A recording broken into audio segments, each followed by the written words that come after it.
Hello, dreamers, and welcome to Haunted Sleep. This is the place where eerie tales and calming whispers meet, helping you drift into peaceful sleep with a touch of mystery. Before we begin tonight's story, I'd love to know, where in the world are you listening from? Leave a comment below and let me know. And if you're enjoying these nightly journeys, don't forget to like, subscribe, and tap the bell so you never miss a night of chilling calm. Now, close your eyes, get comfortable, and let's drift into the unknown together.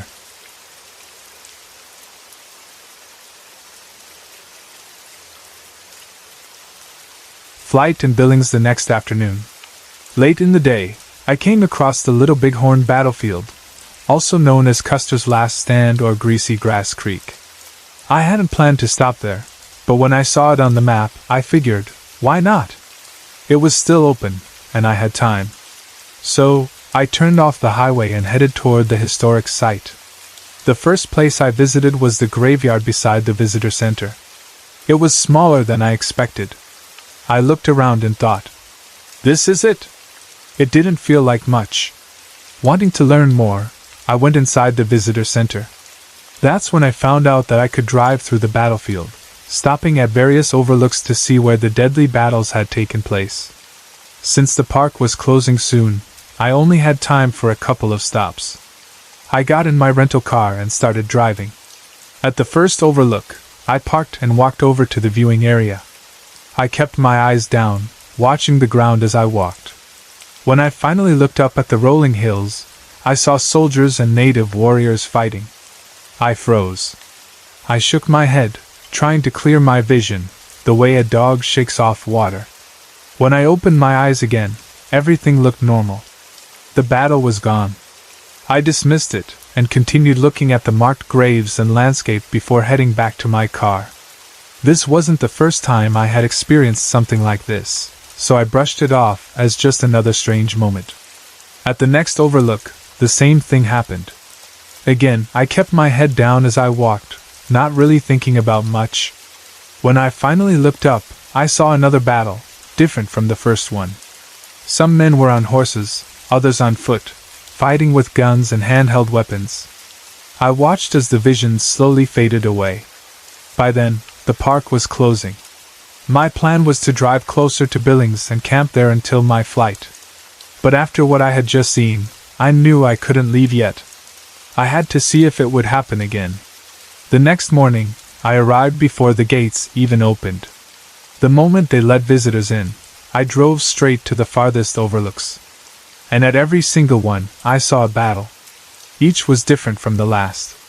At that point, I had only one question: why was I seeing these things? Before leaving, I decided to walk the nature trail behind the visitor center.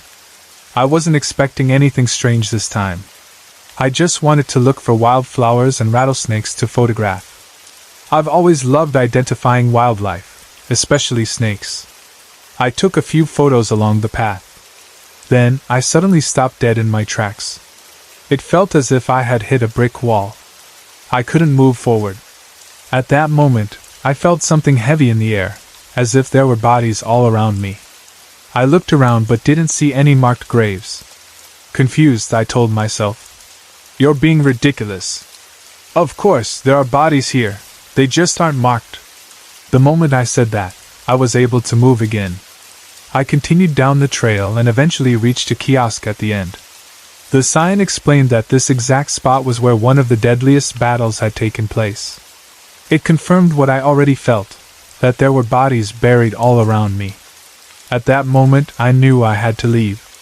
I had a flight to catch, but part of me didn't want to go. Something about this place had connected with me in a way I couldn't explain. A few years later, I was at a native Sundance ceremony in South Dakota, and I spoke with an elder about my experiences. I told him about Little Bighorn and another experience I had at Canyon de Chelly in Arizona. He listened carefully, then told me something that has stayed with me ever since. He said, "You are meant to be a bridge between native people and non-natives. And maybe that's why I see these things."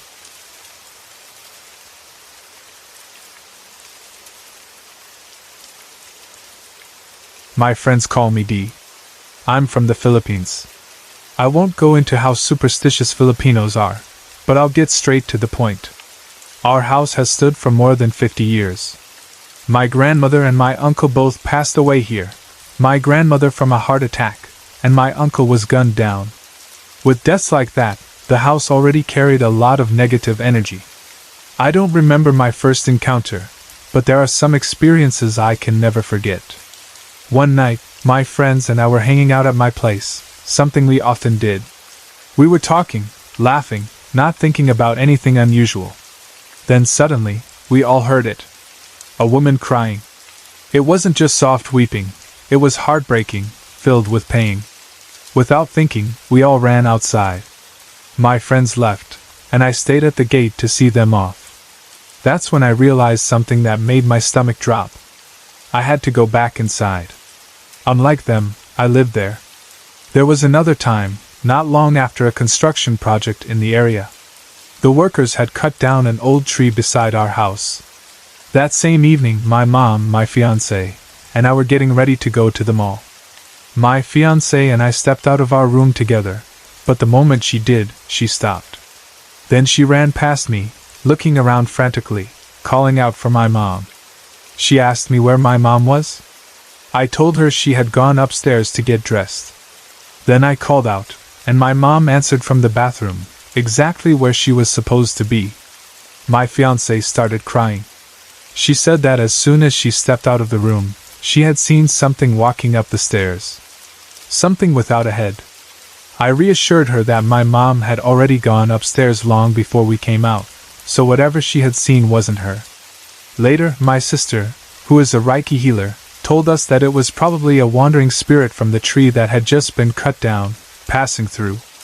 Another night, I was sleeping alone when I woke up at 3 in the morning. At first, I thought nothing of it. Then I heard it. It sounded like babies crying outside, in our backyard. At first, I thought it was just cats, but something didn't feel right. If it were cats, my dog would have barked. He hated them. Instead, he whimpered and crawled between my legs, hiding. That's when I knew this wasn't something normal. The crying got louder. I hugged my dog, pulled my blanket over my head, and forced myself to sleep. People have always called our house haunted. Even strangers passing by have looked at it with fear in their eyes. I don't often see anything, but I feel them, and sometimes I hear them. But not all of them feel bad.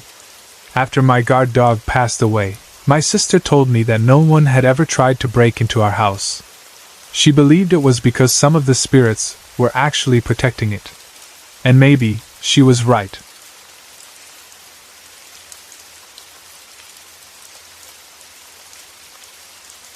"2011 was a rough year for me. My boyfriend of 5 years suddenly broke up with me on New Year's. My grandmother fell ill and passed away soon after, and I found myself back in a relationship with an ex. It wasn't easy, but I managed to find a job near my boyfriend at the time, so I decided to move in with him. We had broken up back in high school but remained friends. He had gone through a rough phase but had since straightened out his life, so we decided to give it another shot. We moved into a 2-bedroom apartment off Wilmington Pike in Dayton. We didn't have much, just a few pieces of furniture his mom had given him, but we made do. Joey was unpredictable. He was smart and kind, but he didn't always think things through. That's what got him in trouble after high school: rowdy, drunken behavior, breaking a car window at a bar, disturbing an entire neighborhood with his yelling. Eventually, he decided to clean up his act. His version of settling down meant drinking at home instead of out in public and focusing on a hobby we both enjoyed, the paranormal. He was part of a local ghost hunting team, while I dabbled in it between my 2 jobs. Joey was dedicated, spending most of his free time investigating places and even receiving calls from people asking him to check out hauntings. We had only 2 rules: never bring anything home and never bring a Ouija board into the house. Obviously, if Joey had actually followed the rules, I wouldn't be telling this story. One night in August, Joey went on an investigation at an old camp near the city. I stayed home, using the free time to catch up on housework. I packed his gear, kissed him goodbye, and expected him to stay overnight. But just 3 or 4 hours later he came back. I was surprised to see him. They were supposed to be out much longer. Joey looked drained, something was off. When he walked in, I saw him hiding a plastic bag behind the couch. I asked him what was wrong and what was in the bag, but he just mumbled that he needed a shower and disappeared into the bathroom. Curious, I peeked inside the bag. A broken Ouija board. I sighed but decided not to start an argument. Instead, I went to the bedroom and waited for him. When he came out, I asked him why the board was in the house and why it was broken. He told me that during the investigation, one of the guys had found the board in an abandoned cabin. All 4 of them sat around and tried asking questions, but after 20 minutes of silence, one of them got frustrated and smashed it. Then they handed the broken pieces to Joey and told him to get rid of them. Joey, of course, forgot to throw it away and figured leaving it in the house overnight wouldn't be a big deal. I told him to get rid of it by morning, which he did. But something had already changed in the house. 2 weeks later, Joey left for the weekend to visit his grandmother with his mom. I had come down with a nasty stomach bug and chest cold, so I stayed home to rest. I had my weekend planned: sleep, sip some Sprite, sleep, eat some broth, and repeat. But my weekend didn't go as planned. Not long after Joey left, I heard a knock at the patio door. I assumed it was the neighbor kid trying to sell fundraiser candy or borrow the garden hose. I got up and looked outside. No one was there. I walked away. Then another knock. I checked again.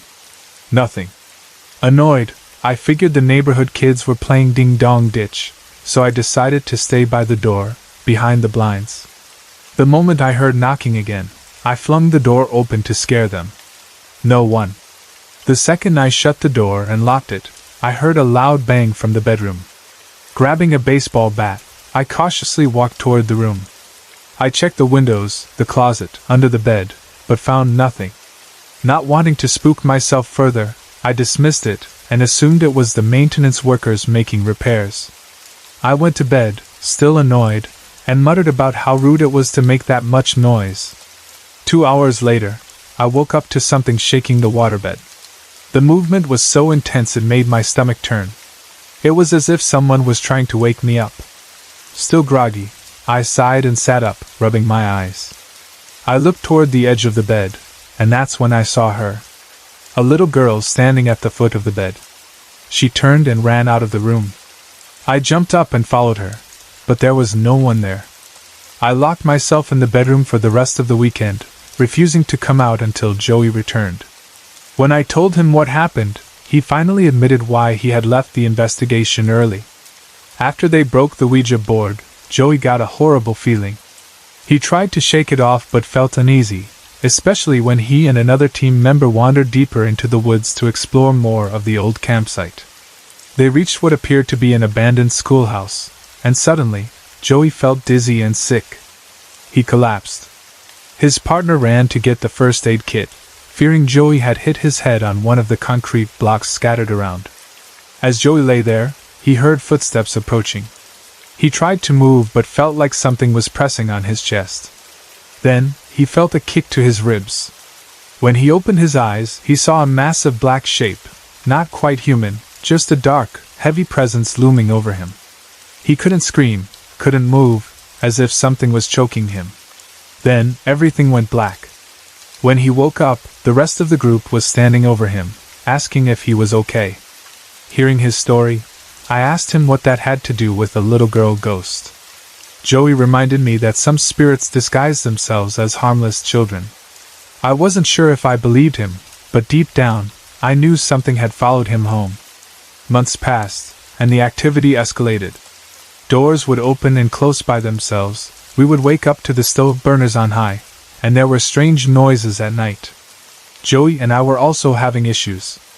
He had started drinking more and was spending time with another woman. Eventually, he admitted he had slept with her, and she claimed she was pregnant. One night, during a heated argument, Joey stood in the hallway while I yelled at him from the kitchen. Suddenly, the oven door slammed open, then shut, twice. We froze. Neither of us moved for a solid 2 minutes, just staring at the oven in silence. Joey walked over, shut it, and locked it. That was the night we both decided to end things. 3 days later, I was alone, cleaning the bathroom. When I heard the front door open, I thought Joey had come home early. I hid behind the door, planning to jump out and scare him. But he never walked past. Confused, I peeked into the main room. No one was there. Then, the locked oven door flew open again, and a gust of foul-smelling air rushed past me. I ran out of the apartment, called Joey, and told him I was leaving for good. I never set foot in that place again. Years later, Joey moved out, leaving some of his belongings behind. We moved on with our lives, but one thing still haunts us. Joey's son once asked me, "Why don't you want to play with the pretty girl at the apartment?" We never told him about her.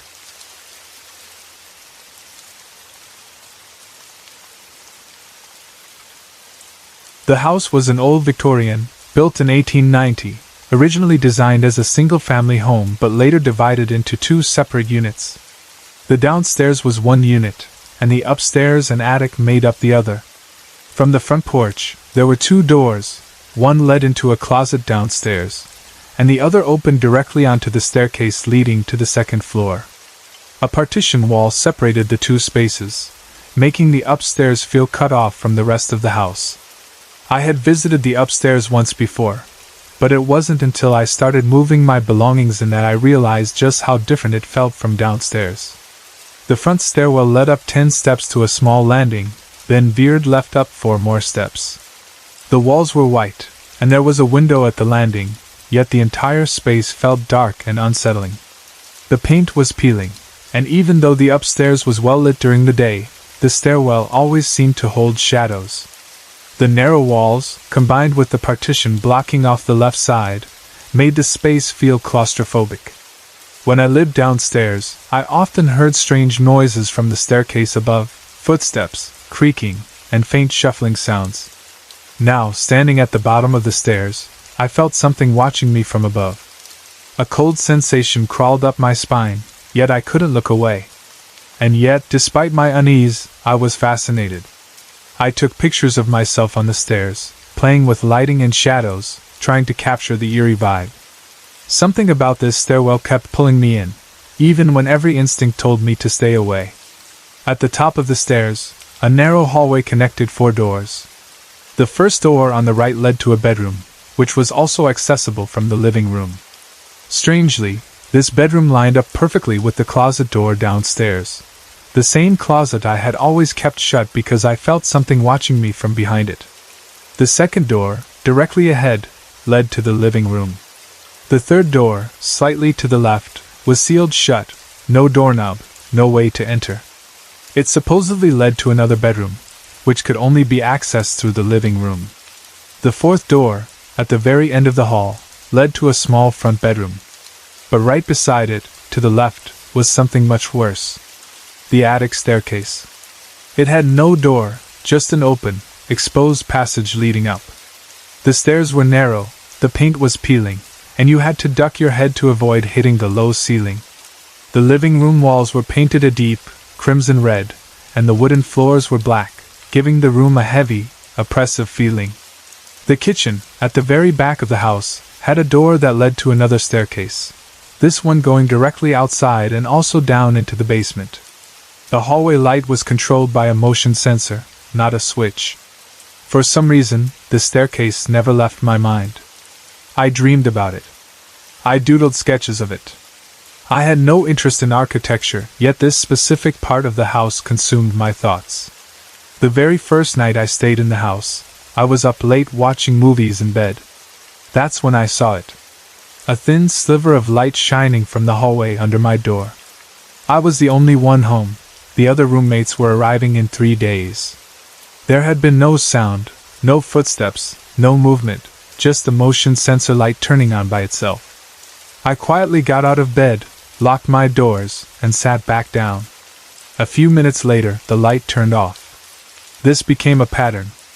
For an entire year, the hall light would turn on when no one was there. Sometimes, I would be sitting in the living room with my roommates, talking, when the motion sensor light would flick on. We would go silent, waiting to see who was there. No footsteps. No shadows. No movement. It puzzled and startled us, but my roommates insisted it was just the sensor malfunctioning. I knew better. I worked late nights, often getting home around midnight. Every time I opened the front door, I felt something waiting for me at the top of the stairs. The feeling of dread was overwhelming, like I was being watched by something unseen.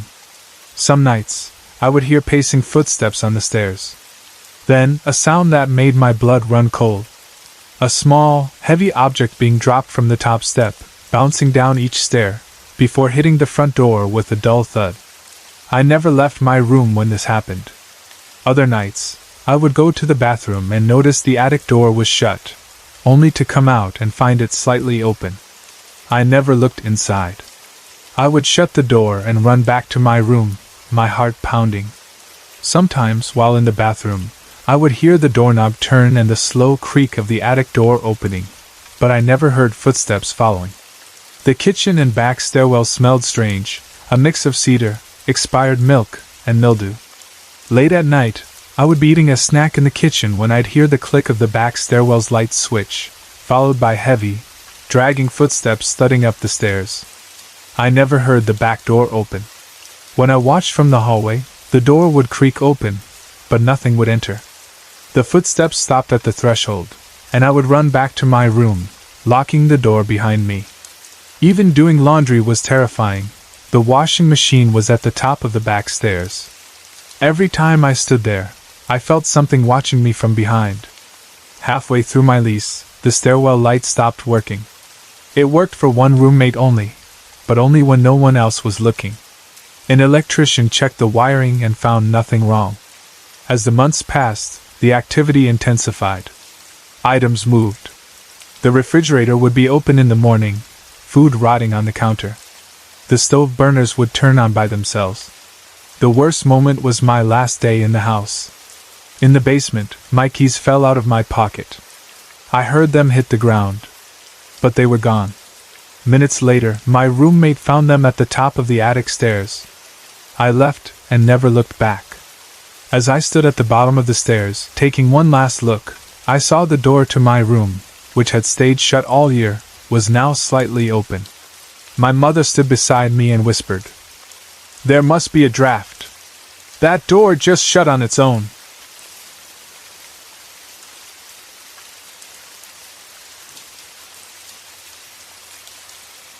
I was on vacation with my family in a city called Yamag.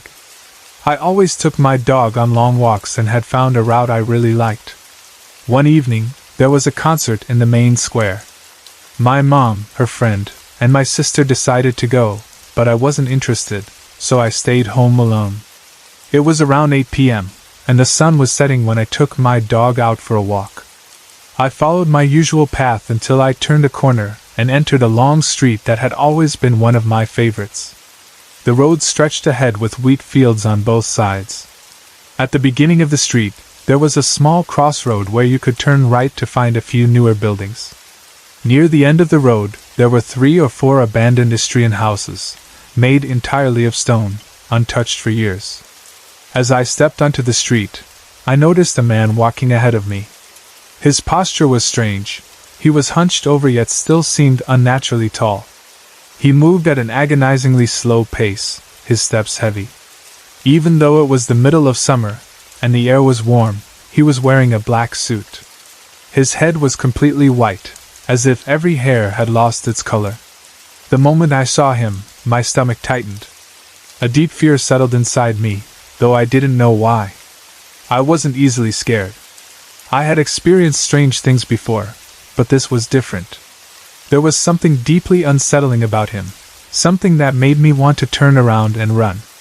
But I kept walking, realizing that at the pace he was moving, I would have to pass him eventually.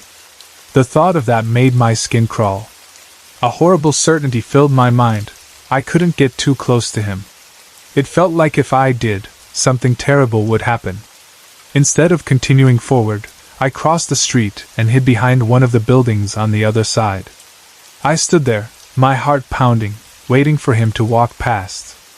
A minute or 2 passed before I gathered the courage to peek. He was gone. It didn't make sense. The street was long and straight, with no alleys or places to disappear. He should have still been there, moving slowly as before. But he had vanished. I tried to shake it off and continued my walk. As I neared the abandoned houses, I heard something strange. It was faint at first, a slow, sorrowful melody drifting through the air. It was coming from one of the old houses. I hesitated. The houses were supposed to be empty. I had passed them many times before and never heard a single sound. But the music was getting louder. A deep unease spread through me, and I tried to focus on something else. My mind, however, wasn't helping. It began creating all sorts of terrifying possibilities, as if trying to scare me even more. Then the music stopped. Silence hung in the air, thick and unnatural. A moment later, I heard a new sound, sharp and raspy. At first, I thought it was seagulls calling out, but as I listened, I realized it wasn't birds at all. It was a voice. Ha! Ha! Ha! Ha! It was laughter, but it didn't sound like someone laughing out of joy. It was forced, dry, like someone imitating laughter without truly feeling it. The sound was coming from the wheat field to my right.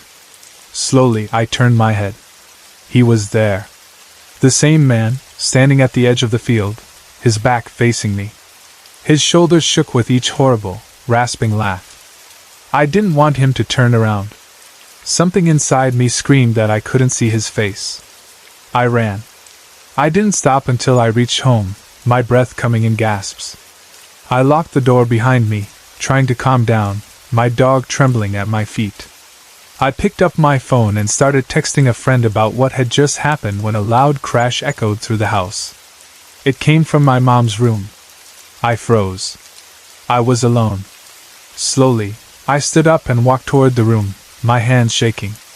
I stepped inside, expecting to see something knocked over, something that explained the noise. Everything was in place. Nothing had moved. A chill ran down my spine.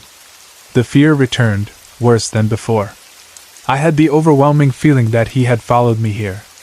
The walls of my house no longer felt safe. I grabbed my dog and stepped outside, sitting on the terrace behind the house. The garden stretched into darkness, the trees barely visible under the night sky. I tried to take deep breaths, but then I heard it. The crunch of leaves. Slow. Steady. Someone was walking in the garden. I couldn't see anything, but I felt it. The weight of unseen eyes watching me, hidden somewhere in the darkness. I couldn't take it anymore. I needed to be around people. I stood up, grabbed my dog, and left for the concert. The main square was about 15 minutes away. Normally, the streets had at least a few people walking around, but this time, they were empty. Maybe because the concert had already started. Maybe because everyone else had the sense to stay inside. I didn't know. But I felt exposed. I walked quickly, keeping my eyes forward. I didn't dare look to the side, afraid of what I might see. The whole time, I felt like something was following me, just outside my vision, waiting for me to turn my head. The last few days of our trip passed slowly. The fear never left. I avoided walking alone and never stayed in the apartment by myself again. My mom and sister later admitted they had been feeling uneasy too, though they couldn't explain why. None of us felt comfortable in that place anymore. We spent as much time outside as possible, relieved when it was finally time to go home. Whatever was in that city, whatever I had seen that night, I just hope it stayed behind.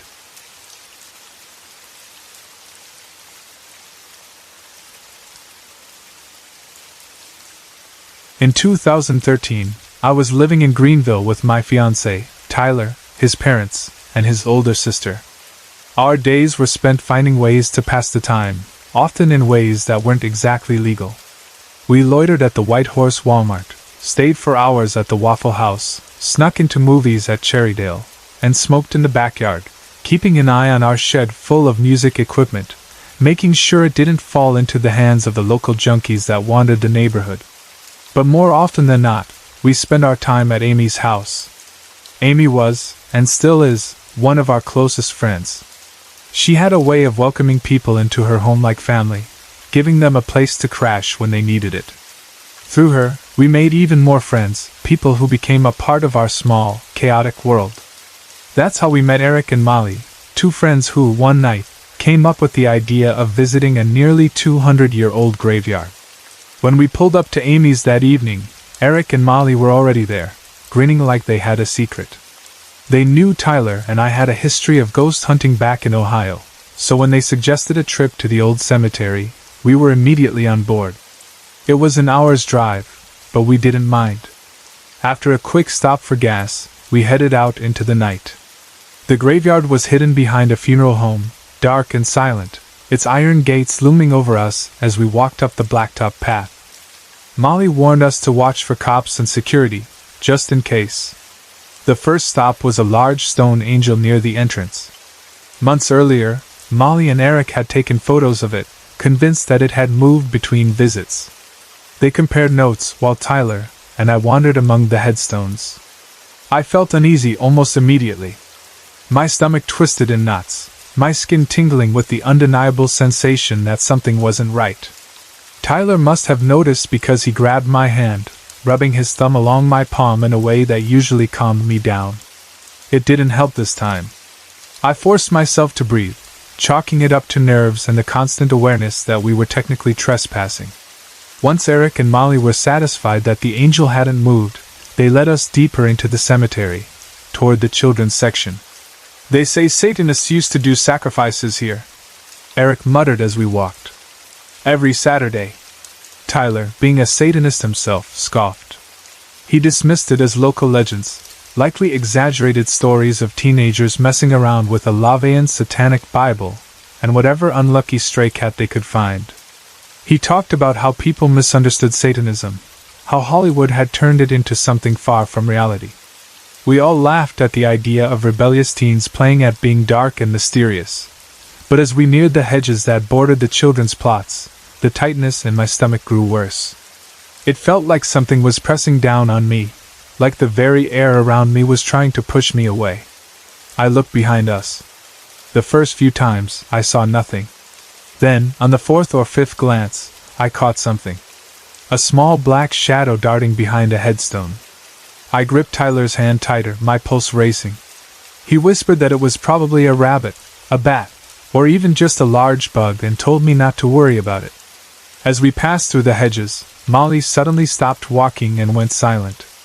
"I just saw something," she whispered. Eric stepped forward, weaving between headstones, trying to get a better look at whatever had startled her. I stayed still, every nerve in my body on edge. The nausea hit me first, a wave of sickness so strong I could barely breathe. Then I felt it. A voice. Right against my ear. A low, breathy whisper that sent ice down my spine. "Go." I didn't stop to think. I let go of Tyler's hand and bolted down the path toward the car. I heard him call my name, but I didn't turn back. My feet barely touched the ground as I ran. I didn't know what I was running from, but I knew I couldn't stay there. The others weren't far behind. The second they saw the state I was in, they decided we were done for the night. I barely spoke during the drive home, my mind still racing. I didn't even talk the next morning, until Eric asked me what had happened. When I finally told him, his expression darkened. "Molly and I saw something before you took off," he admitted. "That's why she stopped so fast." "What was it?" I asked. "I don't know," he said. "It wasn't a person. Too dark. It moved like mist." He went on to say that after he got home, he had heard strange noises in his house, sounds he couldn't pinpoint. He was so unsettled that he sat awake all night, a gun in his lap, waiting for something to happen. Tyler told me that I whimpered and yelped in my sleep, restless and uneasy, as if something had followed me home. We never went back. Years later, as we plan our honeymoon to Greenville, Eric and Molly have invited us to investigate the graveyard again. We declined. I will never step foot in that cemetery again. Sorry to interrupt. If you're enjoying the story, let me know in the comments and tell me where you're watching from. Don't forget to like and subscribe for more.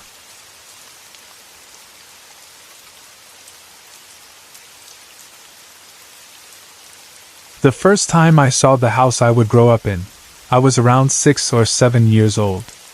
My older brother, 2 years ahead of me, was with me while our parents were inside checking the house. We explored the yard, which stretched about half an acre before ending at a wooded area. A chain-link fence separated our property from the trees beyond. As we wandered, we came across cows on the other side of the fence, curious and friendly. Everything felt normal, safe, even exciting. When we finally moved in, my mother later told me that I had started saying there were people in my closet and that I was scared. She assumed it was just nerves, my way of adjusting to a new house. For a while, I slept in my parents' room, too afraid to be alone. But then, one day, I apparently told her that it was okay now. The people in my closet were friendly, and I had started talking to them. I don't remember saying this. As time passed, strange things would happen around the house, though nothing too frightening. The TV would turn off by itself, lights would flicker, but everything always had some kind of logical explanation. At least, that's what we told ourselves. When I was 13, my parents divorced. My mom had a boyfriend by then, and they would go out a lot. My 2 older brothers were always gone, so I was home alone a lot. I had always been a bit of a scaredy cat, and being alone in that house never felt right. Maybe it was because I had read too many ghost stories. Maybe it was something more. One night, after spending time with a friend, I came home to an empty house. Or at least, I thought it was empty. Our house was a tri-level. The main level had the living room and kitchen, the upstairs had 3 bedrooms and a bathroom, and the downstairs had a den, an extra bedroom, a bathroom, and a utility room. My bedroom was upstairs, directly in front of the staircase, and my mom's bedroom was to the left if you were coming up the stairs. I walked inside, turned on the hall light, and started to head upstairs. That's when I noticed our hound dog standing at my mom's bedroom door, losing her mind. She was barking wildly, scratching at the door like someone was inside. She only acted this way when someone was in the room. I assumed my mom was home and asleep, so I didn't want to wake her. Instead of knocking, I went back downstairs, turning off the hall light as I went. In the dark, I could see a glow coming from under her bedroom door. Her light was on. Something about it made my skin crawl. I hesitated, then finally went back upstairs and knocked. No answer. The dog kept barking, growing more frantic. I started feeling uneasy. I walked to the garage and checked. My mom's car wasn't there. She wasn't home. That's when fear truly set in. I didn't want to open that door. My mind started racing. Was someone in there? Had someone broken in while I was gone? I considered calling 911, but I knew my mom would lose her mind if I called the cops over something silly. So instead, I called her at her friend's house. I asked if she had left her bedroom light on before leaving. She hesitated. Then she lied. Yes, she said. My boyfriend left it on. Just go turn it off. I could tell she was just trying to calm me down. I swallowed my fear and walked upstairs. Slowly, I reached for the doorknob, heart pounding. The second I opened the door, I felt my stomach drop. The light was off. I didn't scream. I didn't think. I jumped down the stairs 2 at a time, sprinted through the front door, and refused to go back inside until someone else came home. There were no signs of a break-in. No footprints. No forced locks. Nothing. After that night, I stopped talking about the things that happened in the house. My mom never took me seriously when I told her something felt wrong there. I started thinking maybe I was imagining everything, maybe I was just paranoid. But as the years passed, I met other people who had lived in haunted houses, people who had felt things, seen things, heard things no one else could explain. And I started realizing, I wasn't crazy. I wasn't alone.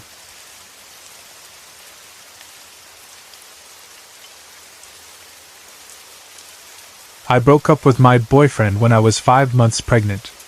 A few months later, when my daughter was about 2 months old, I decided to leave San Diego and move across the border to Mexico to be closer to my parents. I was scared to leave my baby in daycare, and they had offered to help me with her while I worked. My job was still in California, So every day, I had to cross the border, leaving the apartment at dawn and returning late in the evening. Most nights, by the time I put my baby to sleep and got everything ready for the next day, I would collapse from exhaustion. One night, while I was deep in sleep, I heard someone calling my name. It was a woman's voice, soft but urgent. I lay still, unsure if I had imagined it, waiting to see if I would hear it again. After a few seconds of silence, I convinced myself it was just a dream and started drifting back to sleep. Then I heard it again. This time, the voice was more urgent, almost desperate. I was so exhausted that I couldn't even open my eyes. My body felt too heavy to move, and for a brief moment, I ignored it. Then, out of nowhere, I felt a sharp, painful poke in my ribs. The force of it was so real, so sudden, that I shot up in bed gasping. I looked around the room, confused and disoriented. There was no one there. I sat there for a moment, trying to shake the lingering sense of unease when suddenly, I felt the strongest urge to check on my baby. I rushed to her crib and froze. Her blanket had somehow wrapped around her head, completely covering her face. I yanked it off and saw her tiny face, purple, sweaty, struggling for air. My stomach dropped. I scooped her up, ran out of the apartment, and banged on my neighbor's door. They opened it and quickly took her from me. By then, she had started crying, her breathing coming back to normal. Relief hit me so hard I could barely stand. I stayed there shaking, holding onto the doorframe, unable to process how close I had been to losing her. That night I couldn't sleep. The fear was still fresh, the weight of what had just happened pressing down on me. And then I remembered the voice calling my name.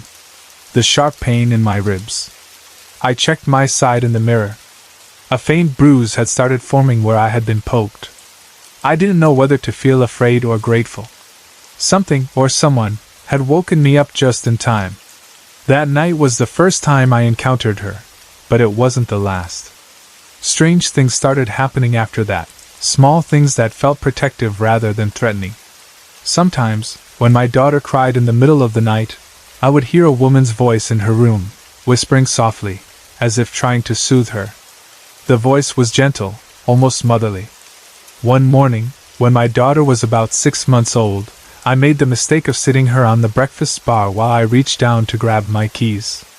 In that split second, she lost her balance and fell. I turned back just in time to see it happen, but before she could hit the floor, something impossible happened. She didn't fall like she should have. It was as if something caught her midair, slowing her descent before placing her gently on the ground. I stared, unable to comprehend what I had just seen. For a long time, I believed that whatever presence was in our home was watching over her. It felt like a guardian, something meant to protect her. Until she turned 2. That was when everything changed. It started when her father and I decided to give our relationship another try. He moved in with us, and from that moment on, the presence in the apartment no longer felt protective. It no longer felt safe. And then, the haunting truly began.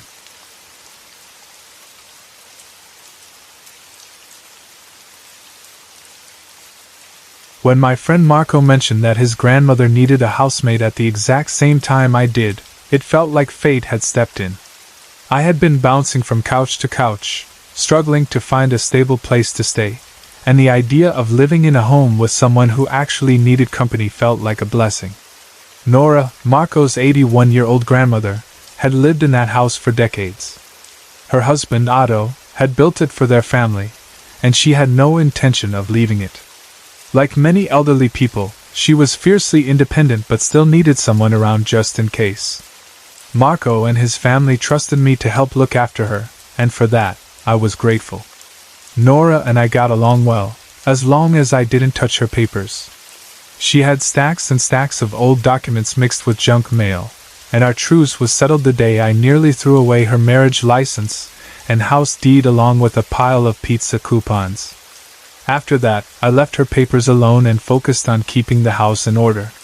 She was feisty, sharp, and kind in her own way, and over time, I felt like she had adopted me into the family. Her children and grandchildren visited all the time. They never called ahead, never knocked, just dropped by unannounced to help with chores or check in on her. It was a house that always had movement, always had someone coming or going. One night, Nora had an appointment early the next morning, so she and her dog went to stay overnight at Marco's parents' house.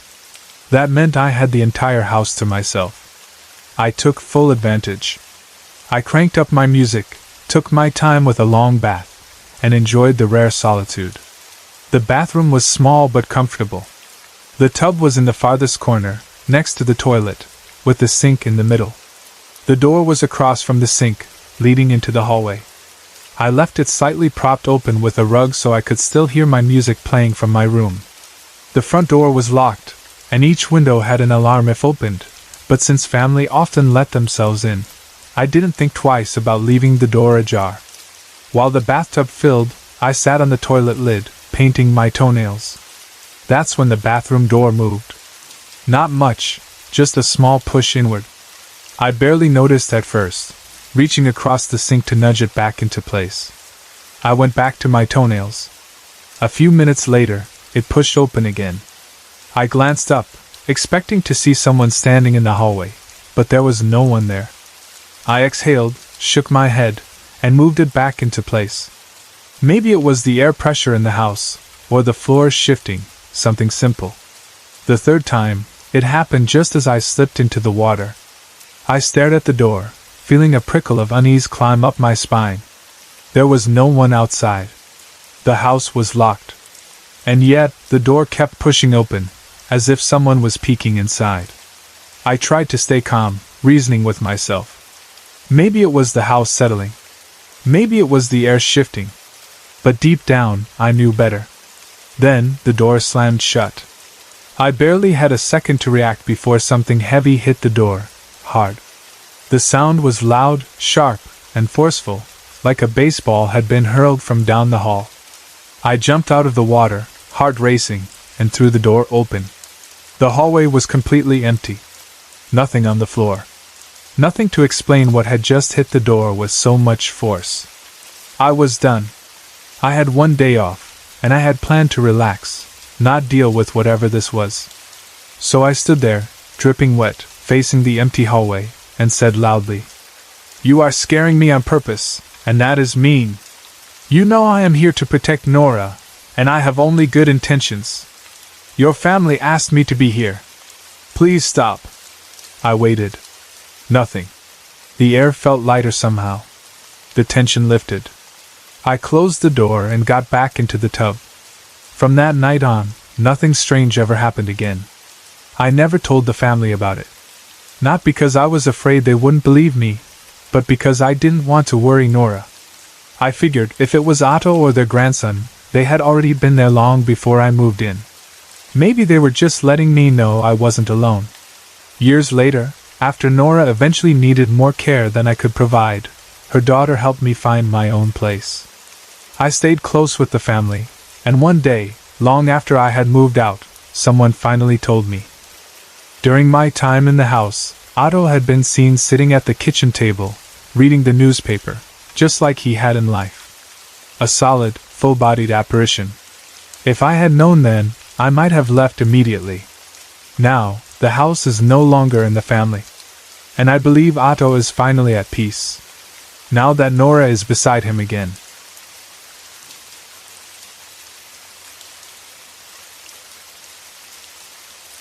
We had owned our home for 39 years as of May 2018. It had been a witness to our lives, our struggles, and every change we had gone through. When we first bought it, it was nothing more than a fixer-upper, the best we could afford at the time. The house came with a history. Built in 1962, it was a gift from a woman's family. Her sons, who had put much of the work into it themselves, had wanted her to have a comfortable place to spend her later years. But by 1979, no updates or renovations had been made. If you knew my husband and me back then, you'd know we wouldn't stop until every inch of the house had been redone, repainted, and repaired.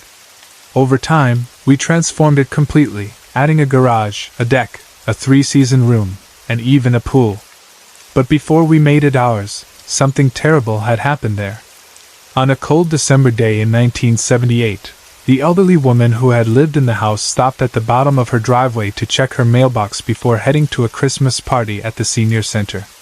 No one saw exactly what happened, but somehow, her car slipped out of gear. The car knocked her down and ran her over. Her old Ford Falcon, still running in high choke, had its wheels turned. It circled the driveway, crashed through the hedge, spun through the front yard, and ran her over again. It might have happened a third time, but a passing motorist saw the car and stopped it before it could. The local newspaper covered the incident, describing the broken hedges, the torn grass, and the tragic way she had died. We had all felt terrible for her family. I even knew her daughter-in-law, a woman I had been friendly with. She told me that, at least, her sons had been able to say goodbye before she passed at the hospital. We had been house hunting for years, but everything we found was too expensive. We had decided to take a break, yet every real estate agent in town had our names down for the next fixer-upper. When we first got a call about this house in April, we said no. A week later, no again. By the third call, we agreed to just look. And, of course, we bought it. The first time I told my friend, the daughter-in-law of the woman who had died there, that we had bought the house, she raised her voice. "What are you, a thrill seeker?" But we were tired of looking. Our plan had been simple: fix it up and sell it. That was the plan. When I first walked through the house, I didn't feel anything strange. It was still full of clutter, stacks of belongings covering every room. Maybe if I had been able to see everything clearly, I would have noticed it sooner. At first, the problems were normal, the kind of bad luck that comes with an old house. We knew the hot water tank was broken, so we ordered a new one from Sears. Then another. And another. We blew out 3 82-gallon heaters in a row. Every time, I was the one mopping the flooded basement. Eventually, the water department installed a pressure reducer, but they had no explanation for why we suddenly needed one. Everything went wrong. My husband switched to working late shifts so he could spend the mornings fixing up the house. I scrubbed and painted every room, trying to erase the years of wear and tear. We discovered that an adult son had once lived in the unfinished basement, likely a heavy drinker and smoker. The cigarette smell lingered for years. For the first few months, my husband slept in the house alone, moving things in little by little while my son and I stayed at our rental. Had I been there more often, I might have noticed her sooner. The first time I sensed something was off, I had been digging in the garden.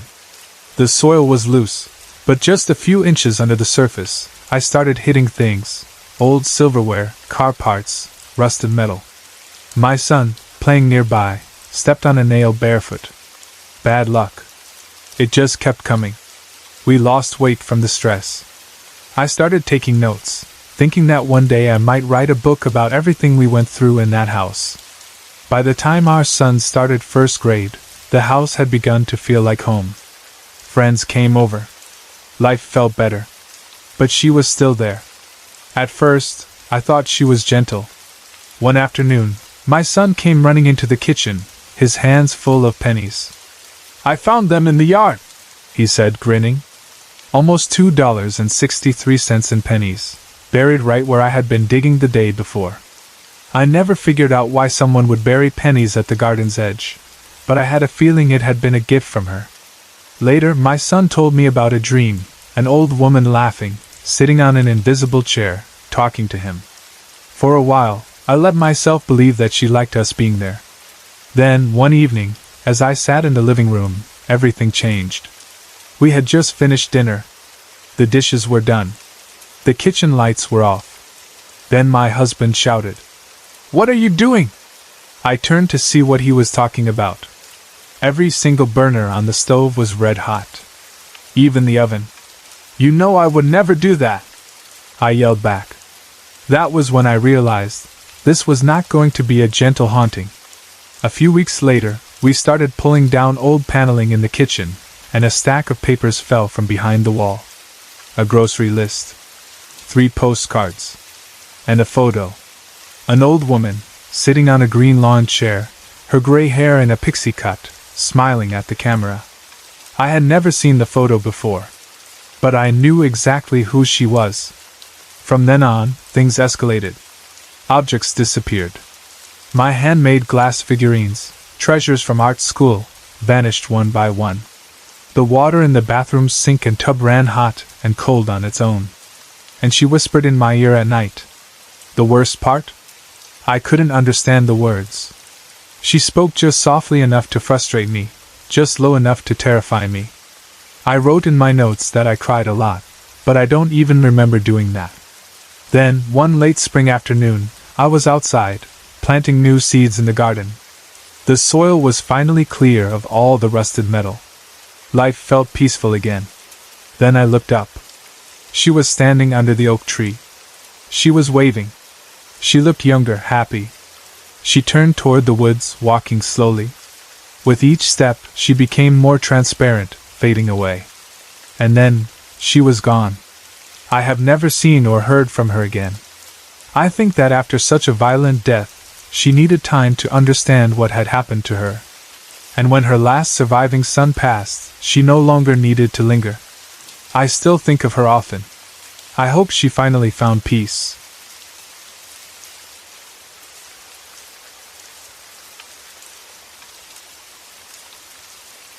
There's a huge, old cemetery near my home, a place of quiet beauty with towering trees that cast cool shade over intricately carved headstones. Many of the graves bear military and Masonic symbols, marking the final resting places of those who served. The oldest graves date back to the 1910s, and though I didn't grow up in this town, I've come to recognize certain family names, the same ones that appear on street signs and public buildings.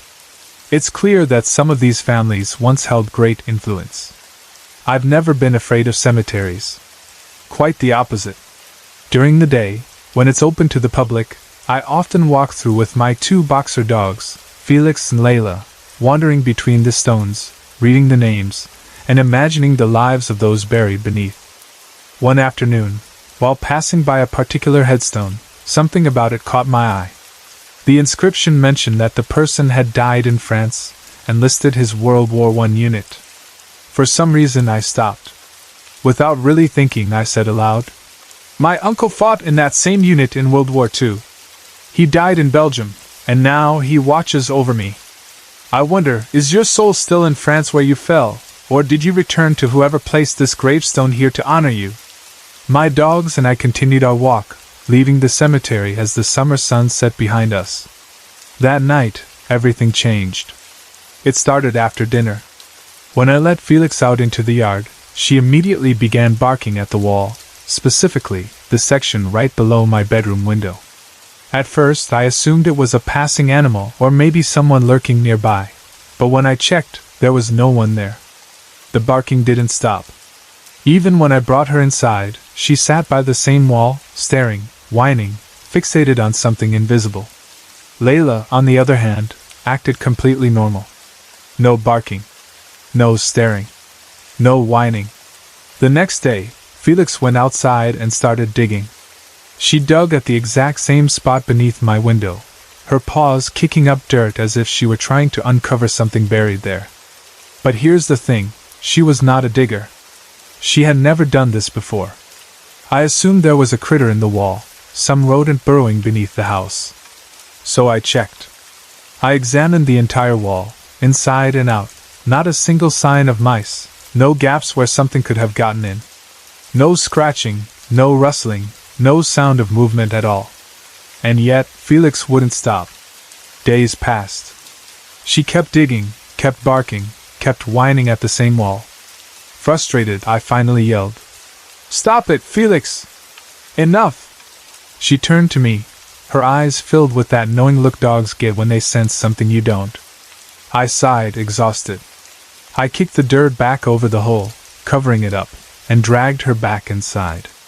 She immediately ran to my bedroom and sat by the same section of wall, staring at it. And then I saw it. A penny. A single, copper penny, sitting exactly where Felix had been fixated. I picked it up. It hadn't been there before. My hands started shaking. I took the penny outside and dropped it in my flower bed, trying to shake the feeling that something was very wrong. The next morning, another penny was in the same place. And the next day, another. 3 times in total. By then, I couldn't ignore it anymore. Someone, or something, was leaving them there. The idea of ghosts leaving dimes or pennies had always seemed like nonsense to me, something straight out of daytime television. But this was happening in my house, right beneath my bedroom window. I tried to tell myself it was nothing, but my nerves were shot. Was whatever this was inside the house? Or outside?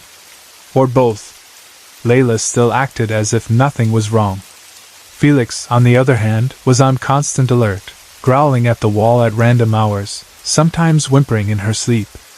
I started to feel like I wasn't alone. A friend suggested I return to the cemetery. So one evening, standing in my yard where Felix had been digging, I spoke aloud. "I'm going back to that beautiful cemetery on the hill." I made it very clear that whoever was here needed to go back with me. I leashed my dogs and walked the exact same path we had taken the first time. Once inside the cemetery, I spoke softly as we wandered between the graves. "The light of the goddess is stronger than my light. If you must follow someone, follow the light. Go where you are meant to be." Then I left. I don't know if it worked. I don't know if someone followed me back there or if they ever really left. But after that night, Felix never fixated on that wall again.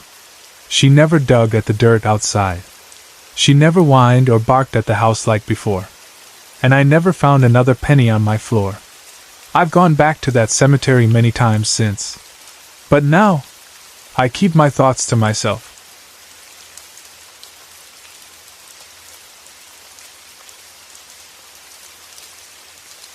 When I was living in Mumbai, my summer vacations were always spent at my maternal uncle's house. It was the highlight of my year.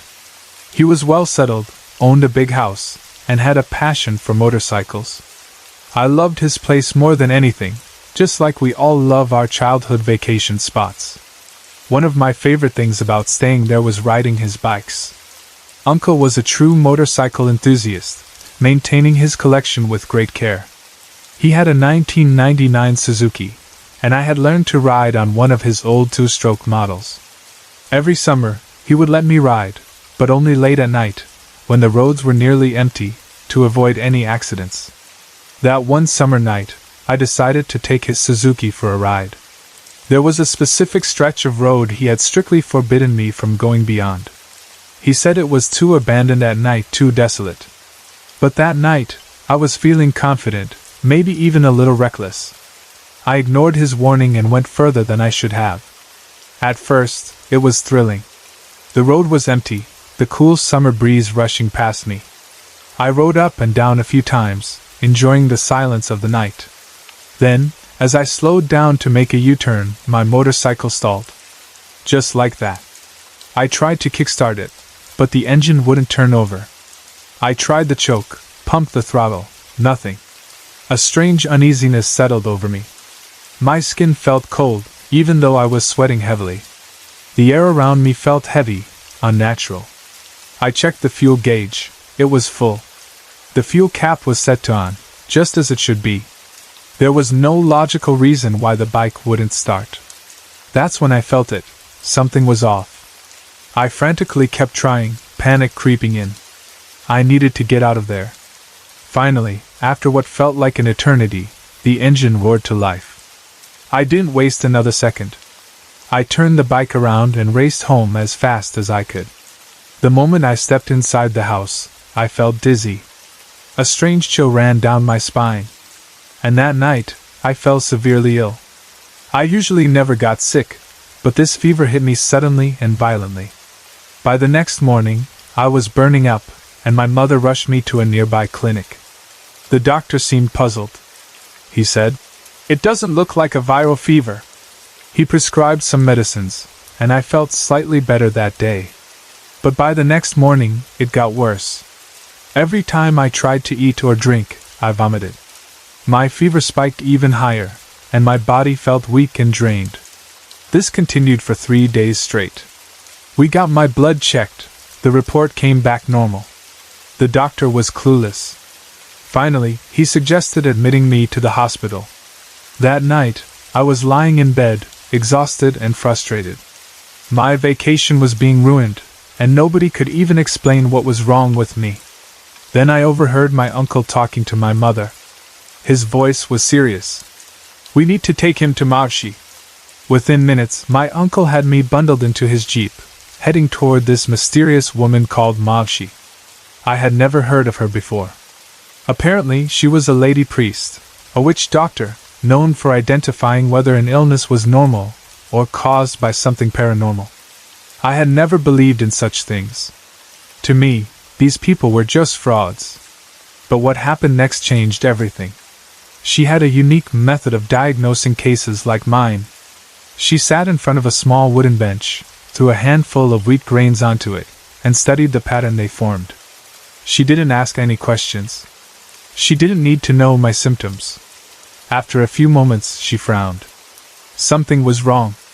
Then, she took a handful of rice grains, walked up to me, and threw them on my head. Her voice boomed through the room. "Hat! Bag ja! F*** off! Leave!" And just like that, my fever was gone. Within seconds, my body temperature returned to normal. My weakness vanished. It was as if I had never been sick at all. I sat there stunned. She looked at me, her expression firm. "Don't ever go to that road at night again." Her words sent a chill through me. We hadn't told her anything about the road. Not a single detail. Yet she knew. On the way home, I finally asked my uncle what this was all about. He sighed and told me the truth. A man named Jamaraja had once lived near that very stretch of road. He was a violent drunk, an abusive man who tortured his wife and in-laws for money. Over the years, he made many enemies. One night, he got into a fight with a local man. It escalated. And in a rage-fueled moment, the man took out a machete and sliced Jamaraja's head in half. Right at the exact spot where my motorcycle stalled. That's why my uncle had warned me not to go there. Locals refused to pass that road at night, claiming to have seen Jamaraja's apparition wandering, his head still split in half. I sat there stunned. I didn't need any further convincing. From that night on, I never rode beyond that stretch again.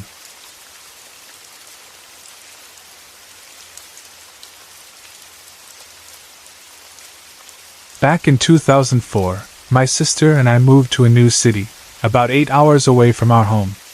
Everything was unfamiliar, new school, new people, new surroundings. We weren't really into supernatural stuff, but the new friends we made had a deep interest in Ouija boards, hauntings, and paranormal activities. It intrigued us.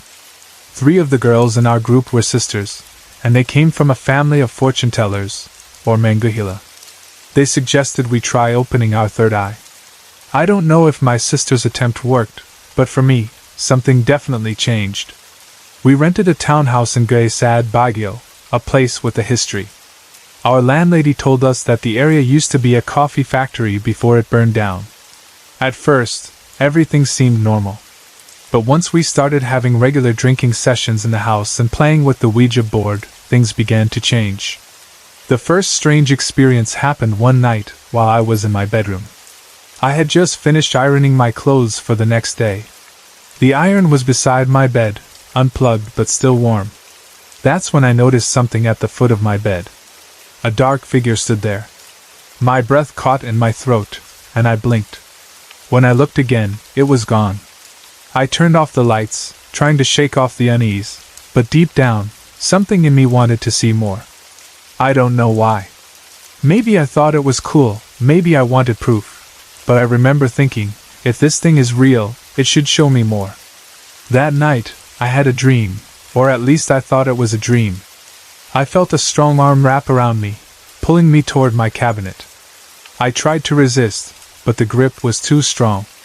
I looked up and saw a figure inside the cabinet. It was hunched over, wearing a hoodie, its face obscured in shadows. Before it could look at me, the entity holding me stood up and started shouting in a language I couldn't understand. I woke up gasping, my heart pounding. Lying there in the silence, I heard footsteps outside my door. My sister had already left for her class, and I was alone. The sound of slow, deliberate steps made my skin crawl. I thought maybe someone had broken in. I pressed my ear to the door, then crouched down and peeked underneath. I saw shoes walking back and forth, pacing just outside my room. My hands were shaking as I grabbed the doorknob and flung the door open. The hallway was empty. There was no one there. I rushed to get dressed, grabbed my bag, and left the house as fast as I could. That should have been enough to make me stop provoking whatever was in that house, but for some reason, it wasn't.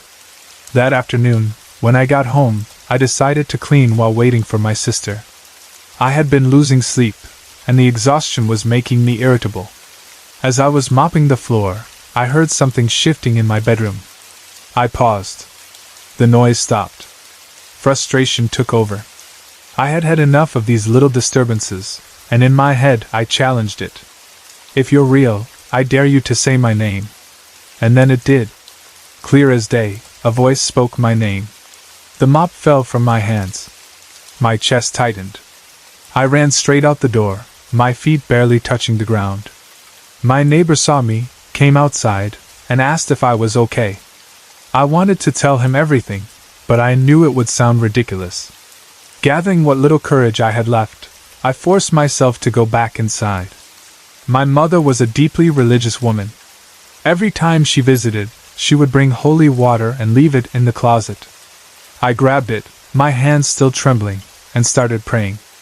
I sprinkled the holy water everywhere, dousing every corner of the house. That night I didn't sleep. I kept thinking about the voice, the footsteps, the dream that didn't feel like a dream. A few days later, our landlady mentioned something that sent a shiver down my spine. Back in the 1980s, there had been a massive fire in the building. Many people had died. I never knew who, or what, was in that house with us. But even after all these years, I still remember the sound of my own name being spoken by something unseen. Sorry to interrupt. If you're enjoying the story, let me know in the comments and tell me where you're watching from. Don't forget to like and subscribe for more.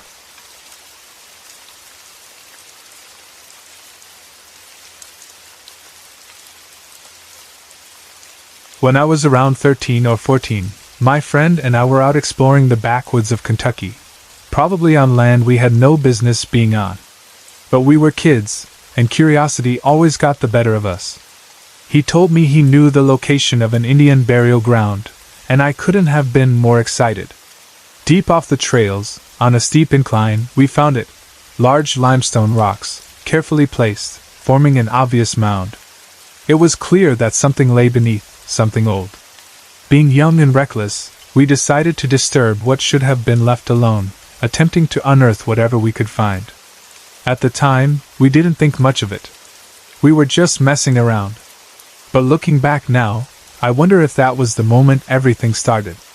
Over the years, I've had several unexplainable experiences. Another one happened about a year ago, during a séance in Plainfield, Illinois. My sisters and I decided to conduct the séance in a cemetery near our grandmother's house.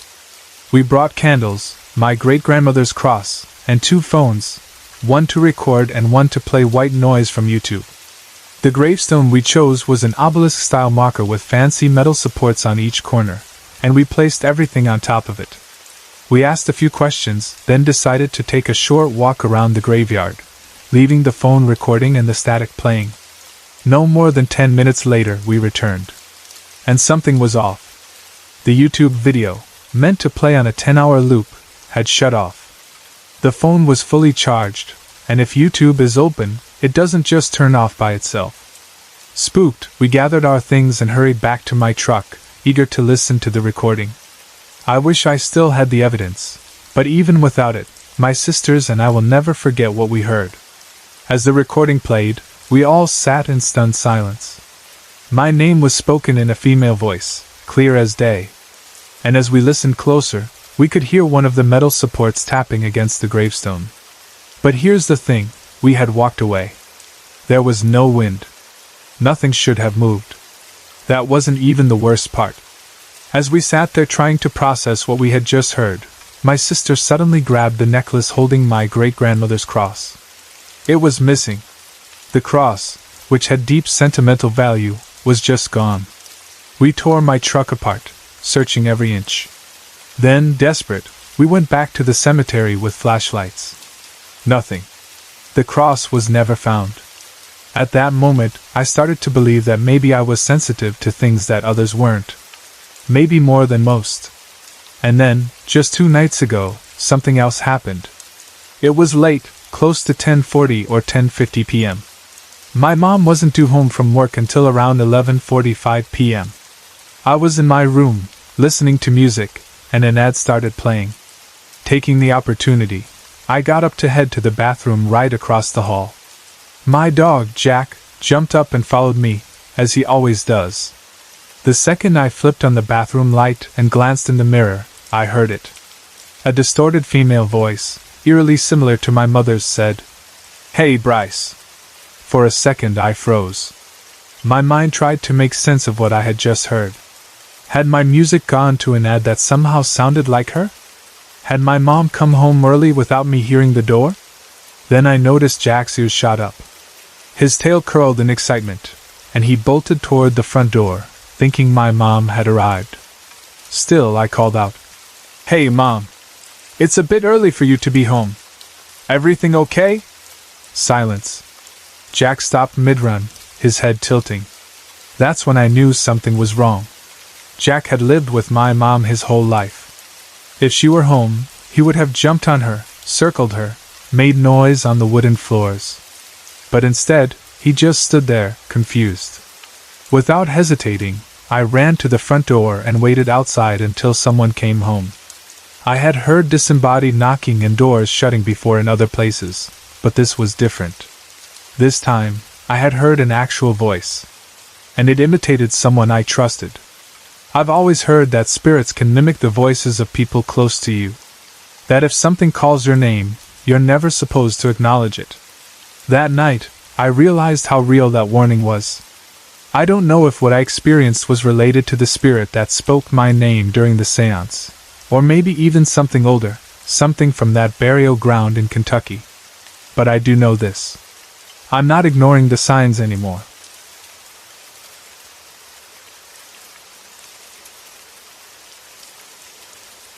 When I was around 18, something happened that I still think about to this day. It was the late 90s, around 3:15 a.m., and I was in my room playing The Need for Speed, the first one. I had been struggling to get through the last Alpine tracks, the snowy ones, when I heard something strange. At first, it was just a faint noise, barely noticeable, but repetitive enough to be annoying. It sounded like a digital glitch, maybe a screeching fan, or some kind of electronic interference. I paused the game, turned off the speakers, but the sound was still there. Confused, I shut down the entire PC, even flicked the switch at the back. Still, the noise continued. It was then that I realized it wasn't coming from my computer at all. The sound seemed to be coming from behind the right side wall of my room. The same wall where my computer case leaned against. It wasn't just a noise anymore. It was starting to sound like a woman crying. At first, it was faint, distant. But with each passing moment, it grew louder, clearer, desperate. Something about it felt wrong. I hesitated, but curiosity got the better of me. I stepped out of my room and looked down the dark hallway. To my right was the door leading to the central room with the stairs, a place that always gave me an unsettling feeling. From there, another door led to the terrace, but that room, that was the scariest place in the whole house. It had always been eerie, filled with old things from my grandfather, a man who had built the house himself nearly 100 years ago. There was even an old wooden vault box of his in there. Over the years, strange things had happened in the house, but I had never felt anything quite like this. As I stepped closer to the central room, the crying grew louder. It wasn't muffled anymore, it was clear. It was coming from the depository. But the room was empty. I took another step forward.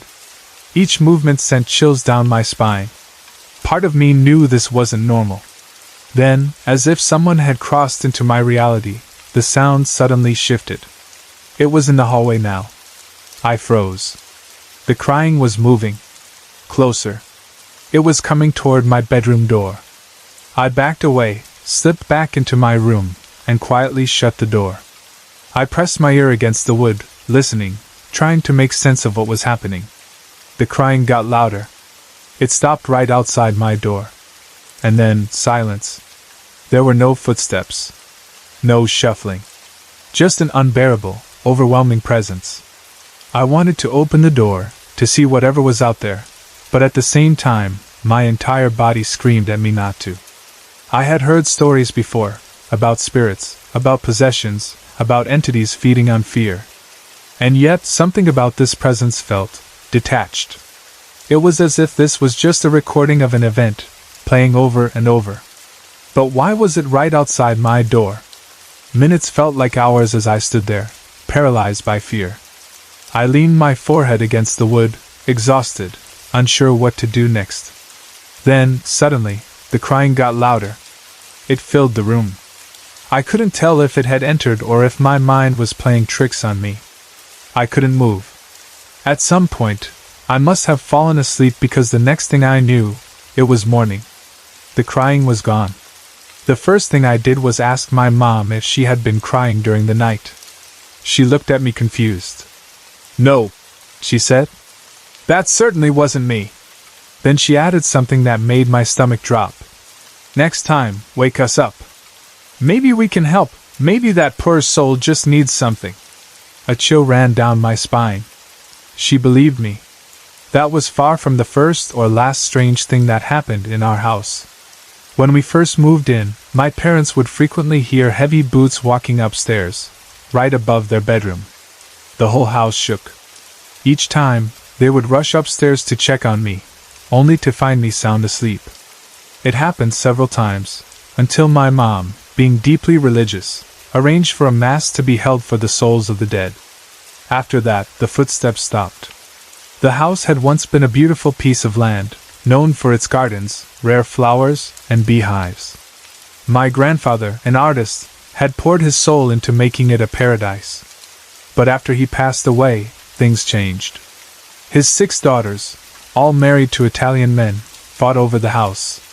But my grandmother, who remained behind, ultimately gave it to my parents and me. I always wondered, was there resentment? Did someone curse our home? For 2 weeks straight I had dreams. Disturbing dreams. I saw dead ancestors, begging to be buried near our house. I saw hidden tombs, crystal coffins, and abandoned graves. In one dream, I was walking near my grandmother's house when I stumbled upon a dark cave. Inside, I found human remains. In another, I saw a castle, and inside it, a chained woman, a forgotten soul. She screamed night after night, trapped in suffering. One day, her father, unable to bear it anymore, took a shotgun and ended her pain. And then, over time, the castle crumbled. And in its place, our house was built. It wasn't long after these dreams that my father admitted something. As a speleologist, he had once found 2 human skulls in a cave during an expedition. One was Italian, the other German, both victims of World War II. He had brought them home. I don't know why. Maybe out of curiosity, maybe as a souvenir. But after everything that had happened, the dreams, the crying, the disturbances, we knew what we had to do. We gathered the skulls, held a mass, and took them to a deep cave where they would be left undisturbed forever. Since then, things have been quiet. I haven't heard the crying woman again. I haven't had those dreams.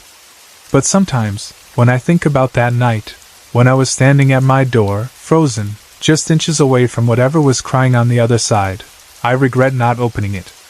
If it happened today, I would. No hesitation. I would finally see what had been waiting for me in the dark.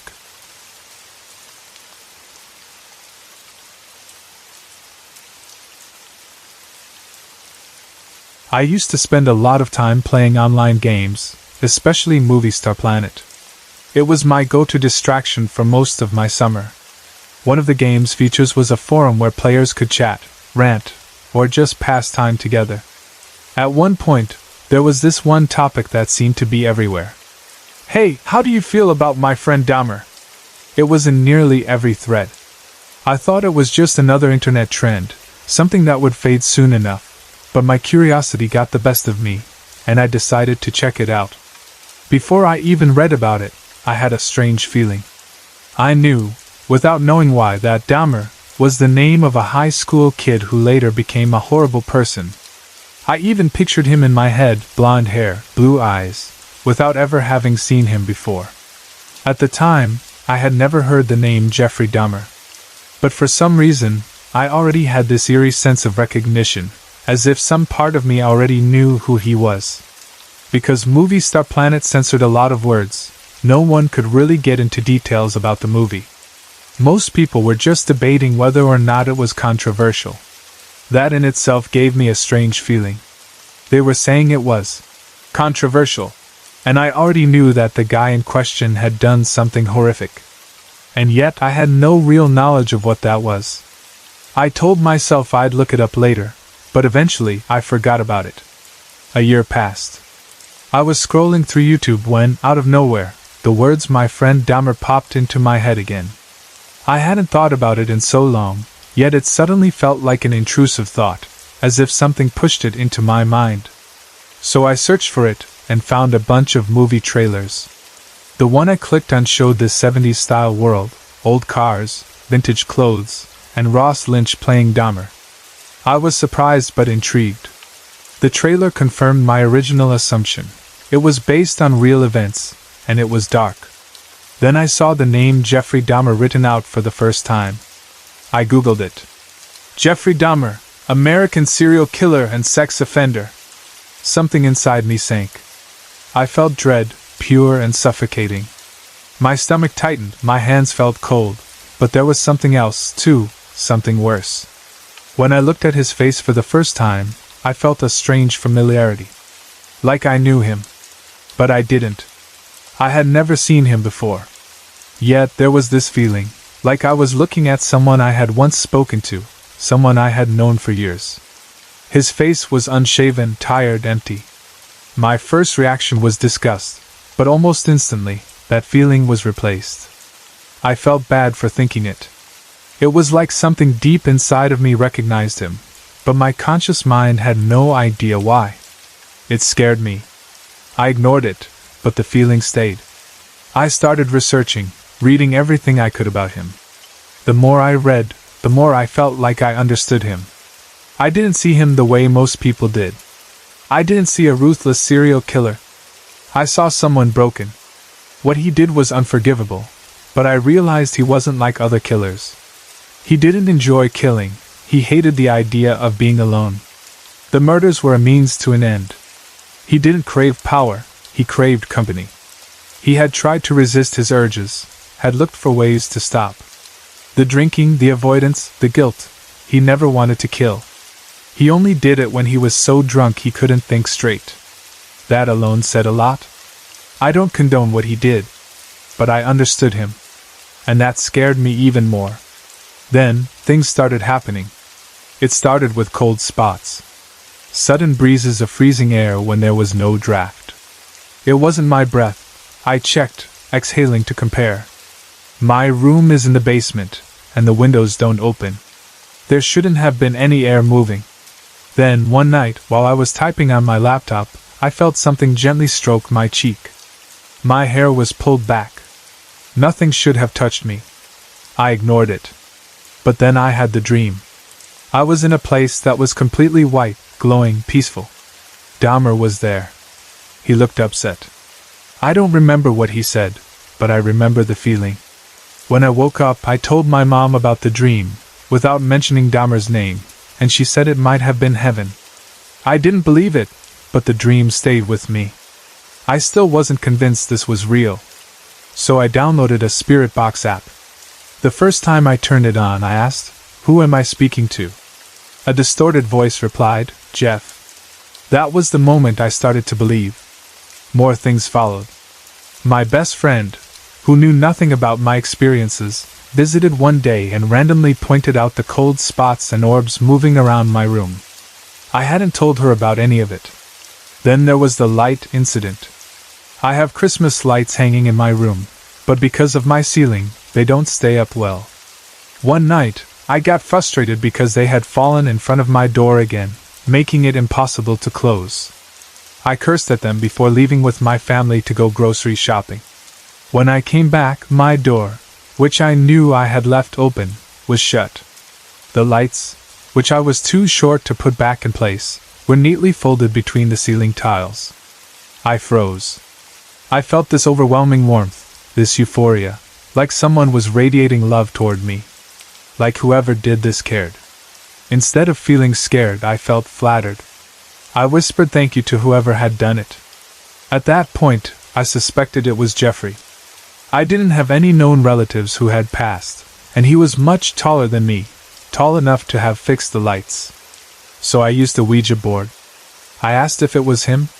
The planchette moved to yes. I asked a series of personal questions, things no one else could answer.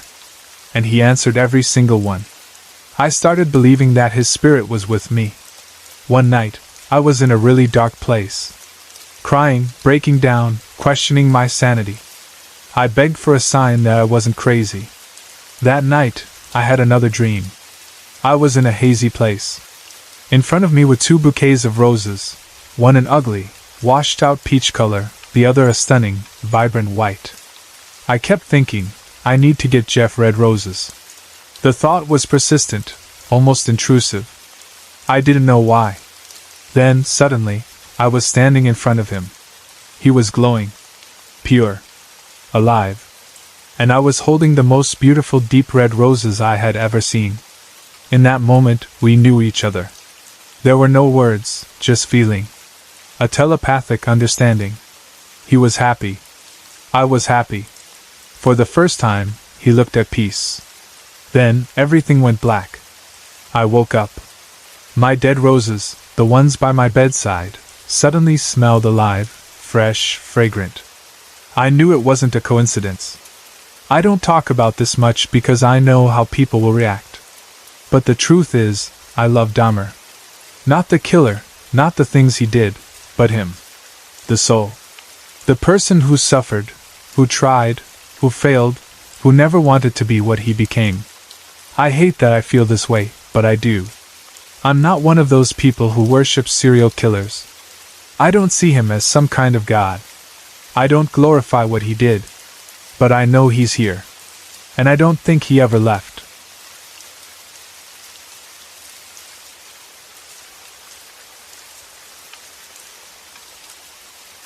I recently discovered that the history of my area is much darker than I ever imagined.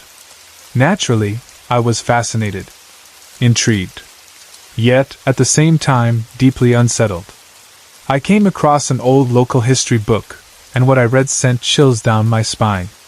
The murder happened over 200 years ago, in a place where some remnants still stand today. If you think about it, that's incredible.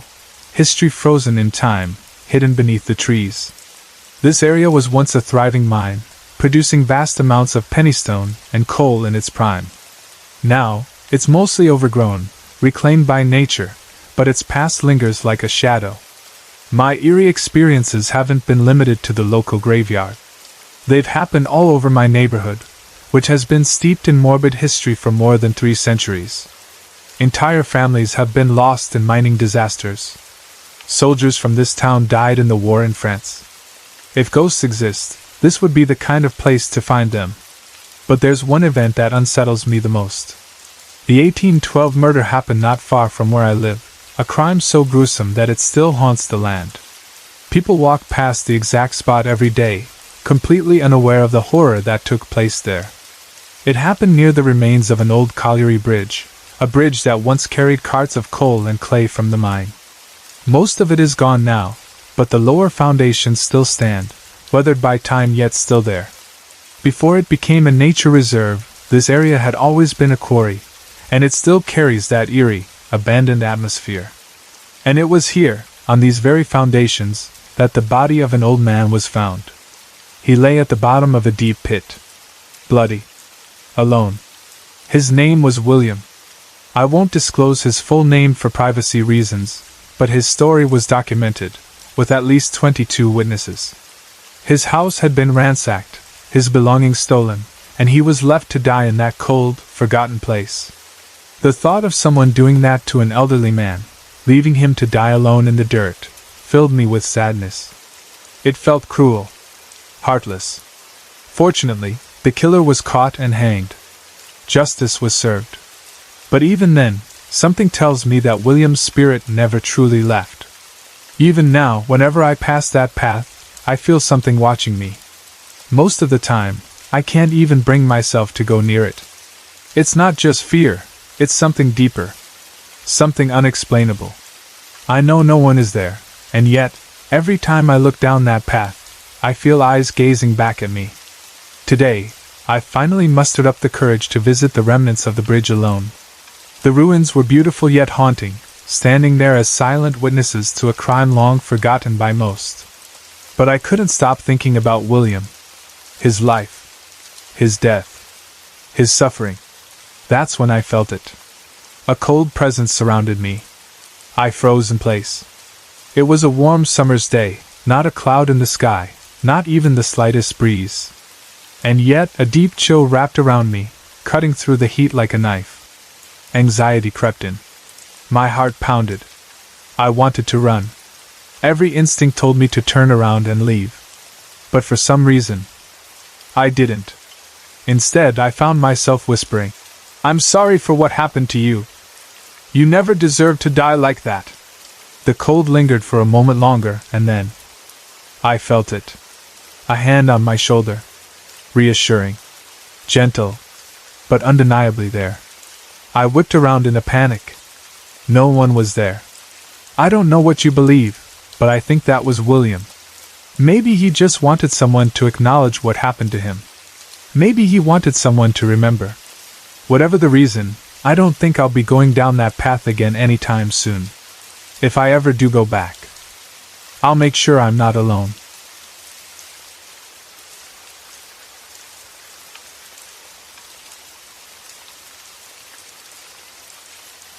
In my little village, there was an old schoolhouse, a 2-story building with a colonial-style pitched roof and a bell tower. My great-grandmother once studied there before the school closed. Years later, when the village approved a volunteer fire department, they gave the fire company permission to use the schoolhouse. Before that, the fire department only had a small garage in the valley, which wasn't enough. With the schoolhouse, they had space to expand. A large truck bay was added on the right side, deep enough for 4 trucks. Over time, they renovated it, making it a fully functional firehouse. It remained in use until around 2009. I don't know the exact year it was converted, but by the time I was involved, the firehouse had a simple, practical layout. At the back of the truck bay, we stored the winter chains for the fire trucks. These were not ordinary chains. They were massive, heavy-duty, spiked tire chains that had to be attached in snowstorms. Since fire trucks didn't have 4-wheel drive, these were necessary to help them grip the icy roads. To the right of the truck bay, 5 doors led to different sections of the building. The farthest one opened to the mechanic's room, where repairs and maintenance were done. Next to it was an old washroom with a large sink and an unused toilet. Another door led to a small, narrow radio room, just big enough for 3 people. This was where we communicated with dispatch. The next door led into the main hall, the central area of the firehouse. For some reason, there was also another door at the front of the truck bays that led into the hall. The main hall had a small stage against one wall and built-in shelves on the other. There was a curtained-off area where tables and chairs were stored. At the back of the hall, a wide window opened into the kitchen, which was just a standard household kitchen. A hallway connected the hall to a set of concrete stairs leading down to the back parking lot. This hallway also had a narrow corridor that led to the boys' and girls' bathrooms. Across from them was the meeting room, where most of the department's paperwork was handled. The basement was still set up like an old cafeteria from the early 20th century. I hated going down there. It had an eerie, frozen-in-time feeling. There was also a staircase on the firehouse stage that mysteriously led up to nowhere. It made no sense. I used to live half a mile away. When I was a junior firefighter, I would rush to the firehouse on my bike whenever the pagers went off. One evening, I had my little brother with me. I wasn't happy about bringing him, but I had no choice. We both pedaled as fast as we could. By the time we arrived, the fire trucks were already gone. Since there was nothing else to do, I went inside and sat in the radio room to listen to the emergency channel, while my brother played outside. A senior firefighter had arrived and was keeping an eye on him. Then I heard it. The sound of heavy chains rattling. I froze. For a moment I thought my brother had messed with them, so I ran outside, accusing him. But the senior firefighter shook his head and said my brother had been out front the whole time. I hesitated before stepping back inside to check. The chains were still slightly swaying, hanging on the back wall of the truck bay. They were high up, at least a foot and a half off the ground. There was no way a mouse could have moved them. There was no wind. No explanation. A deep sense of unease settled over me. Without a word I grabbed my bike, told my brother we were leaving, and got out of there. After that night, I never stayed alone in the firehouse. It wasn't just the chains. I often heard footsteps in the hall when no one else was there. Once, I was in the meeting room and heard them. Slow, deliberate steps moving through the empty hall. My oldest sister was with me that time, and she heard them too. Sometimes, we'd hear a rhythmic tapping sound, like someone drumming a pencil on a desk. We'd stop and listen, but there was never anyone there. My father often worked late in the meeting room, filling out reports. He was usually alone, and more than once, he swore he heard muffled voices, as if distant conversations were taking place in another room. The bathrooms were the worst. I never liked walking down that hallway. I avoided going there alone. If I had to use the restroom, I waited until someone else needed to go so I wouldn't have to be alone in there. Even now, I can't explain why, but something about that hallway felt wrong. The firehouse eventually shut down and was converted into 2 apartment units. I know someone who lives there now, but we aren't close, so I've never asked them if they've noticed anything strange. Still, I wonder. Do they ever hear footsteps in the hall? Do they ever hear tapping? And do they ever hear the chains rattling on the back wall? Because sometimes, I still do.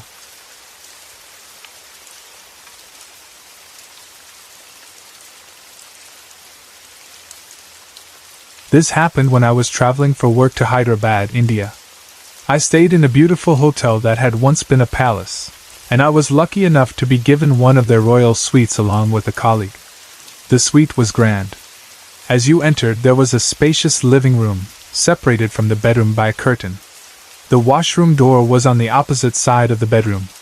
The whole place had an old-world charm, a sense of elegance that made it feel like stepping back in time. That evening, my colleague and I were preparing for an event at the venue. She had forgotten the list of attendees in our room, but since she was busy with the setup, she asked me to fetch it. I was already talking to the event admin, so I told her I'd get it while she continued her work. It was around 7 p.m. when I hurried back to the room. As soon as I stepped inside, I felt strange. Not scared, not uneasy, just watched. I started searching for the list. I checked the center table, the study table, the bedside tables, even the cupboard, but it wasn't anywhere.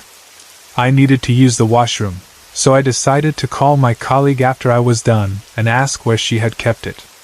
But when I stepped out of the washroom, I froze. The list was lying right there on the bed. It wasn't there before. The bed had been neatly made, and the list was an A4-sized sheet, impossible to miss. I stared at it for a moment, feeling a chill run down my spine. Then, out of instinct, I picked it up, said thank you out loud, and quickly left the room. After the event, we returned to the room around 1 a.m. I told my colleague what had happened. She laughed and said, "The list was in my travel bag, inside the cupboard." That meant someone, or something, had taken it out, placed it on the bed, and made sure I saw it. For the rest of our 4-day stay, we never felt threatened. But after that night, the feeling of being watched never went away. Maybe we were just more aware of it after acknowledging its presence. Or maybe we had been too tired on the first night to notice anything unusual. The hotel was centuries old, its walls holding stories of the past. It wasn't hard to believe that a spirit from its history still lingered there. Personally, I'd like to believe that it was the ghost of a handsome prince, trying to charm 2 ladies by helping them in the most unusual way.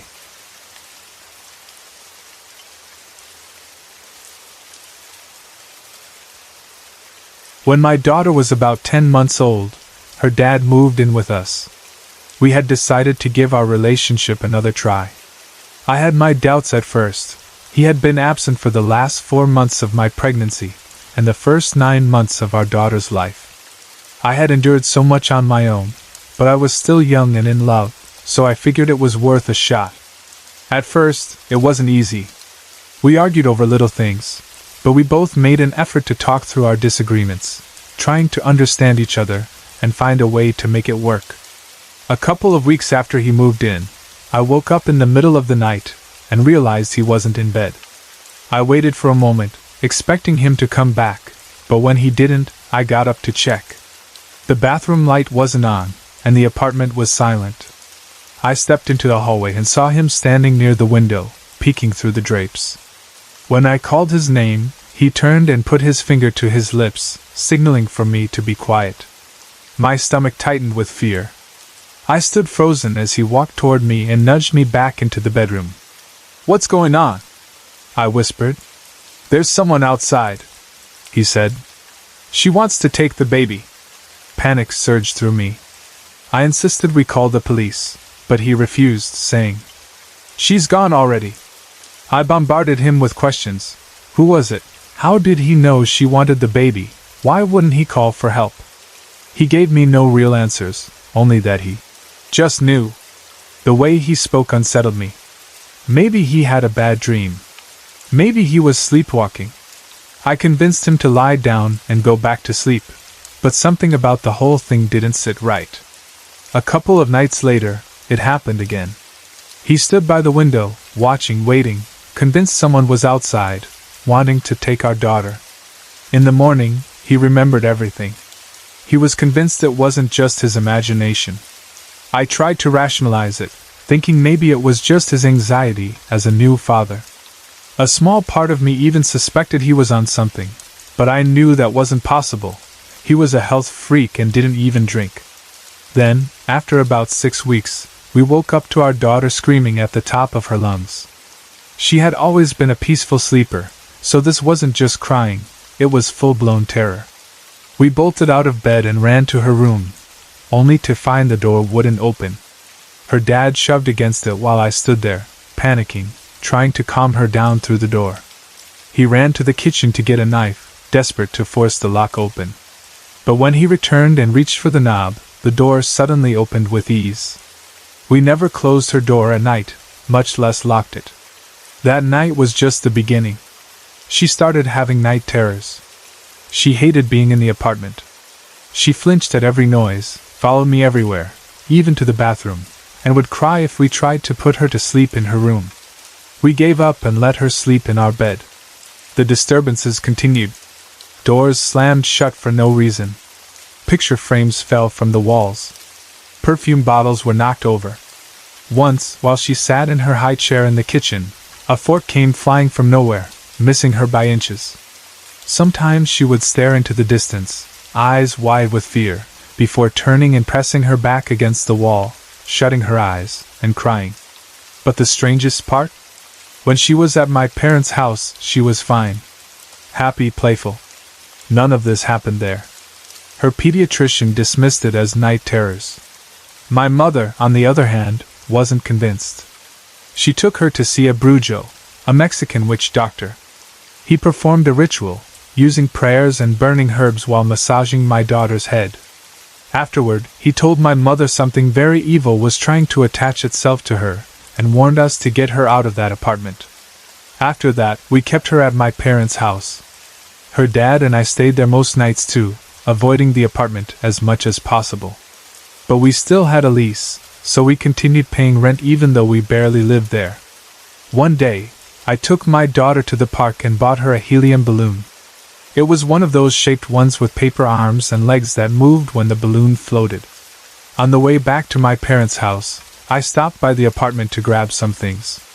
I didn't want to leave her in the car, so I brought her inside. I set her down in the living room with the balloon, and told her I'd be right back. A few minutes later, she let out a blood-curdling scream. I ran out and found her frantically trying to escape as the balloon hovered just inches behind her, gliding in an unnatural way, as if it were following her. My daughter was sobbing, running around the coffee table in circles. I grabbed her, trying to kick the balloon away, but it kept sticking to my legs. No matter how hard I pushed it, it floated back toward us. My daughter clung to me, wailing. I grabbed my purse and ran out of there, locking the door behind me. As I turned the key, I heard laughter, clear, distinct, coming from inside the apartment. I arrived at my parents' house shaking. My dad tried to reason with me, explaining something about static electricity and how the balloon could have stuck to us. But static couldn't explain the laughter. And it definitely couldn't explain why a helium-filled balloon was floating at knee level instead of sticking to the ceiling. That was the last time we set foot in that apartment. My fiancée's sister and her husband packed up all our belongings and moved everything out for us. Now, my daughter is grown. She remembers many things from her childhood, but not that apartment. Yet she has nightmares sometimes, dreams about places she's never been, dreams that describe that apartment's layout in perfect detail. I still wonder what exactly happened there. Was it the same spirit that had once saved her? Or was something else in that apartment? Something that didn't want us there. Something that was waiting for her. Even now, just thinking about it makes my heart race. I'm shaking as I type this.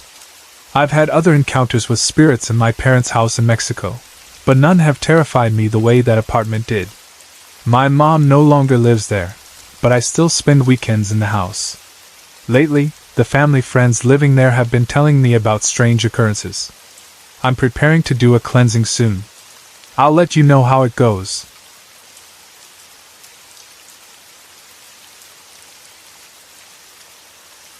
My parents bought their retirement house in Mexico almost 25 years ago and lived there for about 20 years. It became the heart of our family, where we celebrated holidays and spent countless weekends together. My siblings, my children, and I all have fond memories of that house, filling its 6 bedrooms with sleeping bags, inflatable mattresses, and the constant laughter of family gatherings. During those visits, one of our favorite traditions, besides eating, was sitting around and sharing ghost stories. It seemed like everyone in the family had an experience to tell. Strange noises at night, shadows moving in the hallways, objects going missing, blankets being tugged, typical ghostly activity. Almost everyone had encountered something at one point or another, but none of it ever felt threatening, just part of the house's character. My father passed away in 2010, and a couple of years ago, my mother moved to Nevada to live with my sister. Since I live and work in San Diego, just a few miles from the house, I started spending weekends there with my kids. At first, the house stood empty during the week. We'd arrive on Friday evenings and return to San Diego on Sunday nights. My kids loved having 2 homes in 2 different countries. Everything was perfect, until the night we came back and found the front door wide open. We immediately noticed some of our belongings scattered across the front yard. Someone had broken in. They had taken everything except the furniture. The loss of material things didn't bother me as much as the violation itself. I no longer felt safe, and the worst part was knowing that whoever had broken in now knew the house was empty during the week. They would likely come back. That night, sleep was impossible. The fear of another break-in kept me on edge. The next morning, we warned our neighbors, hoping to prevent them from being targeted too. We spoke with the housekeeper across the street, who had lived there with her 2 children for the past 15 years. She confided in us that the owners had sold the house, giving her only 2 months to move out.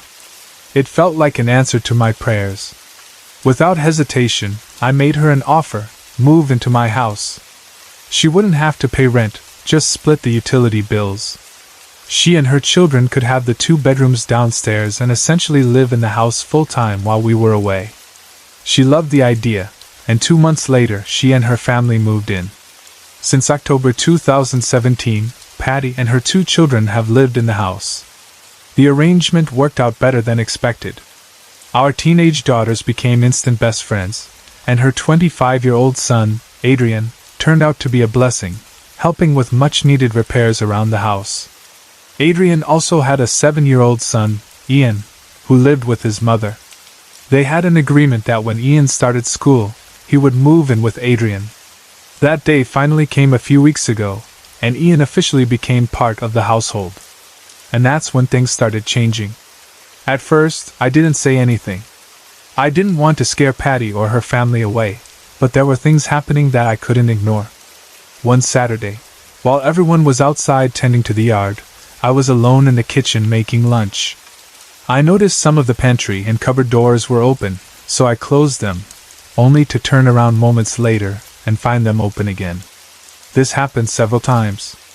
Then, I started hearing low growling noises coming from the broom closet. Each time I opened it, there was nothing there. Later, as we sat down for lunch, 2 cups sitting on the breakfast bar suddenly slid across the surface and fell to the floor. We all saw it. That night, Adrian shared his own experience. A few days earlier, he had been dozing off on the living room sofa when a pillow was thrown at him. He had been home alone at the time. I nodded, realizing he had just confirmed what I already suspected. We weren't imagining things.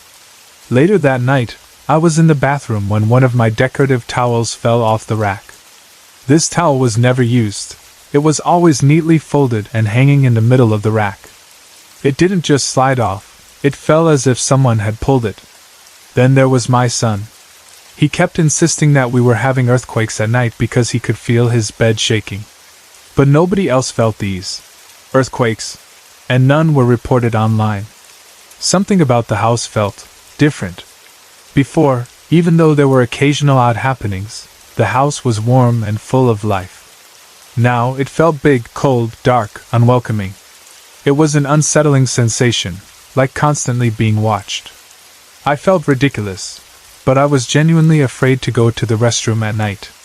All of these things had started after Ian moved in. I don't want to believe that a child is somehow the cause of the disturbances, but I can't ignore the timeline. Could it be that something attached itself to him? Or does something in the house not want him there? If the latter is true, why? I plan to do a house cleansing soon, but I need advice. If something is attached to Ian rather than the house, will a cleansing even work? I don't want to voice my suspicions out loud. I don't want to frighten him or make anyone feel unwelcome. But I can't shake the feeling that whatever is happening started when he arrived. I don't know what to do, but I know one thing for sure. Something in that house has changed, and it doesn't feel right.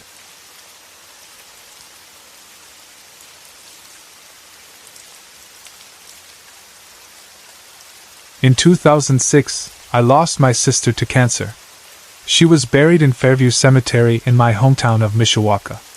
Over the years, I had strange experiences there, but the real activity never happened at Fairview. Instead, it always seemed to come from the old Catholic cemetery just across the street. Every time we visited my sister's grave, my friend, let's call her Lisa, would feel an almost magnetic pull toward that Catholic cemetery. She couldn't explain it, just that something seemed to be calling her there. For a long time, we ignored it.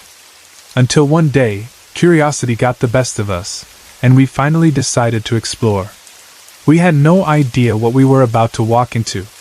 There were 5 of us that day. It was cloudy, the kind of overcast sky that made everything feel still and heavy. We wandered through Fairview for a while before Lisa started getting that feeling again, stronger than ever. This time, we listened to her and crossed the street. At first, stepping into the Catholic cemetery felt like nothing at all. It was quiet, calm. But then, we noticed a fenced-off area further back, where the older graves stood. The gate was open, practically inviting us in.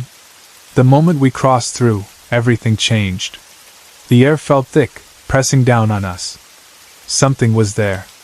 I tried to brush it off, even joked that if anything happened, I'd hold it off while everyone else ran. I didn't realize I was practically inviting something in. As we wandered, I passed by an old stone mausoleum. The moment I stepped near it, I felt something, like an energy trying to reach out. I shook it off and kept walking, but the sensation lingered.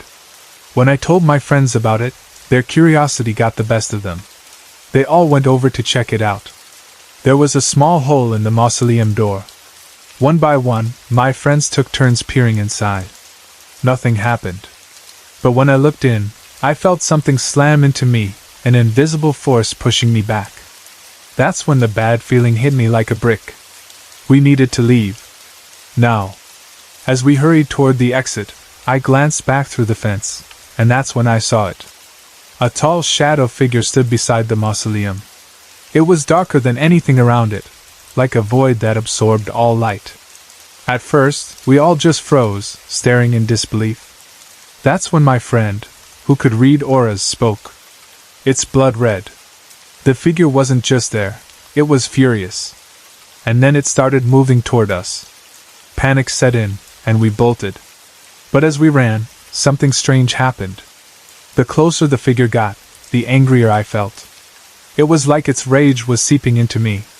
My thoughts became clouded, irrational. I was cursing under my breath, muttering for it to leave us alone.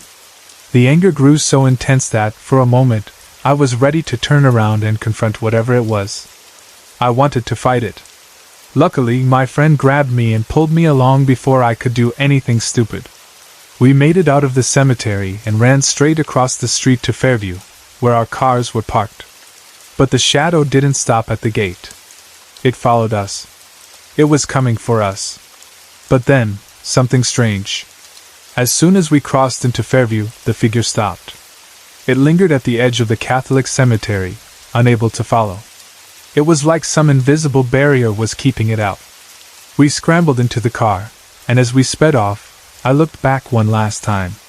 It was still standing there, watching us leave. To this day, I have no idea what we encountered. I've been back to that cemetery a few times since, but I've never seen it again. Did we disturb something that was meant to be left alone? Or was it something else entirely? Something that had been waiting for us? I don't have the answers. But I'll never forget that day.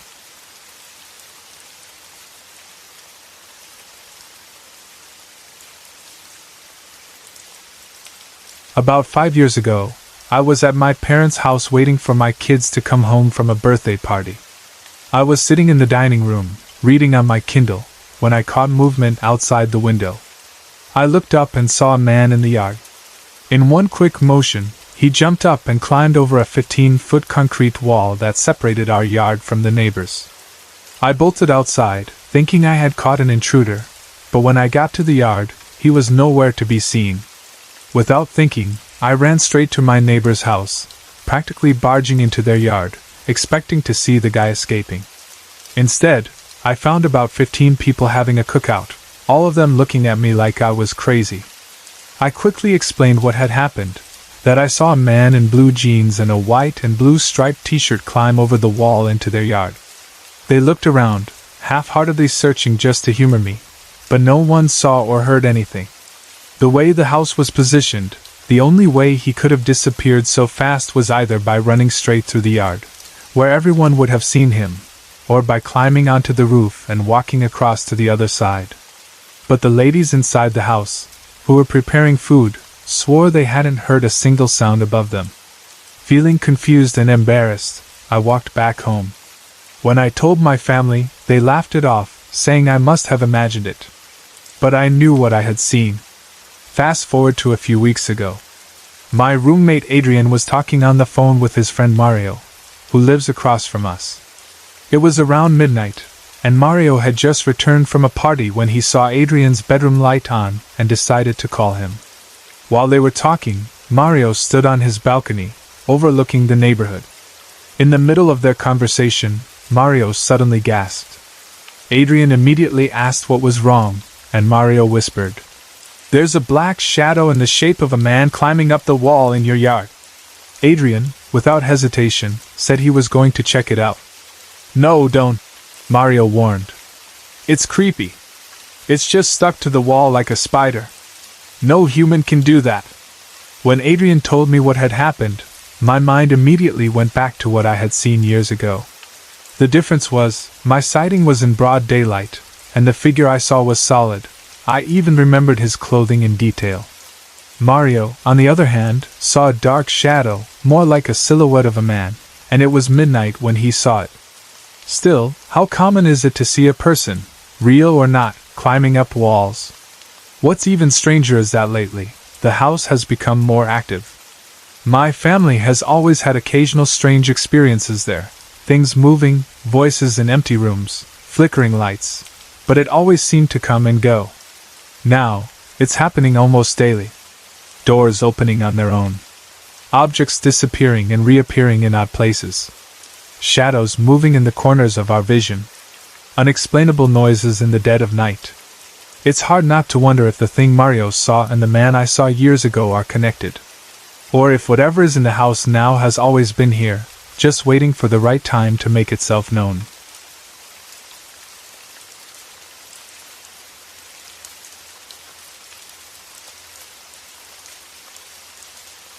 This happened about 30 years ago when I was around 12 years old. I was born and raised in Mumbai, but that year, we moved to a small town in rural Maharashtra because of my father's job transfer. We rented a small first-floor apartment in a beautiful bungalow located on the outskirts of town. I was thrilled about all the open spaces and greenery around and quickly made new friends in the neighborhood. Not far from where we lived was an old, unfinished bungalow that had been abandoned for years. People in the neighborhood whispered that it was haunted and cursed, but we kids never took such things seriously. To us, it was just another old house. A compound wall, which seemed like an afterthought, separated this bungalow from ours. Other houses in the neighborhood had only temporary fencing, but for some reason, this place had a solid wall. It became our favorite playground. One of our favorite games was to climb this wall and walk along its entire length. It was tricky because of the dirt covering the surface and the overgrown trees and weeds around it, making it feel like a real adventure. We called it our adventure wall climbing game. I played it often and never once felt uneasy or afraid. However, our parents strictly forbade us from playing near that wall, which, of course, made the game even more exciting. One winter evening, while our parents were busy with a meeting at home, we decided to sneak out and play. We were so engrossed in our game that we didn't realize how quickly it was getting dark. I was the last one to go that evening, and for some reason, I suddenly felt uneasy. As I climbed the wall, I found myself walking much slower than usual. My friends laughed and teased me for being scared, which only made me speed up. As I neared the far end of the wall, I felt something strange, an unseen force pushing me from the other side. Before I could react, I lost my balance and fell into the compound of the old bungalow. Panic hit me immediately. My knees were scraped from the fall, and the pain made me cry out. I called for my friends, but there was no response. That's when I realized something was wrong. I tried to get up, but it felt as if something was pinning me down. I struggled, but it was like an invisible weight held me there. My fear turned into sheer terror. I screamed as loudly as I could, crying for my mother, praying for someone to come and save me. The minutes stretched on, and I felt trapped, unable to move. Finally, after what felt like an eternity, one of my friend's mothers heard my cries. She rushed to the scene and pulled me out. I was shaken, trembling, and barely able to stand. She quickly took me home and told my parents everything. Instead of scolding me, my parents looked deeply worried. That night, I developed a high fever and remained sick for nearly a week. Though my memory of what followed is blurry, I remember visits to the doctor and stopping at a few temples along the way. My parents arranged for a special puja for me, and only after that did my health begin to improve. We stayed in that house for a few more months before finally moving away during the school break. After my experience, none of my friends dared to play the wall climbing game again. They all felt guilty for leaving me behind that evening. As for me, the incident changed me in ways I couldn't explain. I lost my love for adventure and have feared heights ever since. Even today, when I think back to that night, I still wonder, was it just an accident, or was something really there, waiting in that abandoned bungalow?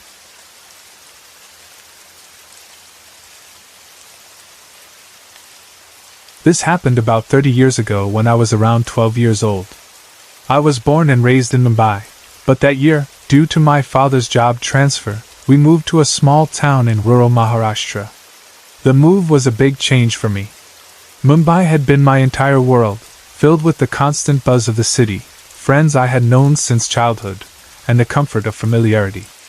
Now I was in a place that felt completely different, quieter, surrounded by open spaces, and with a much slower pace of life. At first, I missed the city terribly, but soon, I started to appreciate the beauty of my new surroundings. We rented a first-floor apartment in a charming bungalow on the outskirts of town. The house was old but beautiful, with large windows that overlooked a vast expanse of greenery. The air smelled fresh, untainted by the pollution I was used to in Mumbai. Our backyard had tall trees, their branches swaying gently in the wind, and a variety of birds chirping throughout the day. It felt like living in a storybook. The best part was that I quickly made new friends in the neighborhood, a group of kids my age who were just as adventurous as I was. Not far from our bungalow was an old, unfinished house. It was large, almost grand, but abandoned for years. It had a skeletal structure, with walls standing but the interiors barely complete. The locals often spoke about it in hushed tones, claiming it was haunted and cursed. Stories of people seeing shadows, hearing whispers, and feeling cold spots circulated among the adults, but we kids never took such things seriously. To us, it was just an empty, forgotten place, mysterious, yes, but not something to be feared. This old bungalow shared a compound wall with ours, but unlike other houses in the area, which were separated by simple wooden fences or hedges, this one had a proper brick wall. The wall wasn't too high, and it looked sturdy enough to climb, so naturally, it became a part of our playtime adventures. The idea of climbing up, walking along its length, and balancing ourselves without falling felt like an exhilarating challenge. It was dirty, covered in dust and small vines, and parts of it were chipped, but that only made it more exciting. We called it our adventure wall climbing game. I played the game often and never once felt uneasy or scared while doing it. I would walk the length of the wall with ease, sometimes balancing on one foot just to prove my skill. My parents, however, were strictly against it. They warned us several times to stay away from the wall and the abandoned house, telling us it wasn't safe. But what was childhood without a little rebellion? Their warnings only made the game more thrilling. One winter evening, while our parents were occupied with a meeting, we decided to sneak out and play. The air was crisp, and the sky had turned a beautiful shade of orange and pink as the sun began to set. We laughed and cheered each other on as one by one, we climbed the wall and walked across it, proving our courage. The atmosphere was light-hearted, filled with the sound of giggles and playful teasing. As the daylight faded, I found myself being the last one to climb the wall. As I placed my hands on the rough bricks and hoisted myself up, an odd feeling settled in my chest. It wasn't fear exactly, but a strange, nagging unease. I ignored it and began walking, but unlike before, my steps were slower, more hesitant. The playful jeers of my friends urging me to hurry up only made me more determined to complete the walk. Then, just as I neared the far end of the wall, I felt it. A sudden, forceful push, something unseen yet powerful. Before I could react, my balance was lost, and I tumbled over the edge, landing hard in the compound of the abandoned house. For a moment, everything went silent. Pain shot through my knees as they scraped against the uneven ground. My hands trembled as I tried to push myself up, but something was wrong. It felt as if an invisible weight was pressing down on me, holding me in place. A wave of panic washed over me. I called out for my friends, my voice shrill with fear, but no one responded. The shadows around me seemed to grow darker, stretching unnaturally as if they were alive. The air was thick, heavy, and it felt as though something unseen was watching me. I tried again to move, but my limbs felt frozen. A chilling sensation crept up my spine, making my skin break out in goosebumps. My breath quickened as the fear intensified. I squeezed my eyes shut and prayed. Then, as if answering my silent plea, I heard footsteps approaching. A voice called out my name, a familiar, comforting voice. It was my friend's mother. She had stepped outside and heard my cries. Within moments, she climbed over and pulled me out. As soon as I crossed back over the wall, the oppressive weight lifted, and I felt lighter, as if whatever had been holding me down had let go. She took me home, and I clung to her, still shaking. my parents were waiting anxiously, and as soon as they heard what had happened, their faces darkened with worry. They didn't scold me, which was unusual. Instead, they exchanged glances and spoke in hushed tones. That night, I developed a high fever and remained bedridden for a week. I don't remember much from those days except for the concerned whispers of my parents and the faint scent of incense filling the house. A few days later, my parents took me to a temple. We performed a special puja, something I had never experienced before. The priest murmured prayers, circled a flame in front of me, and tied a sacred thread around my wrist. Though I didn't fully understand what was happening, I felt a sense of calm wash over me. After that, my fever gradually subsided, and I started to feel normal again. We stayed in that house for another 2 to 3 months before moving elsewhere during the school break. None of my friends ever played the wall climbing game again. They felt guilty for leaving me behind that evening, and I never blamed them. But something inside me changed after that day. My love for adventure faded, replaced by an unexplainable fear. I avoided high places and never attempted anything remotely dangerous again. Even now, when I think back to that night, a shiver runs down my spine. Was it just an accident, an unfortunate fall, or was there something in that abandoned house, something that didn't want me there? I don't have the answers, but I do know one thing: some places are best left undisturbed. Sorry to interrupt. If you're enjoying the story, let me know in the comments and tell me where you're watching from. Don't forget to like and subscribe for more.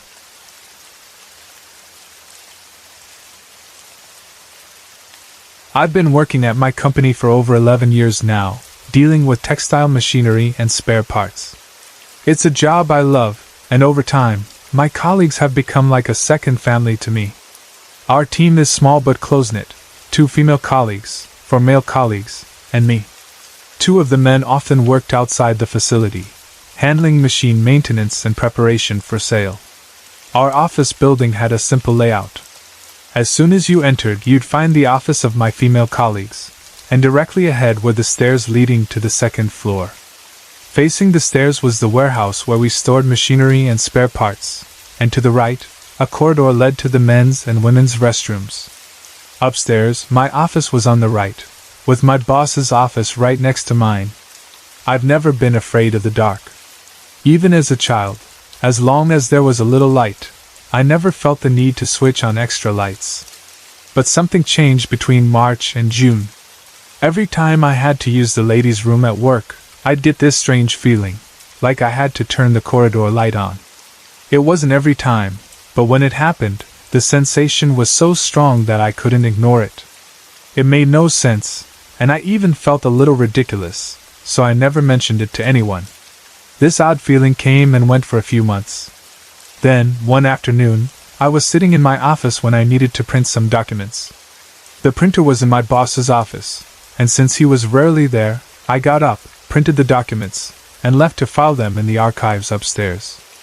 I had a habit of turning my chair to face the door when I got up. As I walked past my office, something in my peripheral vision caught my attention. My chair, which should have been facing the door, was now turned back toward my desk, and something was sitting in it. It wasn't a person, but a dark, solid shadow with a clear shape, head, shoulders, and a broad form that covered the top of the chair. I froze for a second, convinced that one of my colleagues had come upstairs and sat down while I was gone. But then, instinct kicked in. I took a few steps back, only to find my chair exactly where I had left it, facing the door. The shadow was gone. A chill ran down my spine. The metal stairs leading to the second floor were noisy. No one could have come up without me hearing them. Still, I shook it off. Maybe my eyes were playing tricks on me. 2 days later, the worst news imaginable reached us. One of my colleagues, who worked outside the office, had suffered a terrible accident. A heavy metal structure collapsed while he was working, hitting him directly.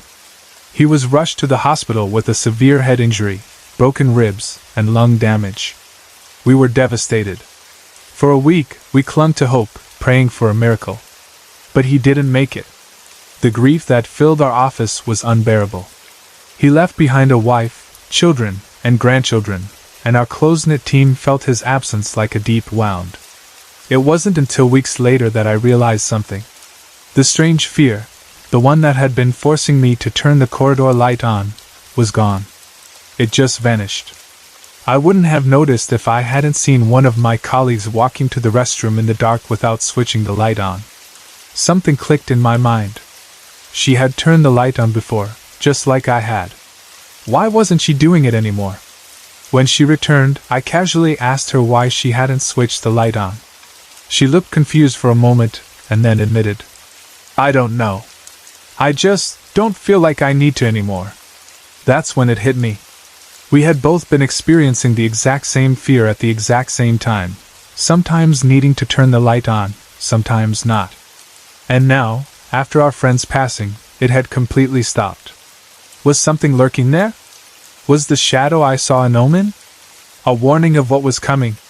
I don't want to believe that something dark had been present in our office, waiting for something tragic to happen. Our building was in an industrial area, and as far as I knew, nothing tragic had ever occurred there before. But I can't shake the feeling that something was there, watching, waiting. And once tragedy struck, it left, as suddenly as it had come.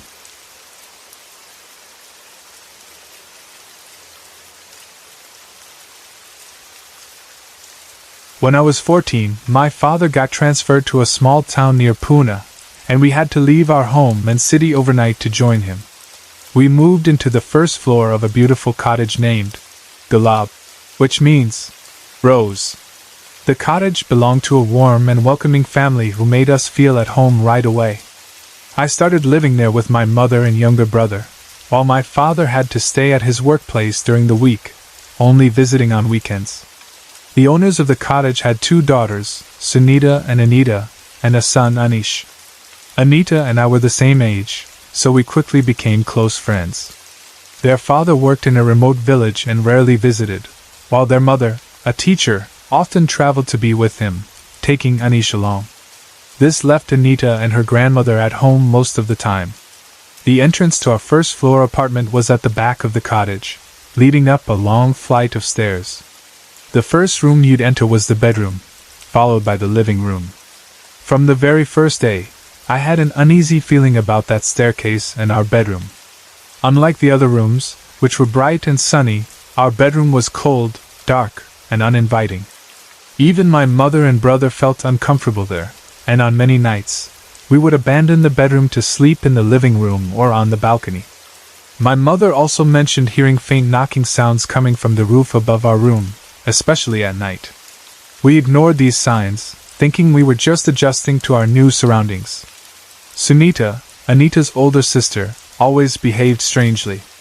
She was preparing for her 12th board exams and had a room in the basement that was always locked. She never let anyone inside, not even her grandmother.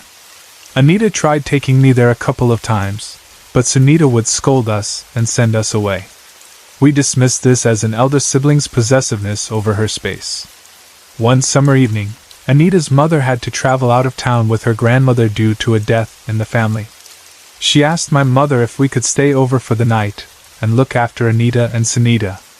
I was thrilled at the idea of a sleepover at my best friend's house. After dinner, my mother, my brother, and I headed over to Anita's place. Since Anita refused to join us and insisted on staying in her room alone, the rest of us decided to sleep in the living room together, chatting and laughing late into the night.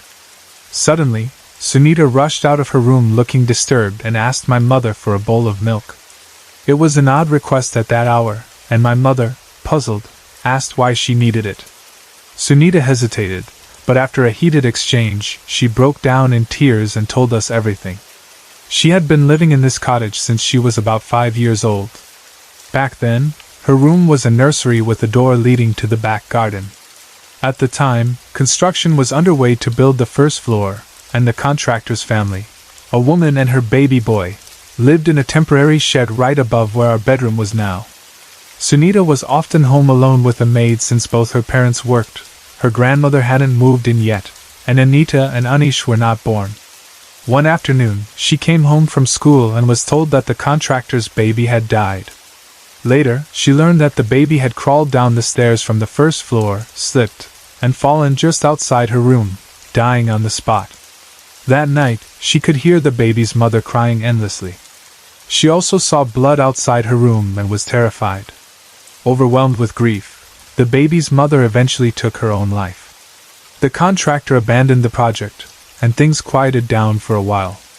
However, soon after, Sunita started hearing crying sounds near her room at night. She would wake her parents, but they never heard anything and dismissed her fears as an overactive imagination. Eventually, she started sleeping in her parents' room, but the crying never stopped. Her parents still didn't believe her, thinking she was just scared because of the recent tragedies. Then, Anita was born, and their grandmother moved in. Sunita started sleeping with her grandmother, hoping the presence of an elder would bring her comfort. But one night she woke up to find a woman and a child standing at the foot of her bed. The woman repeatedly asked her for milk. Sunita was too numb with fear to react and eventually passed out. She fell seriously ill and remained bedridden for almost a month. Her parents, skeptical of anything supernatural, refused to believe her stories. But their grandmother sensed something was wrong and called a priest. The priest confirmed that Sunita was seeing the spirits of the mother and child who had died so tragically.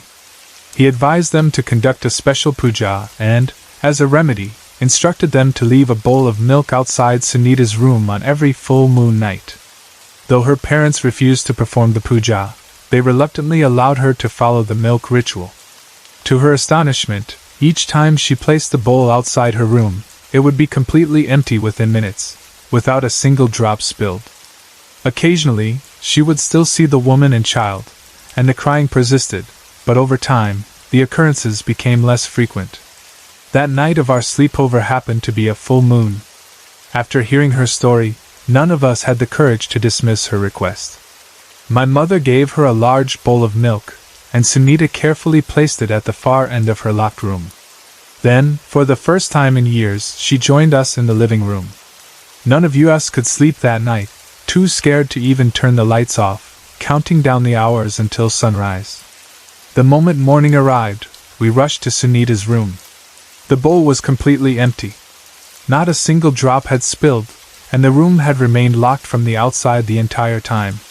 Sunita begged us not to tell anyone, fearing ridicule, and we agreed to keep her secret. We continued living in that cottage for a few more years but never had another opportunity to confirm Sunita's story. A year later, she moved to the city for higher studies, leaving the basement room empty. No one else in the family ever dared to stay in it again.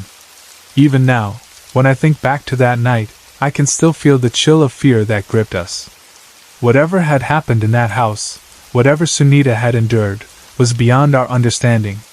And to this day, I wonder, was the woman's spirit still searching for her child, or had she finally found peace?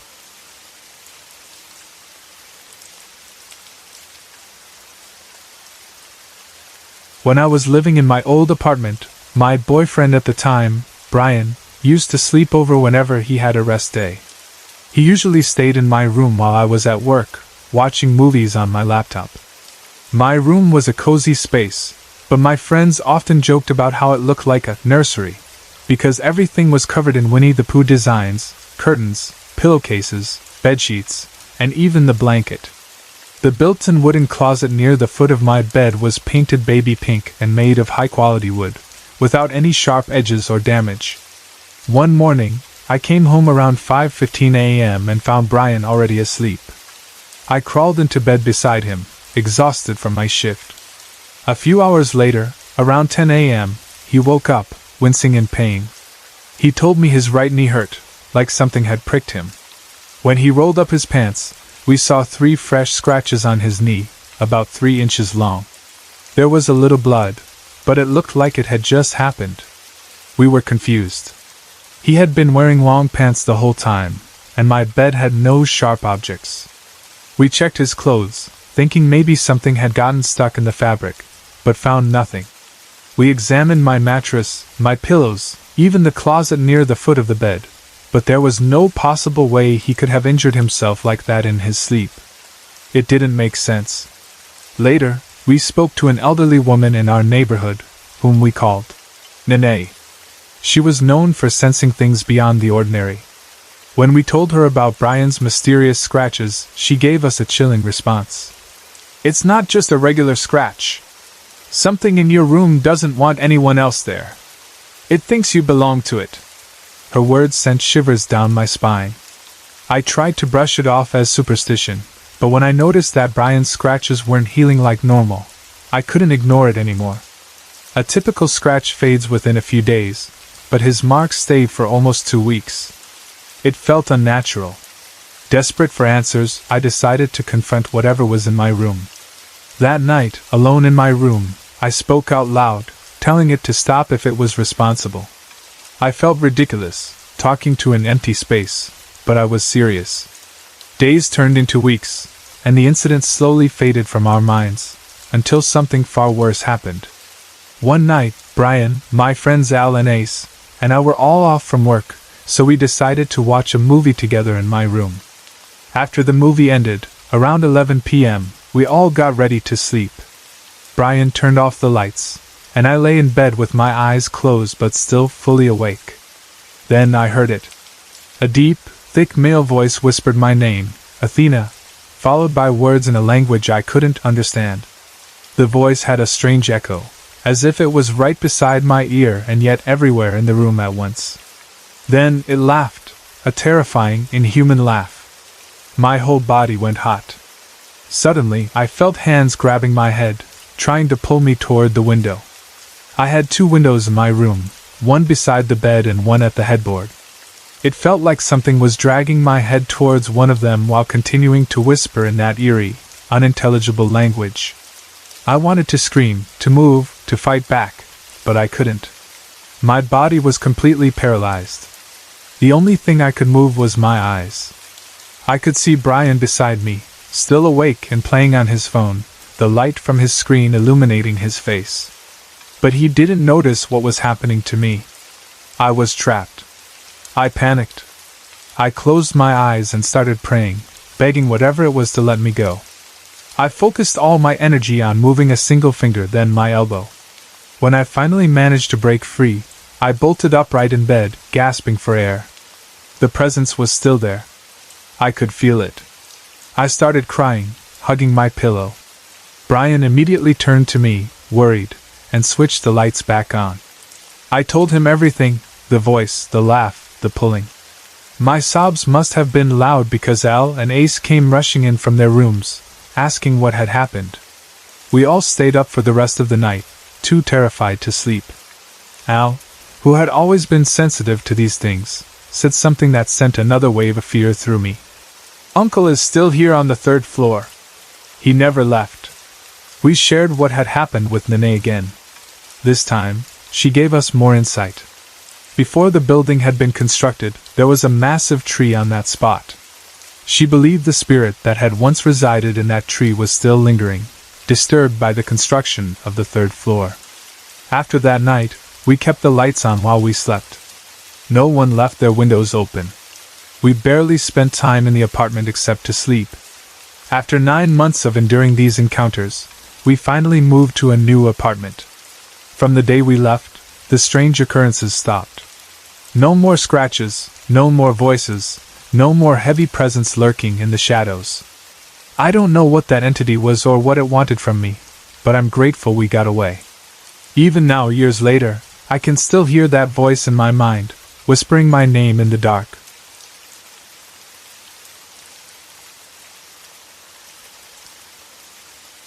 That house, a semi-bungalow with no upper floor, sat perfectly square on the lot, facing west.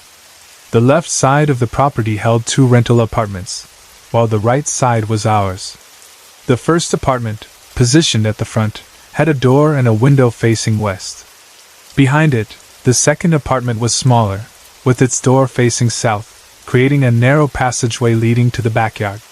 This alley also marked the boundary with our neighbor's property. Beside the second apartment, a vacant lot stretched out, shaded by a small tree, its name long forgotten. Within that empty space stood a camellia's tree, its branches reaching toward the backyard of our house. Our home mirrored the size of both apartments combined, divided into 2 rooms. The front featured a balcony, doubling as a receiving area for guests, where my mother had allowed me to keep my potted plants. If you entered through our west-facing door, the living room was immediately to the left, and our bedroom to the right, separated only by a large silk curtain. The altar stood directly opposite the entrance, so anyone stepping inside, even those still lingering at the doorstep, would first lay eyes upon the images of Santo Niño, the Virgin Mary, Joseph, and the child Jesus, with a Bible resting at the side. To the left of the altar, a doorway led into the second room, a multi-purpose space that housed the dining area, kitchen, and an extra bed for guests. The kitchen window overlooked the backyard, where the camellias tree stood, along with the vacant lot and our neighbor's house.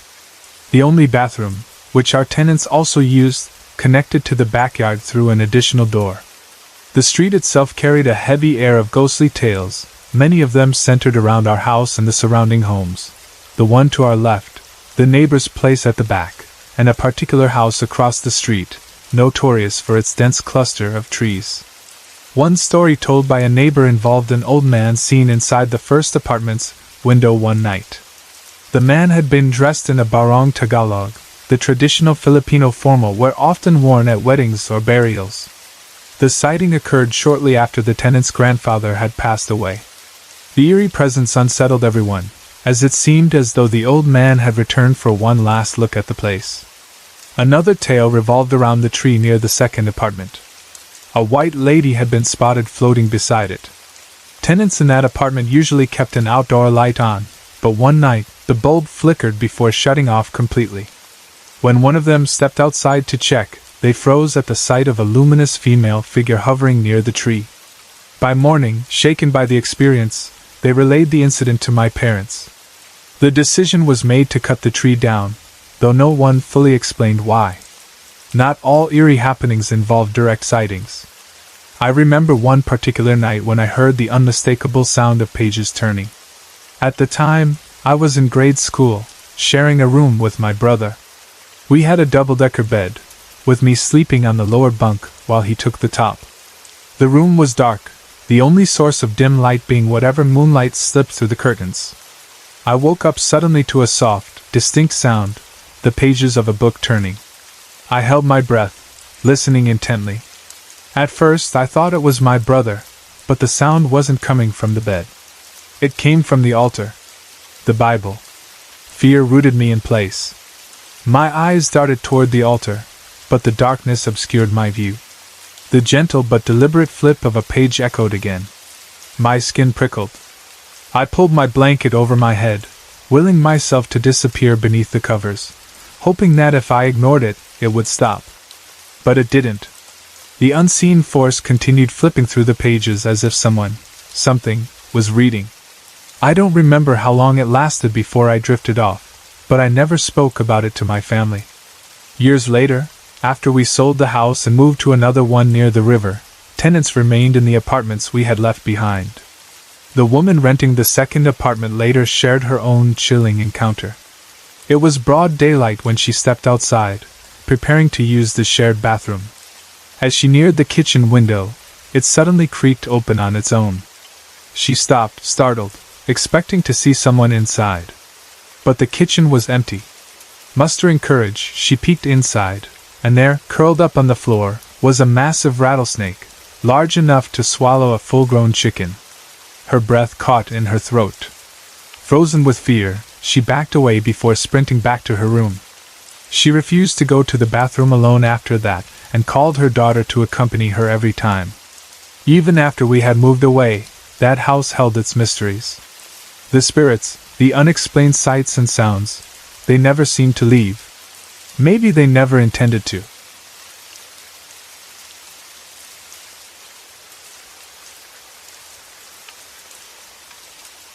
I grew up visiting my great-aunts in a house that always felt like it held more than just memories. Their brother had died in that house, and his old room was always ice-cold, no matter how high they cranked the heat. And trust me, they kept that house sweltering year-round. You'd walk through the front door in the dead of winter, and be hit with a wall of warmth, except when you stepped near that room. The temperature would drop instantly, like you had just walked into a freezer.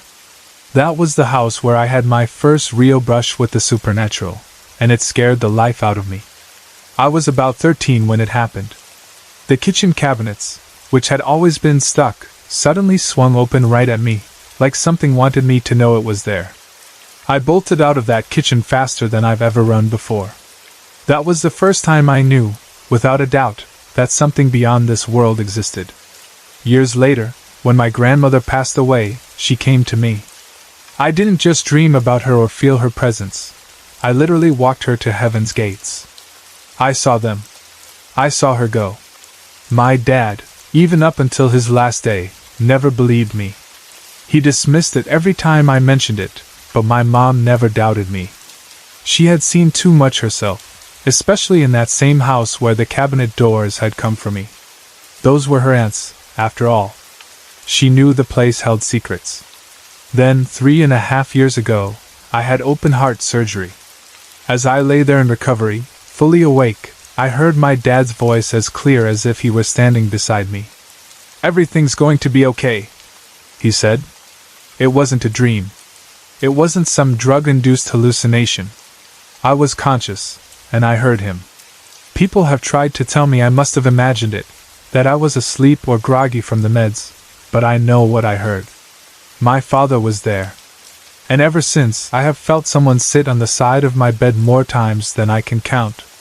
I wake up, and there's an actual indentation where someone has sat down.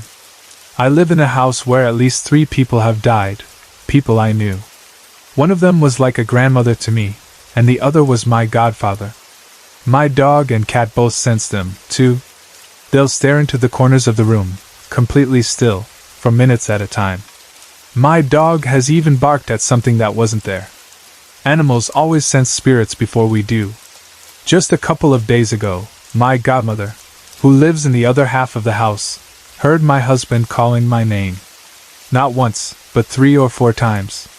He's been gravely ill, so I ran to check on him, thinking something was wrong. But when I got to him, he was sound asleep. He hadn't called me at all. A week before that, as I was trying to fall asleep, I felt someone playing with my hair, lightly tugging it. I turned over, assuming it was my husband messing with me. But he was facing away, snoring deeply, completely unaware of what had just happened. Then there's Old Salem, just outside of Senatobia, Mississippi. I've been there several times, and let me tell you, that place is alive with something. The first time I went, I was alone, and I convinced myself it was just my imagination running wild. But I felt things, cold spots that shouldn't have been there on a humid southern night. I heard voices in the distance, too faint to make out, but impossible to ignore. The next time, I took my mom. If there's anyone who would believe what I was seeing, it was her. And sure enough, she saw them, too, shadow figures moving through the graveyard, slipping between the tombstones like they were watching us just as much as we were watching them. But the real test was when I took 2 friends with me, one of whom swore after that night that he would never go back. That night was different. It wasn't just cold spots or distant voices. We saw a shadow figure, tall and dark, moving against the moonlight. Then, as we were sitting in the car, about to leave, both his sister and I felt something. It started at the top of our heads and ran down our necks, stopping at our shoulders. At the exact same time, we both whipped around and accused her brother, who was sitting in the back seat. But there was no way he could have reached both of us like that, not in that old boat of a car, with seats too wide for him to stretch his arms to touch us both at once. I've been back a few more times since then, but not recently. The old church, which had supposedly been used for satanic rituals, was torn down years ago. But that doesn't mean the spirits left. The graveyard and the land itself are still thick with activity. And now, with cell phones and cameras in our pockets, I'm itching to go back. Who's coming with me?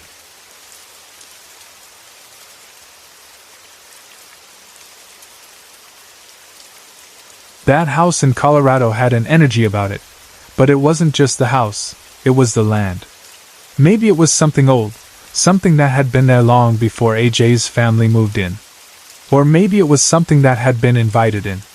When AJ was a teenager, he had dabbled in things he shouldn't have, things that blurred the lines between curiosity and danger.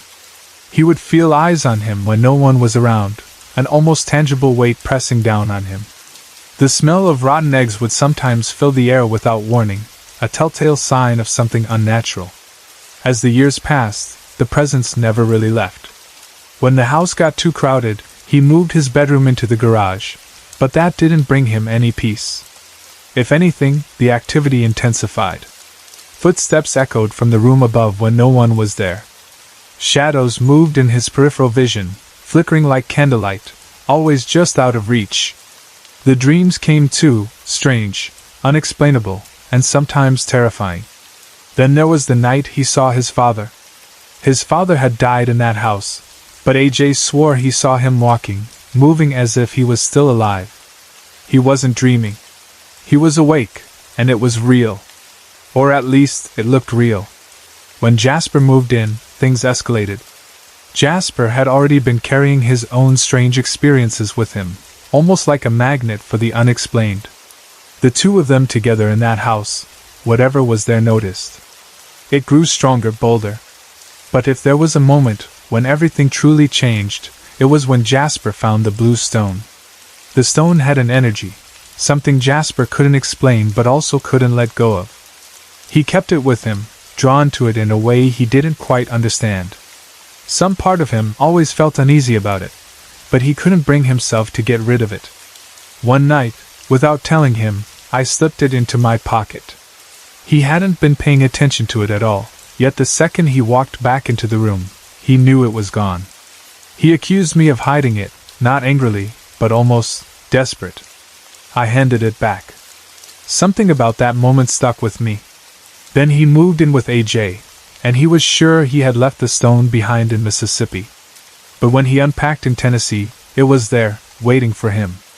He insisted he hadn't packed it, but somehow, it had followed. That spring break, I went to stay with them for a week. The first morning I woke up, Jasper was already awake, staring out the window. I asked him what he was looking at. "It's here," he said. He described it as a swirling, shadowy orb, hovering just outside, waiting. I asked him what he meant by waiting, and he said it felt like it needed permission to come inside. This wasn't the first time it had shown itself.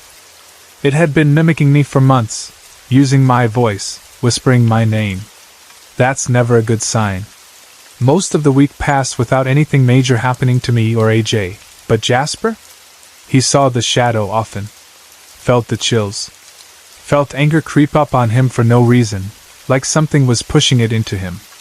By the end of the week, we had figured out that the garage was the center of it all. If something was lurking, it was strongest there. So, we did what anyone with poor judgment and a fascination with the paranormal would do. We decided to investigate. We grabbed a camera and sat down at a table in the garage. AJ, being the most experienced with energy work, cast a circle around us, sprinkling salt and warning us not to step outside of it. Jasper, of course, ignored that more than once. We started asking questions. "What is your name? What do you want?" Silence. The camera wasn't picking up anything, except, for some reason, it would randomly go black. Then, after a few moments, the video would return. This had never happened before. Never happened after. The whole time, the air around us was cold, but it was worse near Jasper. We heard knocks, loud bangs coming from the corners of the garage, and sometimes from outside. Were they just normal sounds? Maybe. But they weren't normal for that place. Not before and not after. At one point, Jasper pointed between the two of us and said, "It's right here." I snapped 7 or 8 pictures of that exact spot. Later, when I went to check the photos, every single one was ruined, distorted with nothing but green static lines. That had never happened with my camera before. It didn't happen again afterward. When we'd had enough, AJ closed the circle, and immediately I felt worse. Like whatever had been watching us was closer now. We grabbed each other's hands and rushed back inside. Jasper swore it was behind us the whole way. Said he could hear it walking. I didn't hear anything, but I can't say for sure that he didn't. Nothing major happened the rest of the trip. No more sightings, no more knocks. But the day after I left, Jasper finally got rid of the stone. He threw it into a neighbor's yard, as far as he could. For a few days, things were quiet. He felt lighter. Then, one morning, the stone was back. Right where it had been before he threw it away. I thought maybe he was messing with me. But AJ, who I can swear on my life has never lied to me, swore just as hard that he had watched Jasper get rid of it. That there was no way he could have gone back to retrieve it. That's when we knew. It wasn't just something following Jasper. It was something that wouldn't let him go.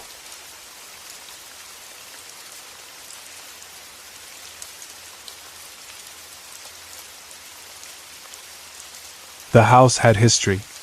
It wasn't ancient, but it had seen decades of life pass through its walls. My fiancée had lived there before, and after both of us endured difficult marriages, we found ourselves pouring everything we had into its renovation, an exhausting 6-month process that left us drained but hopeful. When we finally moved back in, we thought the hard part was over. It was a beautiful place, nestled at the end of a private road, surrounded by live oaks and citrus trees. The land felt timeless, almost untouched. At the edge of the property stood an old cracker cabin, a relic from the past, its wooden frame weathered by the years. I often wondered about the people who had lived there before. What kind of lives they had led. What they had left behind.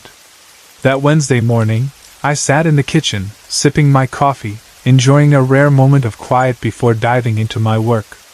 That's when I heard it, 3 knocks at the window by the side door. It was a familiar sound. My in-laws, who lived next door, always knocked 3 times before coming in. But as I stood to let them in, I remembered they had left town days ago. My heart started pounding. I hesitated, then moved quickly to the door, throwing it open. Nothing. No one. The yard was empty, the trees swaying gently in the morning breeze. That evening I brushed it off. A creaky old house, nothing more. My fiancée and I went out to the mall to pick up last-minute items for our trip. We stopped at a restaurant afterward, settling into a quiet corner booth, sipping our drinks, chatting about our upcoming vacation. Then, out of nowhere, I felt it, 3 distinct taps on my shoulder. A cold, deliberate pressure. I spun around, expecting to see a waiter, another customer, anyone. But there was no one. The restaurant was nearly empty, and the nearest table was yards away. I turned back to my fiancée, my face pale. "What was that?" she asked, noticing the shock on my face. "I felt someone tap my shoulder." I glanced behind me again, but there was still no one. She had seen my reaction, the way I physically turned as if responding to a real touch. We tried to laugh it off, but an uneasy feeling settled over me. Thursday morning, I buried myself in work, determined to put those strange moments behind me.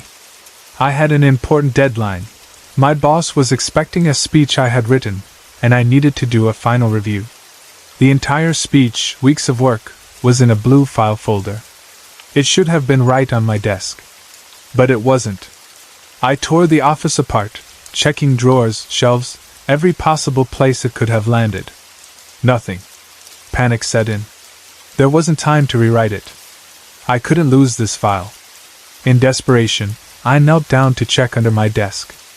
I didn't find the file, but I did find a loose sheet of paper I needed for another task. Frustrated, I grabbed it and slapped it onto the desk before giving up for lunch.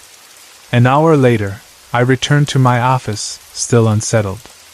I sat down, sighed, and reached for the phone to call my fiancée. Maybe she had seen the file somewhere. But as I stretched out my hand, I froze. The blue file was right there. It sat in the dead center of my desk, as if it had never been missing. And underneath it, the loose sheet of paper I had placed there earlier. An electric shock ran up my spine. My hands gripped my head as I whispered, "No way." I hadn't found it. I hadn't moved it. No one had entered my office. But there it was. A wave of cold spread over me, the hair on my arms standing up. My eyes darted around the room, searching for an explanation, for some way to rationalize what had just happened. But I couldn't. There was no explanation. I had been alone. For the rest of the time we lived there, I could never shake the feeling that something lingered in that house. The area outside my office was always cold, colder than any other room, even though there was no reason for it. Maybe we had disturbed something when we remodeled. Maybe someone who had once called this place home had never really left. And maybe, just maybe, they had done me a favor. We've since moved, and nothing strange has happened in our new home. But I know what I felt. I know what I saw. And I believe, without a doubt, that we weren't alone in that house.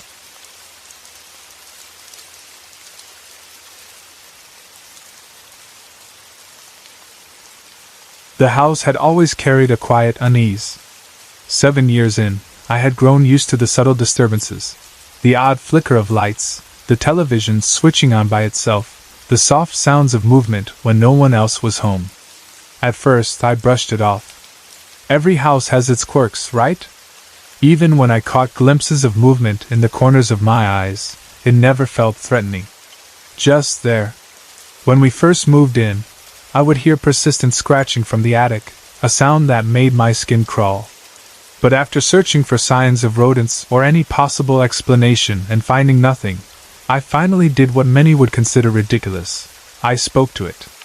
I stood in the middle of my living room and firmly asked whatever it was to leave. And just like that, the scratching stopped. For years I lived in relative peace.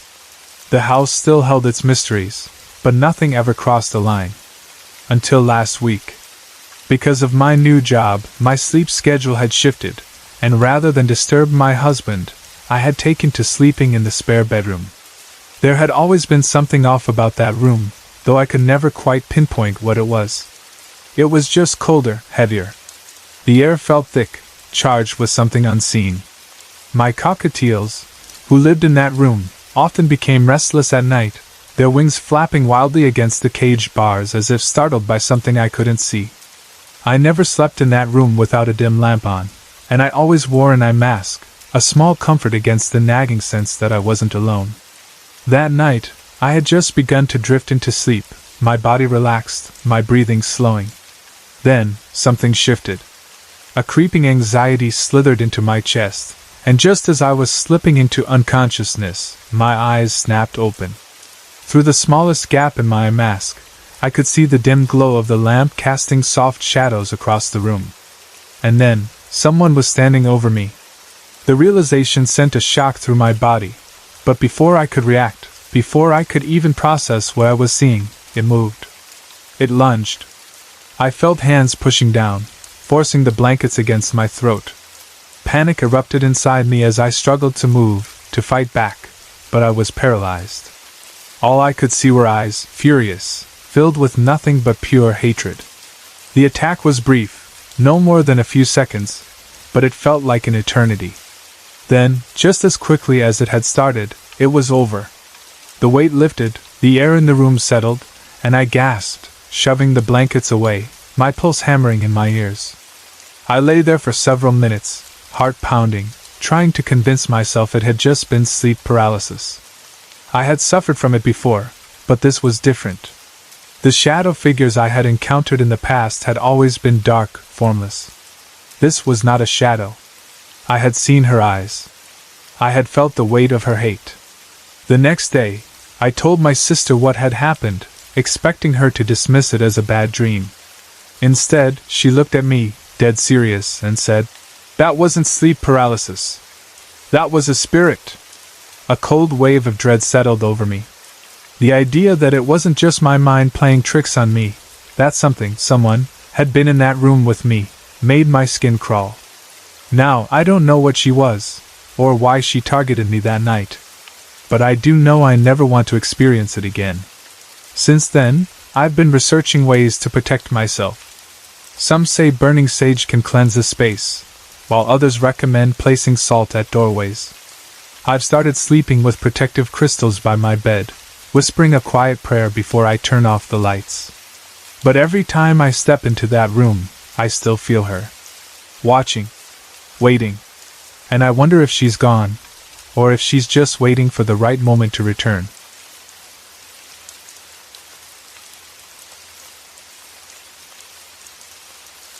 That summer was supposed to be just like any other, working odd jobs, staying with my aunt in Richmond when needed, and driving back home to Danville whenever I had the chance.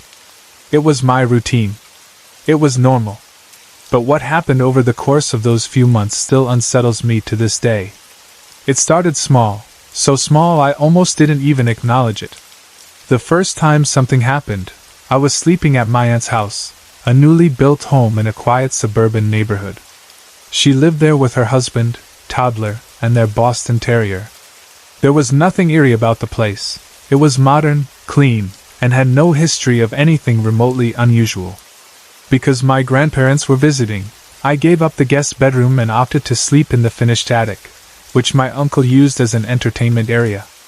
That night, I was lying on the couch, slowly drifting off when I heard something that instantly put me on edge, a deep, heavy breathing. At first, I thought maybe I was just imagining it. I was on the verge of sleep, after all. But as my mind sharpened and I became fully conscious, I realized the sound wasn't coming from me. It wasn't my own breath. I froze. The slow, rhythmic inhaling and exhaling continued, as if someone was standing right beside me, watching. My heart pounded against my chest as I tried to stay still. The room was dark except for a sliver of light from the hallway. I squeezed my eyes shut, listening, holding my breath so I could make sure it wasn't mine. It wasn't. After what felt like an eternity, I finally forced myself to open my eyes. And the breathing stopped. Instantly. Completely. I sat up, still feeling the heaviness of the silence around me. Nothing. The attic was empty. It took me a while to calm down, but eventually, I convinced myself it had been some weird half-dream state. Maybe my mind was playing tricks on me. Maybe I had imagined it. And so I let it go. Weeks passed, and nothing unusual happened. I forgot all about it, until it happened again. This time, I was sleeping in the guest room. It was around 4 a.m. when I woke up, a strange sensation pressing down on my chest. And then I heard it. That same slow, deliberate breathing. It was so distinct, so unnervingly close, that I could pinpoint exactly where it was coming from, just beside my bed, near the foot. Again I froze, holding my breath, listening. It wasn't the dog. It wasn't my aunt, uncle, or anyone else in the house. It was just there. I cracked my eyes open the smallest amount, trying to keep my breathing steady. Nothing. The darkness was undisturbed. But the breathing continued, unbothered by my growing fear. And then, just like before, the moment my eyes shot open in full awareness, silence. As if it had been watching. As if it knew. I grabbed my phone, turned on the lamp, and sat in bed for the rest of the night, staring at the doorway. I didn't sleep. And for the rest of that summer, I kept the light on every single night. At that point, I had only experienced these things at my aunt's house, so I assumed whatever it was tied to her home. I was wrong. The strange occurrences followed me home. My rental house was small, a standalone structure with 2 stories. No connected walls. No close neighbors. It was quiet, private, and until that summer, completely normal. Then the TV started turning on by itself. At first, I thought I had maybe pressed something on the remote by accident. But then it happened again. And again. Once a week, at exactly 3 a.m., the TV would blast on at a volume much louder than I ever set it. The first time, American Psycho was playing, which sent a shiver down my spine. Every time after that, it was something random, an infomercial, a commercial break, a sitcom rerun. But it wasn't the content that scared me. It was the pattern. The consistency. The fact that no matter how much I tried to ignore it, it kept happening. I talked to my stepdad about it, hoping for a logical explanation. Maybe I had set a timer on accident. Maybe I had rolled over onto the remote. But I had been living in this house for over a year without anything like this ever happening. And after weeks of making sure the remote was untouched before bed, the same thing continued. It was unnerving. But it wasn't terrifying. That came later. The night I heard the footsteps was the night I truly realized something was wrong. I woke up slowly, pulled from sleep by an unfamiliar sound. Thud. Thud. Thud. At first, I couldn't place it. But as my mind cleared, my heart stopped. Someone was running back and forth above me. Heavy, deliberate footsteps pounded across the ceiling, moving quickly, rhythmically. But that was impossible. I lived alone. I lay frozen, my ears straining to make sense of what I was hearing. The layout of my house was simple: bedroom and bathroom downstairs, kitchen and living room on the main floor, and a lofted area on top. The area directly above my bed was my couch. That was it. No open space. No room for someone to run. And yet, the footsteps continued. I squeezed my eyes shut, every muscle in my body tense. I wanted to believe it was an animal, but there was no way. The weight of each step, the force behind the movement, this was something human. For an hour, I lay there, listening. I should have gotten up, should have checked, but fear kept me paralyzed. I just sat in my bed, blankets wrapped tightly around me, waiting. By morning, the house was silent again. Desperate for answers, I set a glued trap beneath the couch, thinking maybe, just maybe, I'd catch something. A mouse, a rat, anything. The trap never moved. That was it for me. I couldn't ignore it anymore. I drove to a local shop, bought a bundle of sage, and brought it home. Standing in the middle of my living room, I spoke aloud to whatever was there. "You are not welcome here. You need to leave." I let the words hang in the air. Then, I lit the sage and walked through the house, letting the smoke curl into every corner, every darkened space. I haven't experienced anything since. No more TV turning on. No more breathing. No more footsteps. It's been over a year, and whatever was there is gone. But I still wonder. Was it something that followed me? Was it always there, waiting for me to notice? Or did my acknowledgement of its presence give it the power it needed? All I know is, for one summer, something watched me. And whatever it was, it knew when I was awake.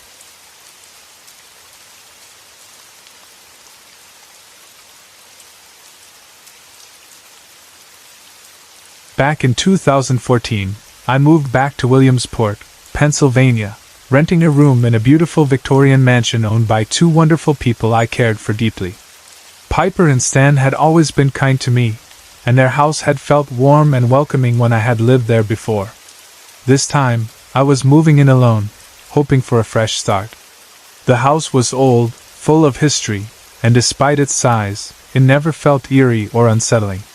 The only place that ever made me feel uneasy was the small laundry room near the kitchen. Sometimes, when I was in there doing my laundry, I'd get the distinct feeling that someone was standing right behind me, watching me. It wasn't overwhelming, just enough to make me rush through my tasks and get out of there as quickly as possible. Life in the house was peaceful. I worked a steady job with a simple routine and usually spent my weekends relaxing. I wasn't one to go out much, but one weekend, my best friend Kate convinced me to join her at a party. She was shy, and I was always the one pushing her to be more social. The party wasn't great, so we decided to leave early. Kate dropped me off at my house around 2:30 a.m. I didn't want to disturb anyone by using the front entrance, so I went in through the back door. I planned to grab some snacks from the kitchen before heading upstairs to my room on the second floor. As soon as I stepped inside, I froze. Standing by the refrigerator, where the coat rack usually was, I saw a large, heavy-set figure. It was just a dark shadow, but I could tell it was staring at me. My whole body went cold. I tried to make sense of it, thinking it might be a trick of the light, but the figure was there, solid and unmistakable. Then, as if the moment had never happened, I flipped the light switch, and it was gone. The coat rack stood in its usual place, a thin windbreaker hanging from it, nothing like the broad, hulking figure I had just seen. My heart was pounding, but I forced myself to move. The feeling of being watched lingered behind me as I hurried through the kitchen and into the hallway, walking faster and faster until I finally reached the stairs. I rushed up, locked my bedroom door, and tried to shake off the fear. Sleep came surprisingly quickly, and by the time I woke up, the memory felt distant, something I could dismiss. Months passed without anything unusual happening, and I convinced myself I had imagined it. Then Kate moved in with me. We shared my large room, and things felt normal for a while. She spent most of her time out, seeing a guy she had been dating, while I enjoyed the company of Piper and Stan's pets. The house had 3 dogs, 3 cats, and even a parakeet. I especially loved one of the cats, Bo, who often curled up with me at night. Then came the night that changed everything. It was late, close to 3 a.m. Kate was out, and I was alone in my room with Bo, watching movies on my laptop. Everything was quiet, peaceful, until I felt it. A shift in the air. The locked door in my room that connected to the bathroom in the adjacent bedroom suddenly felt wrong. The atmosphere around it grew heavy, suffocating. Bo's head snapped up at the same moment I turned toward the door. She was staring intently, ears pinned back, completely still. My breath caught in my throat. Then I heard it. Footsteps. Slow, deliberate, pacing inside the bathroom. The floor creaked beneath every step. I knew, without a doubt, that no one else was home. Piper and Stan were working late. Kate was still out. I was alone. The footsteps moved from the bathroom into the empty bedroom next door, growing louder, closer. Bo's eyes followed the movement, as if she could see something through the door. And then, the footsteps stopped right outside my room. I held my breath. A deep, heavy breathing filled the silence. It was standing just inches away. My eyes darted to the bottom of the door where the nightlight from the hallway should have cast a faint glow. But there was nothing. The light was gone, swallowed in complete darkness. My hands clenched the blanket. Every instinct screamed at me to run, but I couldn't move. The breathing lingered, slow and deep. Then, finally, the footsteps started again. They drifted away, into the smaller bedroom next to mine. The light returned. I stayed frozen, my heart pounding. Then a loud crash shattered the silence. Something heavy had been thrown. I let out a small gasp, my body trembling. Frantically, I texted Piper and Stan, asking if they were home. They replied that they wouldn't be back until morning. I texted Kate, hoping she would come home, but she said she was staying out. I had never felt more alone. I called my friend in New York, Token, my voice shaking as I told him everything. He stayed on the phone with me until morning, reassuring me, keeping me grounded. I didn't sleep at all. At 8:30 a.m., a knock on my door startled me awake. It was Piper. She looked concerned and asked if I had anyone over last night. Confused, I said no. Then she led me to the small bedroom next to mine. My stomach dropped. The mattress had been flipped over, completely upside down. The foam padding was tossed across the floor. Cotton from shredded pillows was scattered everywhere. Deep scratches marred the surface of the wooden dresser. I swore up and down that I had nothing to do with it. I had locked my door. I had never left my room. But it had happened. Something had happened. I never told Piper the full extent of what I had experienced. I didn't know how to explain it without sounding insane. But that was the moment I knew I had to leave. I moved out shortly after that night, taking my memories, and my fear, with me. I don't know who or what was in that house. I don't know if it was the same heavy-set figure I saw in the kitchen or something worse. But whatever it was, it didn't want me there. And it made sure I knew it.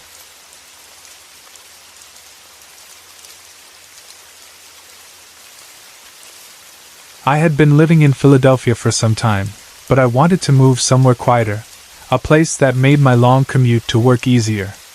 After searching for weeks, I found a loft apartment in Downingtown, a charming suburb of Philly. It was beautiful, modern, and surprisingly affordable. I had originally toured a different loft, but when I signed the lease, I was informed that the unit I had seen was no longer available. Instead, they offered me a similar one, same layout, same price, freshly painted and carpeted. The only difference was the location within the building. I didn't mind, it even had a great view of the pool. It felt like the perfect new beginning. The first year living there was uneventful.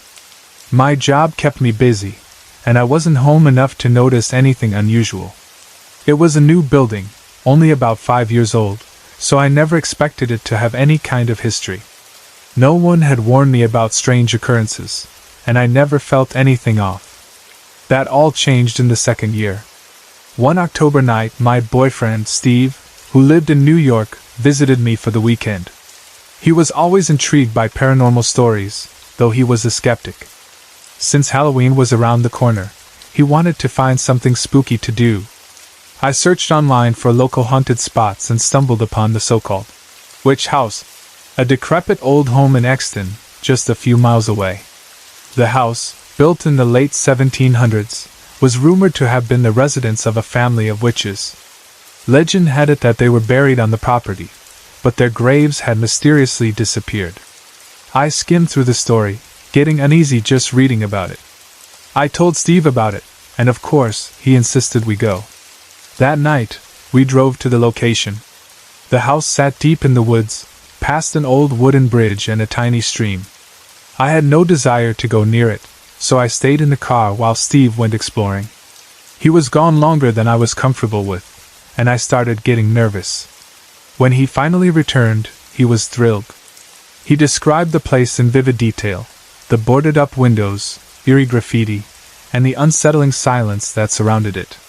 He was fascinated, but I wanted no part of it. I jokingly called it creepy house, and tried to push it from my mind. A few days later, I told my sister about the witch house. She was planning to visit for Thanksgiving, and to my surprise, she wanted to see it, too. I wasn't sure if I could stomach going back, but I agreed. That's when things started to happen. At first, it was just a feeling. I started getting uneasy in my own apartment. Whenever I was alone, I felt like something was watching me, especially from the loft above the living room.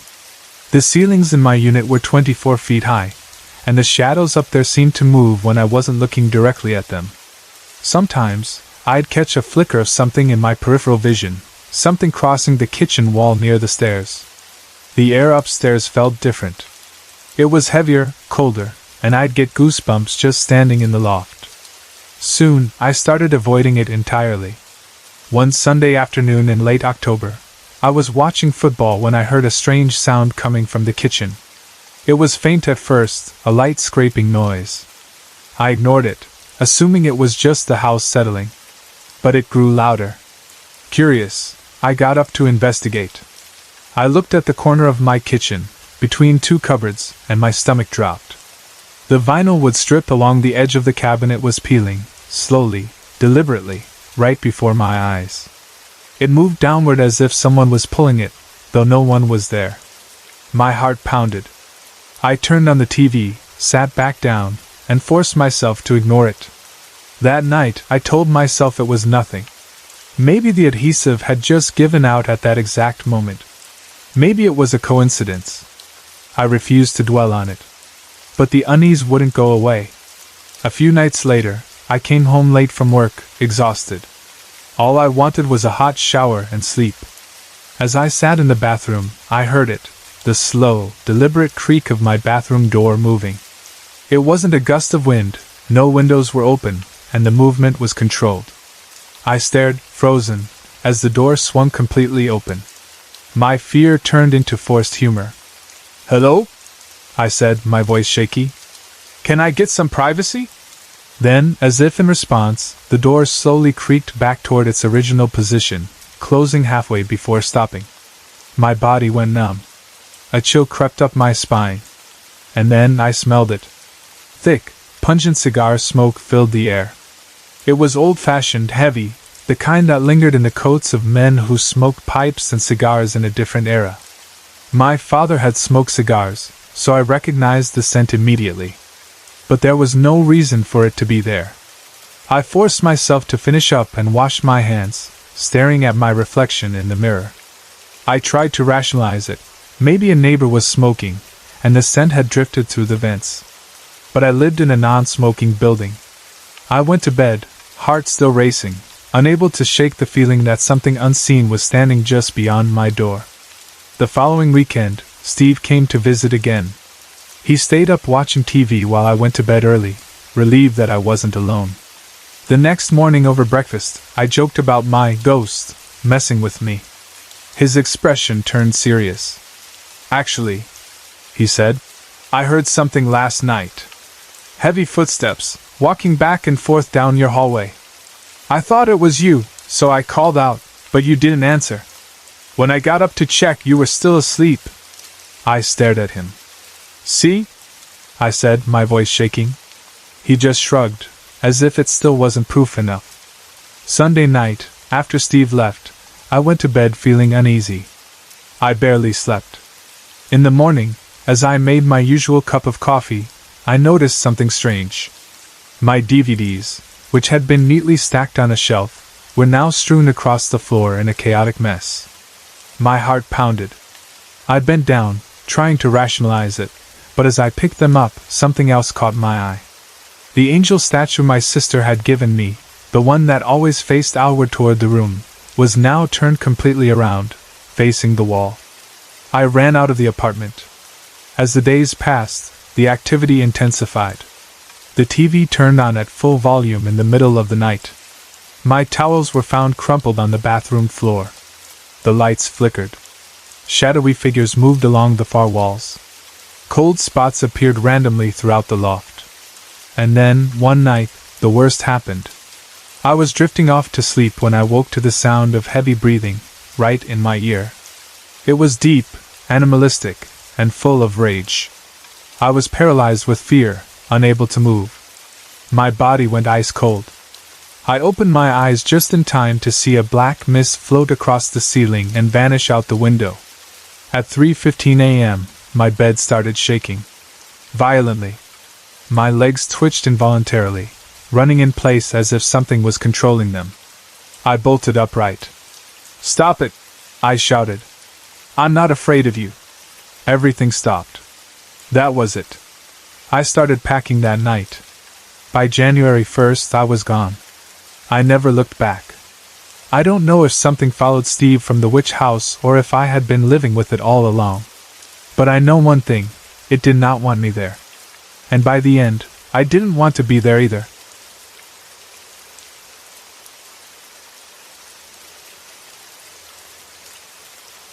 I was lying in bed, lights off, scrolling through my phone when a loud popping noise broke the silence. A split second later, something hit the ceiling, then smacked me right in the forehead. I shot up, heart pounding, fumbling for the lamp. The room looked the same, nothing seemed out of place, but something had definitely just hit me. My eyes darted around until I noticed my bottle of water sitting on the nightstand, missing its cap. It had been sealed. I was sure of it. Yet somehow, the cap had launched off, bounced off the ceiling, and landed on my forehead. I didn't bother searching for it. Instead, I just sat there, feeling an uneasy chill settle over me. I lay back down, but this time, I left the light on. Trying to brush it off, I went back to reading emails, pretending nothing had happened. But then, I felt something, light, feathery touches on my feet.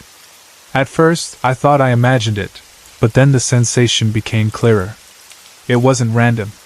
It was deliberate. I turned my head slowly, my breath hitching, and my stomach dropped.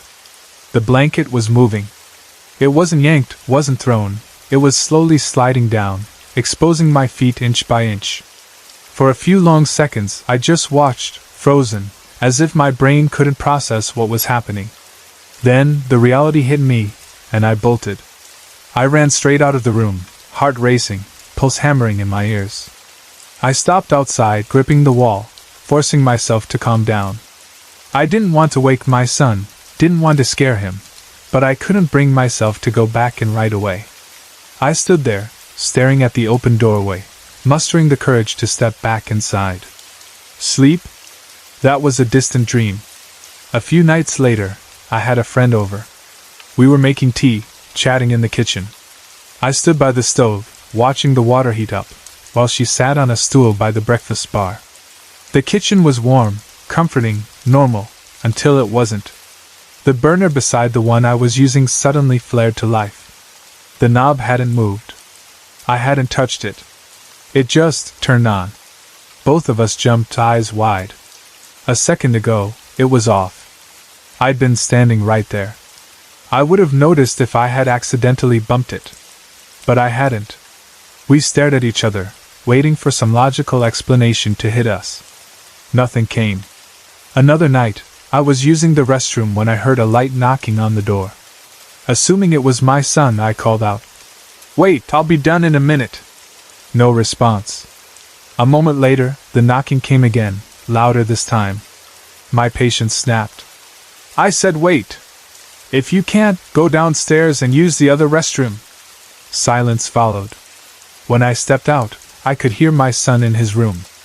I walked in, still irritated. "The bathroom's free," I said. He just blinked at me, confused. "Okay?" I frowned. "You were knocking, weren't you?" He shook his head. "I never knocked." I stared at him. It wasn't a misunderstanding. I heard knocking, clear as day. Twice. And we were the only ones home. One afternoon, I was lying in bed, reading, when I heard it. A voice. "Mommy!" I answered automatically. "Yes, I'm in here." Silence. A cold, sinking feeling spread through my stomach. My kids weren't home. And they hadn't called me mommy in years. The voice wasn't theirs, it was a child, but not mine. I sat there, waiting, listening, hoping I had imagined it. I hadn't. Things kept happening. The feeling of being watched grew stronger. Objects moved. Doors creaked open on their own. It wasn't just one or two incidents, it was a pattern, something building, something getting stronger. I started thinking back. Had I done something to invite this? I had recently done a cleansing in my house in Mexico, but that was thousands of miles away. Could it have followed me? Could I have disturbed something there? Psychics have told me before that I have a bright light that attracts spirits, both good and bad. I never put much thought into it. I don't consider myself sensitive, don't have any abilities. If I do, I don't know how to use them, and frankly, I don't want to. I don't want to see spirits. I don't want random ghosts in my house. And if it's a dead relative? That's worse. Because if they're here, it means they're trying to warn me about something. And that's something I don't want to know. I don't know what's going on, but I do know one thing. Whatever this is, it's not going away on its own.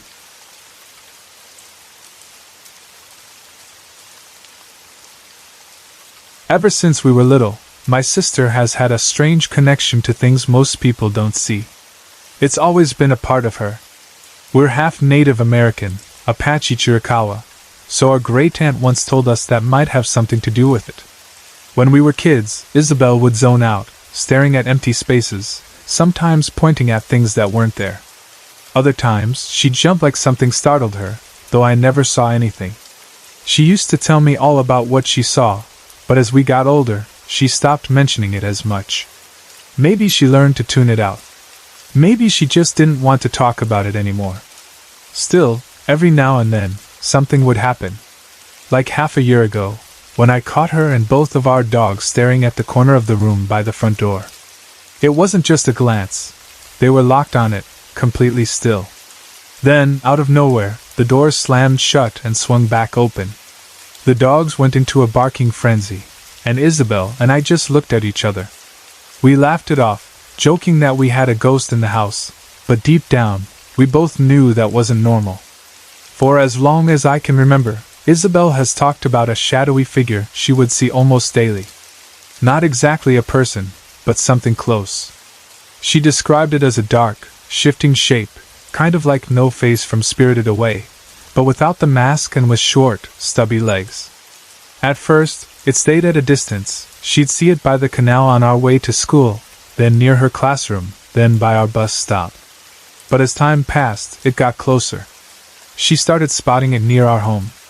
Around that time, she developed a habit of waking up with sleep paralysis almost every night. She never saw the figure during these episodes, but she'd be completely unable to move. That changed one night when, despite knowing she was in sleep paralysis, she somehow managed to roll over in bed. That's when she saw it. The black, faceless thing was lying in bed with her. It was close. Too close. And this time, It had faint, hollow eyes staring at her. Instead of panicking, she did something I still don't understand. She turned back over and went to sleep. She told me later she was just too tired to be scared. I don't know if I admire her for that or if it makes it worse. Not long after, she started waking up with scratches on her arms and back, places she couldn't possibly reach on her own. And it wasn't like she had long nails either. We were wrestlers, and we always kept our nails short. There were no pets in the house to blame it on, no explanation for how it kept happening. Then, just as suddenly as it started, it stopped. The shadow disappeared, the sleep paralysis faded, and the scratches never showed up again. She never mentioned seeing it again. Thinking back, it reminds me of that creepy story. Mary. The one where someone calls and says, "This is Mary. I'm outside your gate." Then another call. "This is Mary. I'm at your front door." Then, "This is Mary. I'm inside your house." The story never says what happens next. Maybe my sister's shadow followed the same pattern, creeping closer and closer until... I don't know. That was just one piece of it, though. There's also my mom's house in Washington. 9 years ago, she moved to a small ferry town across the Sound from Seattle. The house was nothing special, just a cozy little place she was fixing up. But when she started remodeling the back room, she noticed something strange. There was a section of the carpet that felt different. The texture was off. Almost like someone had cut a chunk out and replaced it. So, they pulled the carpet up. Underneath, there was a stain. A big, deep red stain. My stepdad, who hunts deer and elk, took one look at it and said, "That's blood. A lot of it." My mom looked into the history of the house and found out that the previous owner's wife had passed away there. No details on how. My mom's guess? She slipped, hit her head, and bled out in that back bedroom. Over the years, strange things started happening whenever we visited. Doors would open and close on their own. Objects would disappear and turn up in weird places. The dogs, and sometimes Isabel, would stare at nothing. One time, I was carrying 2 packs of toilet paper to the master bedroom, my arms full, struggling to open the door. Just as I was about to set the packs down to free a hand, the doorknob clicked, and the door swung open on its own. I froze. I had no idea what to do, so I just went with it. Thanks," I mumbled, tossed the toilet paper inside, and turned to leave. The door slammed shut behind me. Hard. I stood there for a second, my mind scrambling for an explanation. A draft? A trick of the old house. But deep down I knew. That wasn't normal. I never told my mom, but I think she already knew. She's never been one to talk about ghosts, but one night, after a few too many drinks, she muttered, "She's here." I asked who, but she just shook her head and said, "She's not mean or anything. But she's here." That back room has always felt off to me. Not in a terrifying way, not in a way that makes me want to run, but in a way that makes my skin crawl just a little.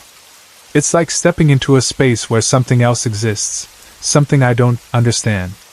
I don't know what to make of all of this. Is there a connection between Isabel's shadow and whatever is in my mom's house? Or are these just separate things, 2 completely different mysteries with no real link? Whatever the case, I know one thing: there's something out there, something beyond what we can see. And sometimes, if you're paying attention, it lets you know it's there.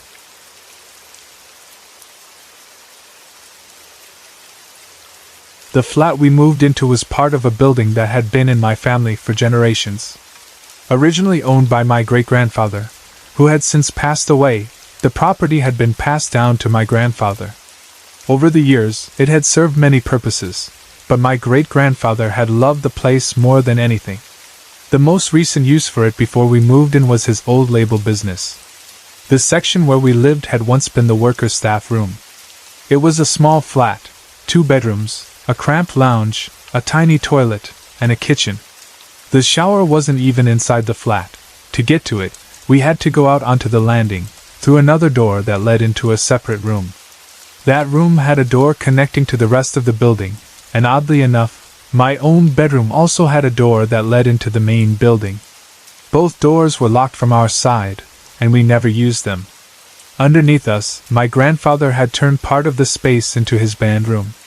The rest of the building was used as storage, filled with old belongings, some of which had once belonged to my great-grandfather as a child.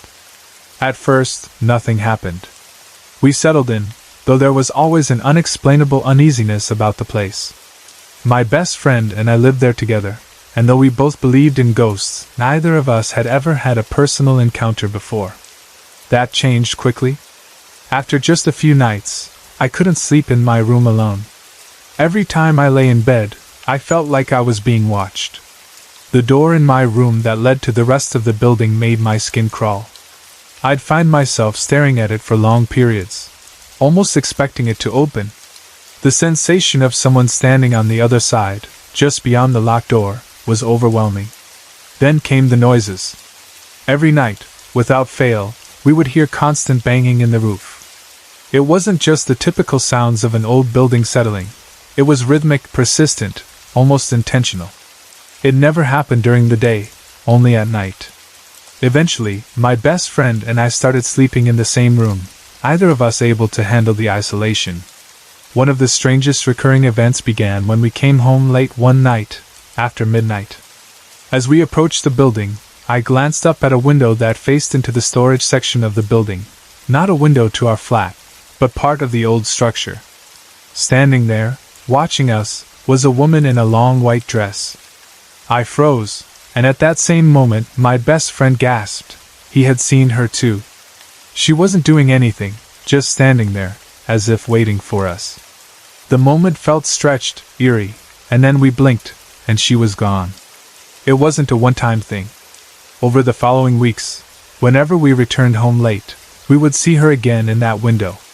Always in white, always standing there, always watching. When we told my grandmother about it, she wasn't surprised. Before my great-grandfather had turned the building into his business, it had been a hair salon. Maybe the woman we saw had some connection to that past.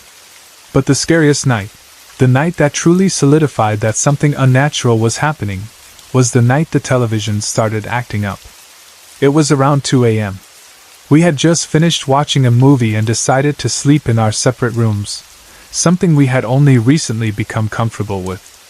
Within minutes of settling into bed, the TV in the living room turned on by itself. The volume was maxed out, blaring static.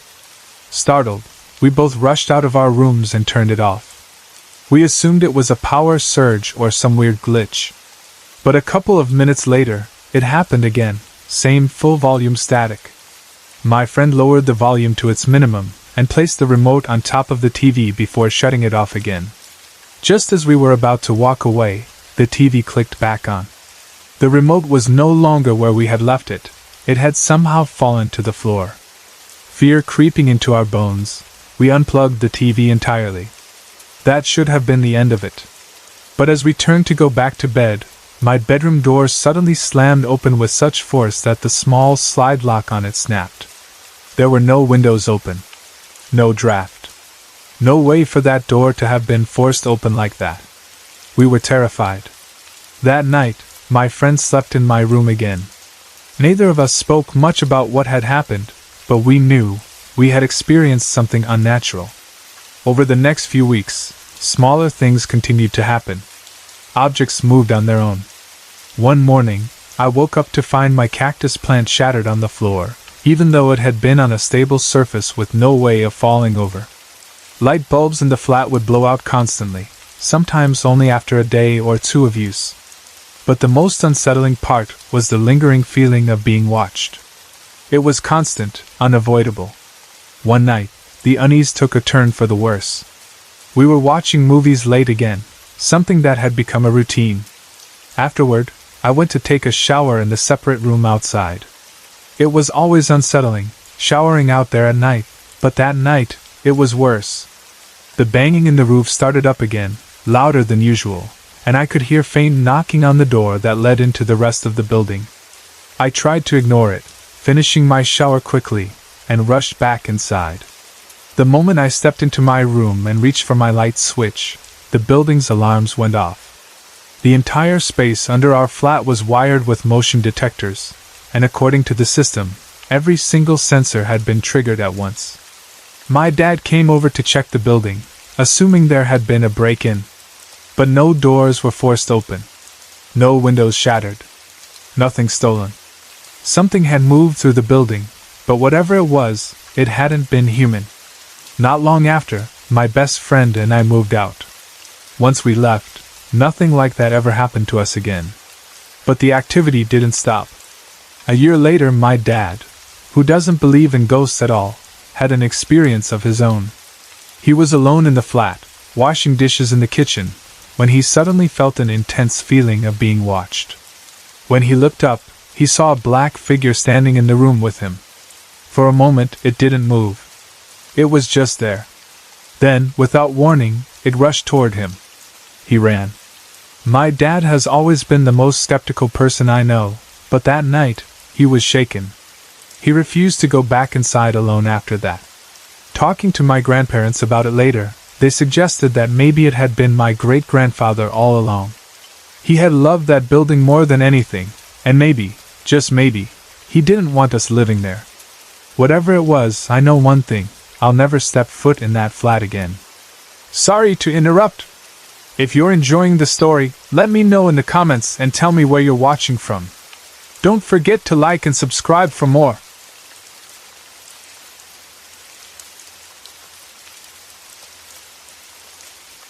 Our cousin's house was a two-story home with a simple but familiar layout.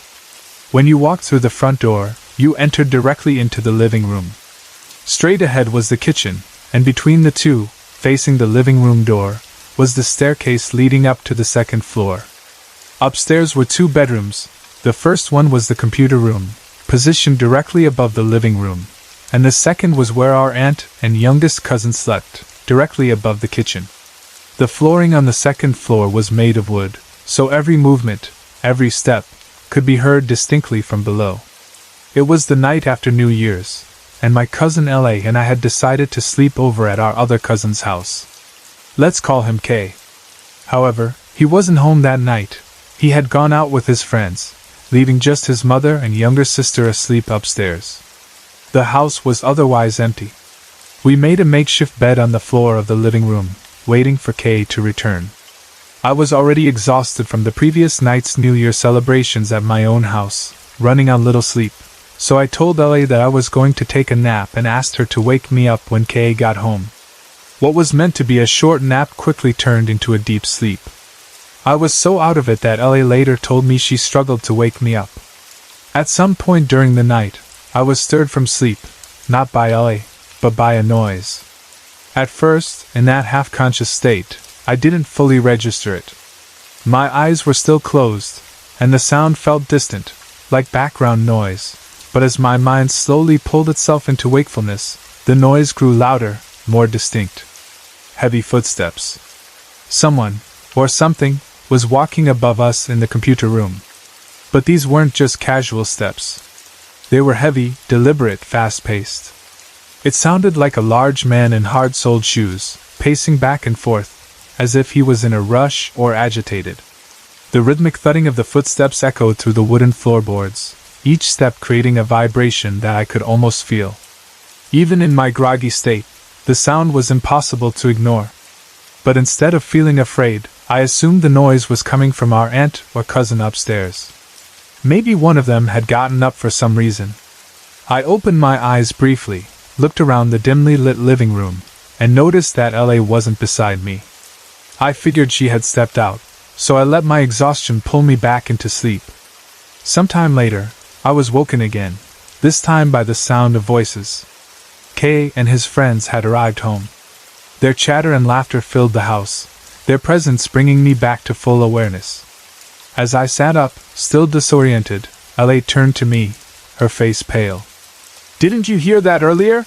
she asked, her voice tense. "The loud thumping upstairs? I kept trying to wake you up, but you wouldn't budge." Now fully alert, I nodded. "Yeah, I heard it. But I thought it was Auntie or your sister." L.A.'s expression darkened. "No, it wasn't." Before I could ask her what she meant, Kay spoke up. His face was serious. When we got home, we found Ellie on the floor, completely covered in blankets and pillows, crying. She was terrified. I turned to look at Ellie again. She didn't deny it. The weight of what I had brushed off earlier finally settled in. If the footsteps had been from our aunt or cousin, they would have heard them too. But Ellie had been awake. She had heard them clearly, louder than I had.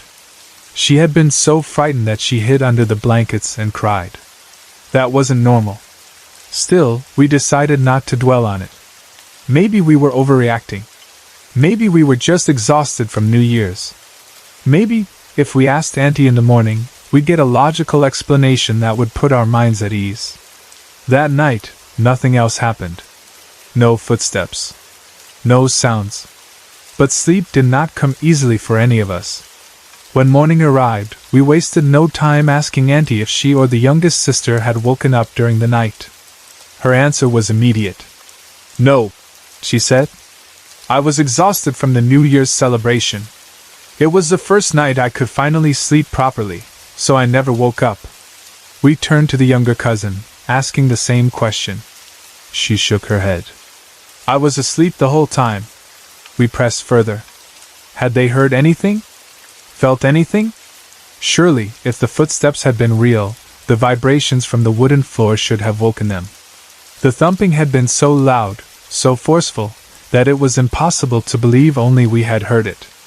But they both insisted, there was nothing. That's when reality hit me. I had heard something. Ellie had heard something. It wasn't a dream, it wasn't our imagination. But whatever it was, no one else had experienced it. And the more I thought about it, the more unsettling it became. If it had been a person, they would have had to come down the stairs. The only way out of the computer room was through the hallway that led to the staircase facing the living room. But no one ever came down. No door ever opened. No one ever appeared. Who, or what, had been walking upstairs that night? I realized then that I had encountered something beyond my understanding. Something unseen, something unexplainable. And I had been completely unaware of just how close it had been.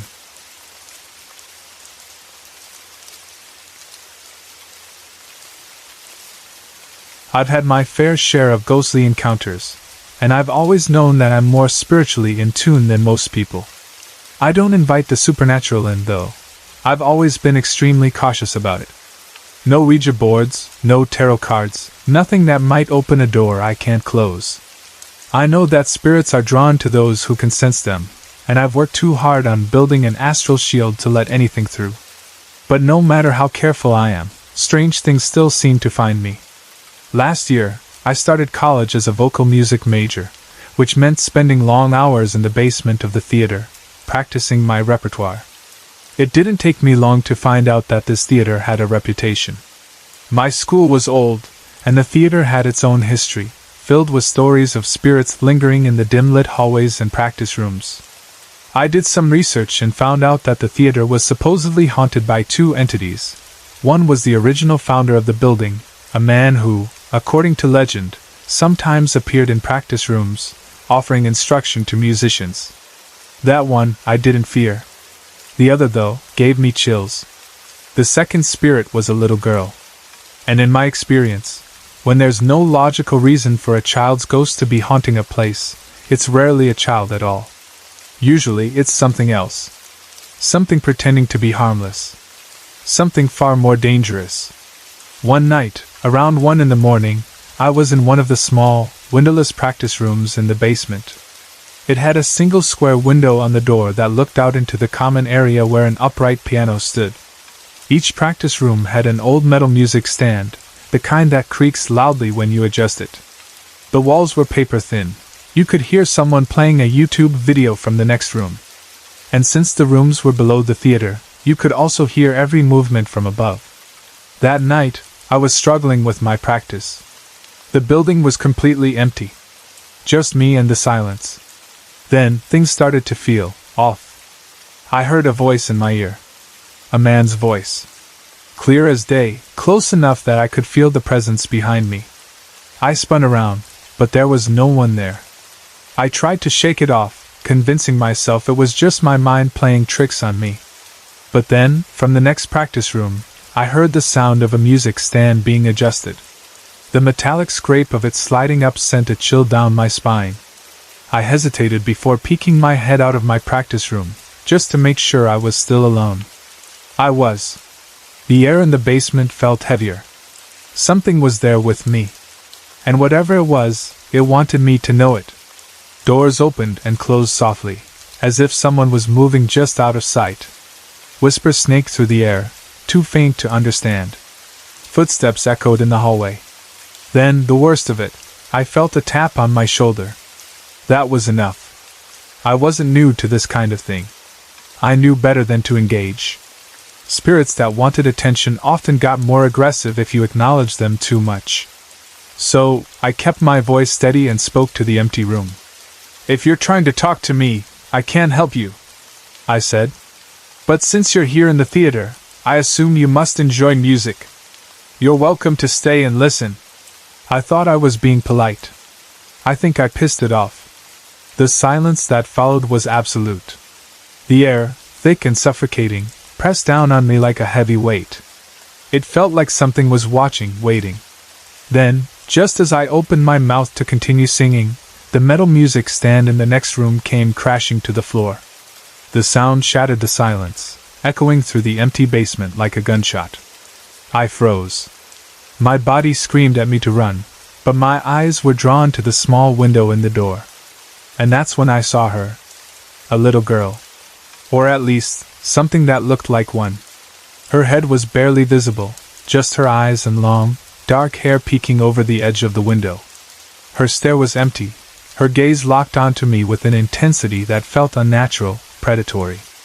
I screamed. I grabbed my things and bolted from the room, sprinting out of the basement as fast as I could. I didn't stop running until I was back in my dorm, breathless and shaking. The next day, I told my friend about what had happened. She thought I was crazy. But later that day, I saw that she had written something on the sign outside the practice rooms. "Ghosts and dungeons." I laughed it off, but I knew I wasn't imagining things. Something was down there. Something was watching. And I had no intention of ever being alone in that basement again.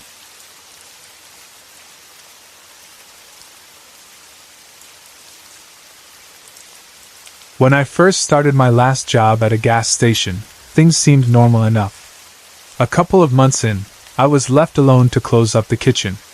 My manager had already left for the night, and I was about to start washing dishes when I heard something odd, a child's laughter, faint but distinct, coming from the back room right next to the kitchen. It sounded like a little girl giggling. At first, I thought nothing of it. The store manager sometimes brought her granddaughter to work while she waited for her shift to end, so I assumed it was her. But when I peeked into the back room, it was empty. The lights were dim, the air was still, and there was no sign that anyone had been there at all.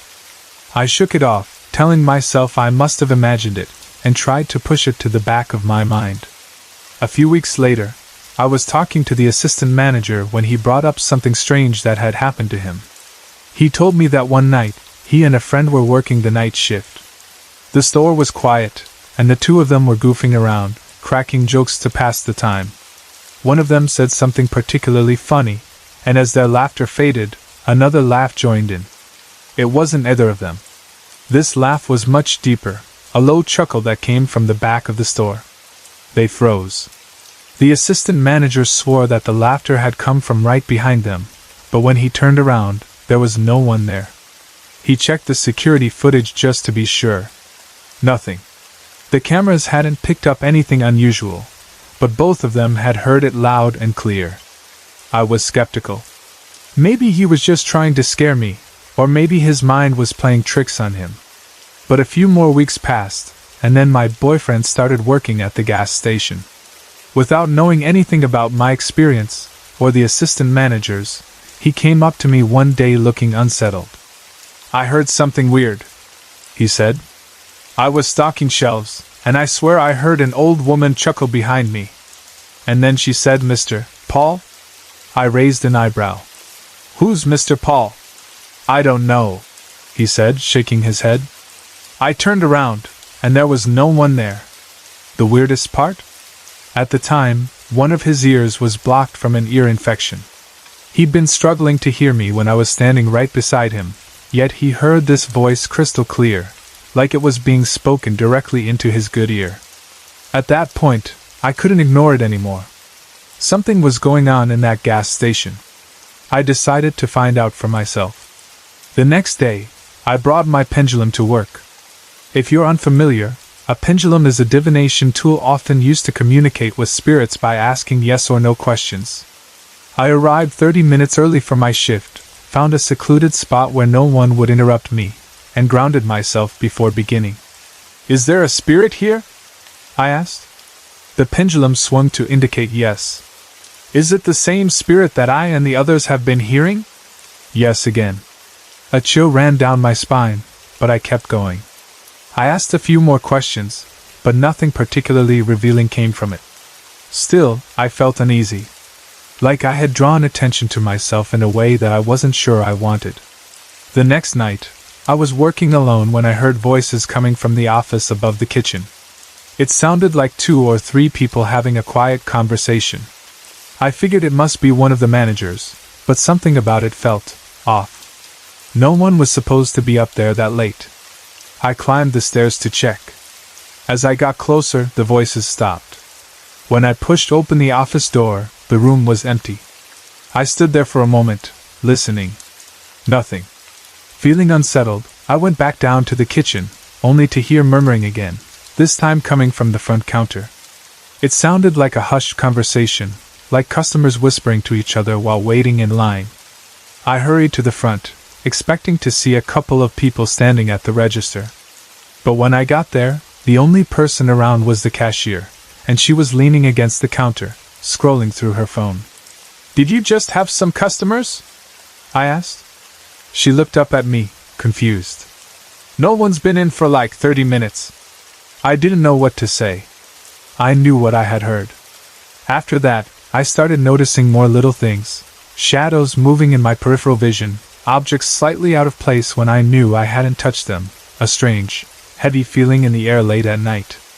I never saw anything outright, never had anything aggressive happen, but I always felt watched. Like something, or someone, was still lingering in that gas station, attached to the place, unwilling to move on. And to this day, I still wonder, who was Mr. Paul?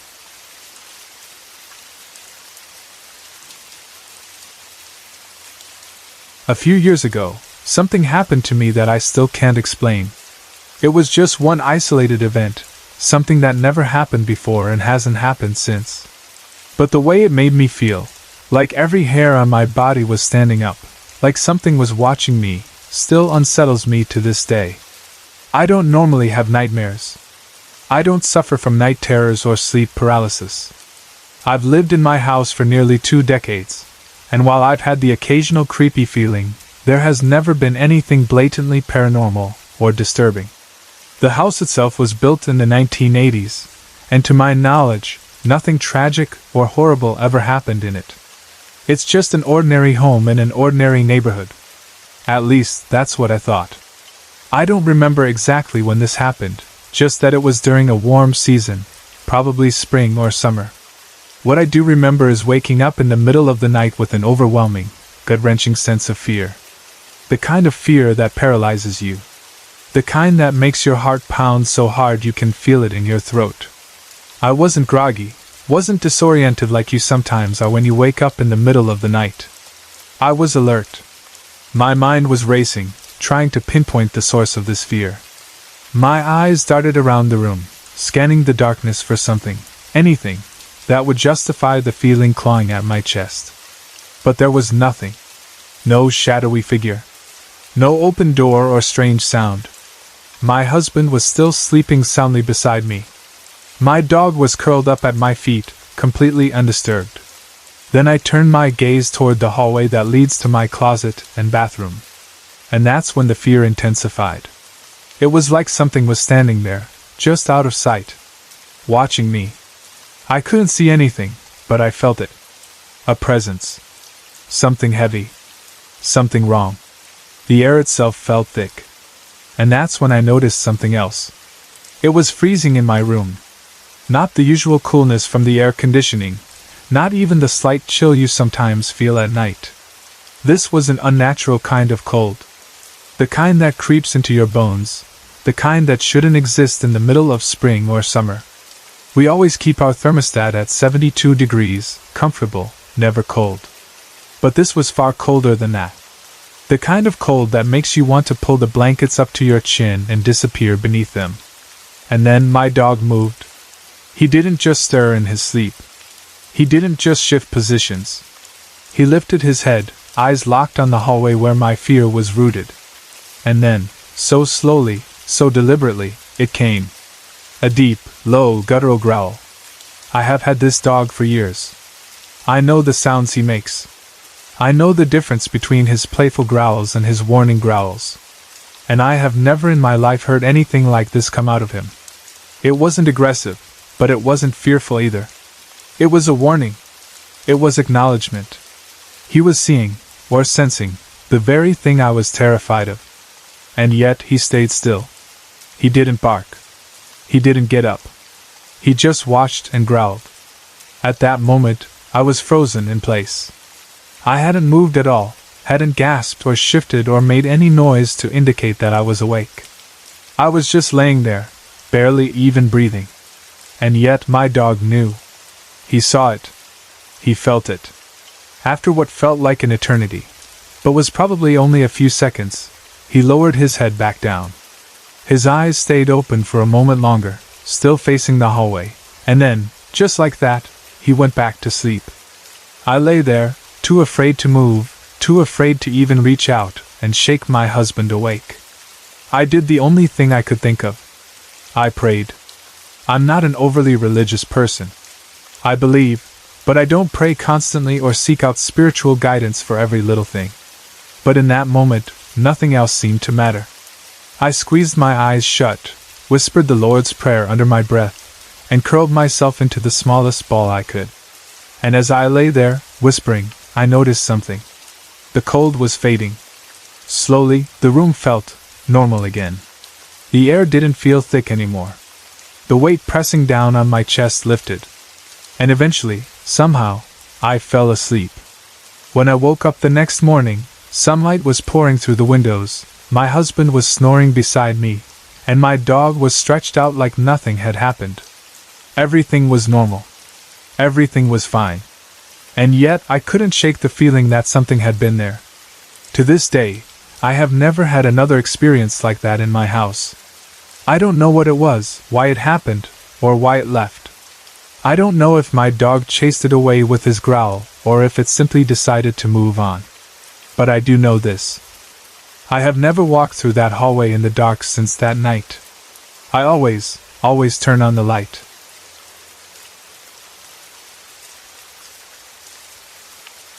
My childhood best friend always seemed to have an unnatural pull toward the paranormal, whether he meant to or not. Dark, negative energy constantly surrounded him, and while some of it may have been accidental, I sometimes wonder if he also invited it in on purpose. I've chosen not to share most of the things that happened to him specifically, partly because I wasn't always there to witness them firsthand and partly because his experiences were so intense that I still have trouble making sense of them. But one particular night, I was there. And what happened still unsettles me. It was a few years ago, late at night, when he and I were walking around his yard. He lived right on the edge of a dense forest, the kind of place where, if you stood still long enough, you could feel the trees breathing around you. It wasn't unusual to hear strange sounds or sense something watching from the darkness, but that night was different. As we wandered, we suddenly heard a noise that stopped us in our tracks. It sounded like a gathering, like a distorted voice speaking into a microphone. But the words were completely garbled, impossible to understand. The sound was both loud and strangely far away, like it was on the edge of our perception. At first, we assumed it was coming from downtown, maybe a late-night event or someone with a speaker system. So we turned toward the noise, deciding to walk in that direction and check it out. But within minutes, something impossible happened. The sound moved. If it had been behind us, now it was ahead. If it had been coming from the northwest, now it was suddenly from the south. No matter which way we turned, it would shift locations completely. It wasn't just surrounding us, it was like it was playing with us. Each time we moved toward it, it seemed to deliberately relocate, making it impossible to find the source. We tried following it for a while, but the more it jumped around, the more unnerved we became. After a few failed attempts to chase it down, we gave up and hurried back to his house. But the second we stepped inside, silence. The noise was gone. His house had thin walls. If the sound had really been coming from somewhere outside, we should have still been able to hear it. But now there was nothing. It was like the moment we crossed the threshold, it had ceased to exist. We asked his brother and sister-in-law if they had heard anything. They hadn't. Not even a hint of distant noise. I didn't stay long after that. It was a weird night, but at the time, I didn't think much of it beyond another strange experience in a long list of strange experiences with him. I went home that Sunday evening, ready to put it behind me. But the moment I stepped into my own room, I knew something was wrong. I can't fully explain it, but the energy in my room had changed. The air felt thick, like something was pressing against me. My heart started pounding, my skin tingling with a primal kind of fear.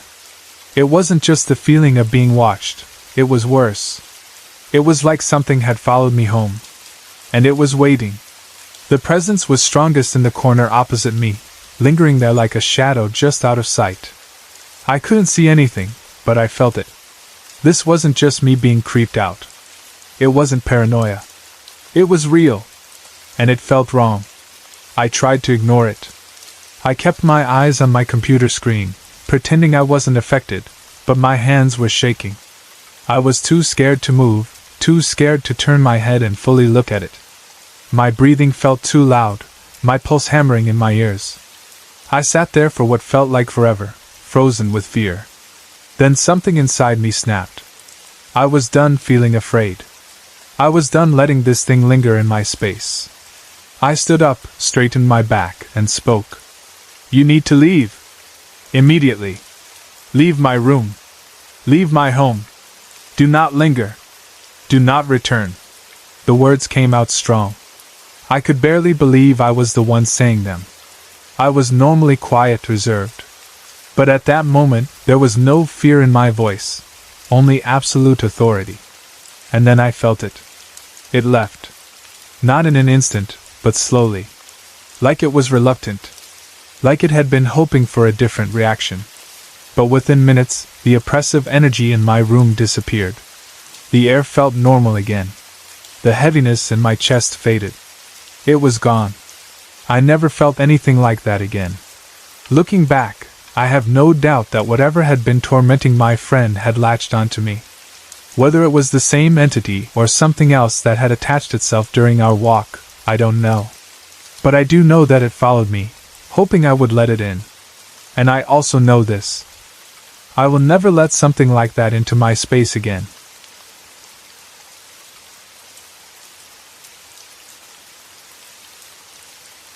That journey to Billings, Montana was supposed to be just another leg of my trip, just a stop on the way to catching a flight. I had spent 3 weeks camping and hiking solo, soaking in the vast, open lands of South Dakota and Montana.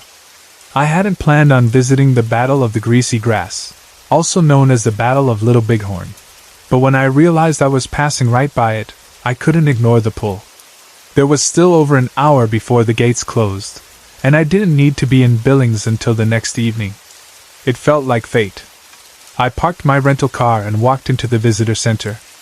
The ranger told me I could drive along a long road that wound through the battlefield, stopping at overlooks where markers stood for both native warriors and cavalrymen who had died in battle. Something about it made me uneasy, though I couldn't put my finger on why. Maybe it was the weight of history, knowing this land had soaked up so much blood, so many lives.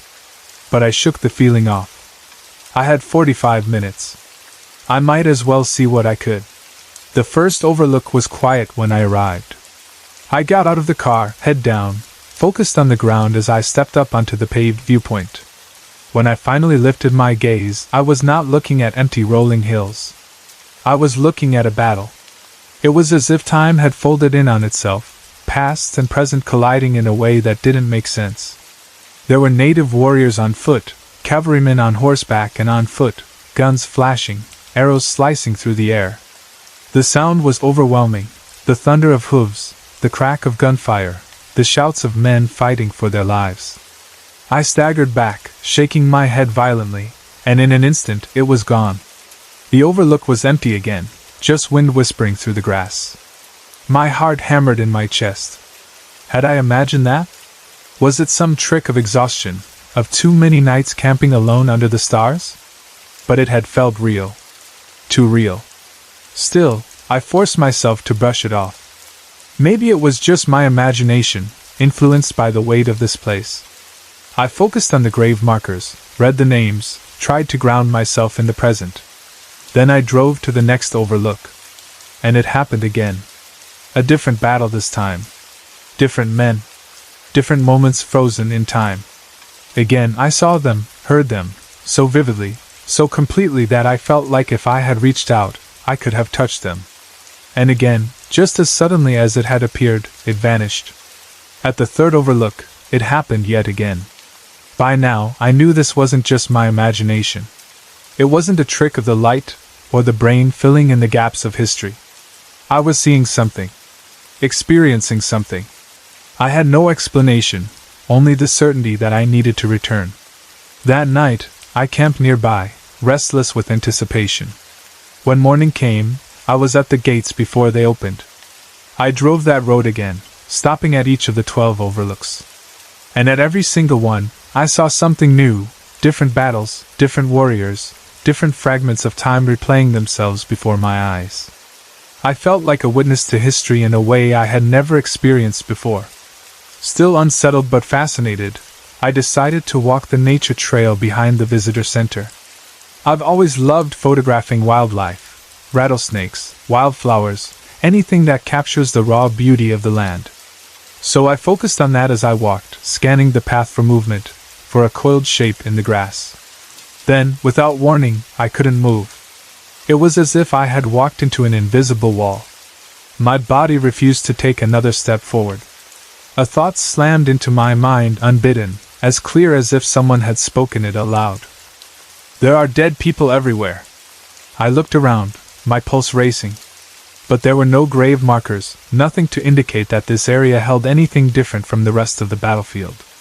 You're just psyching yourself out, I told myself. You're letting your imagination run wild.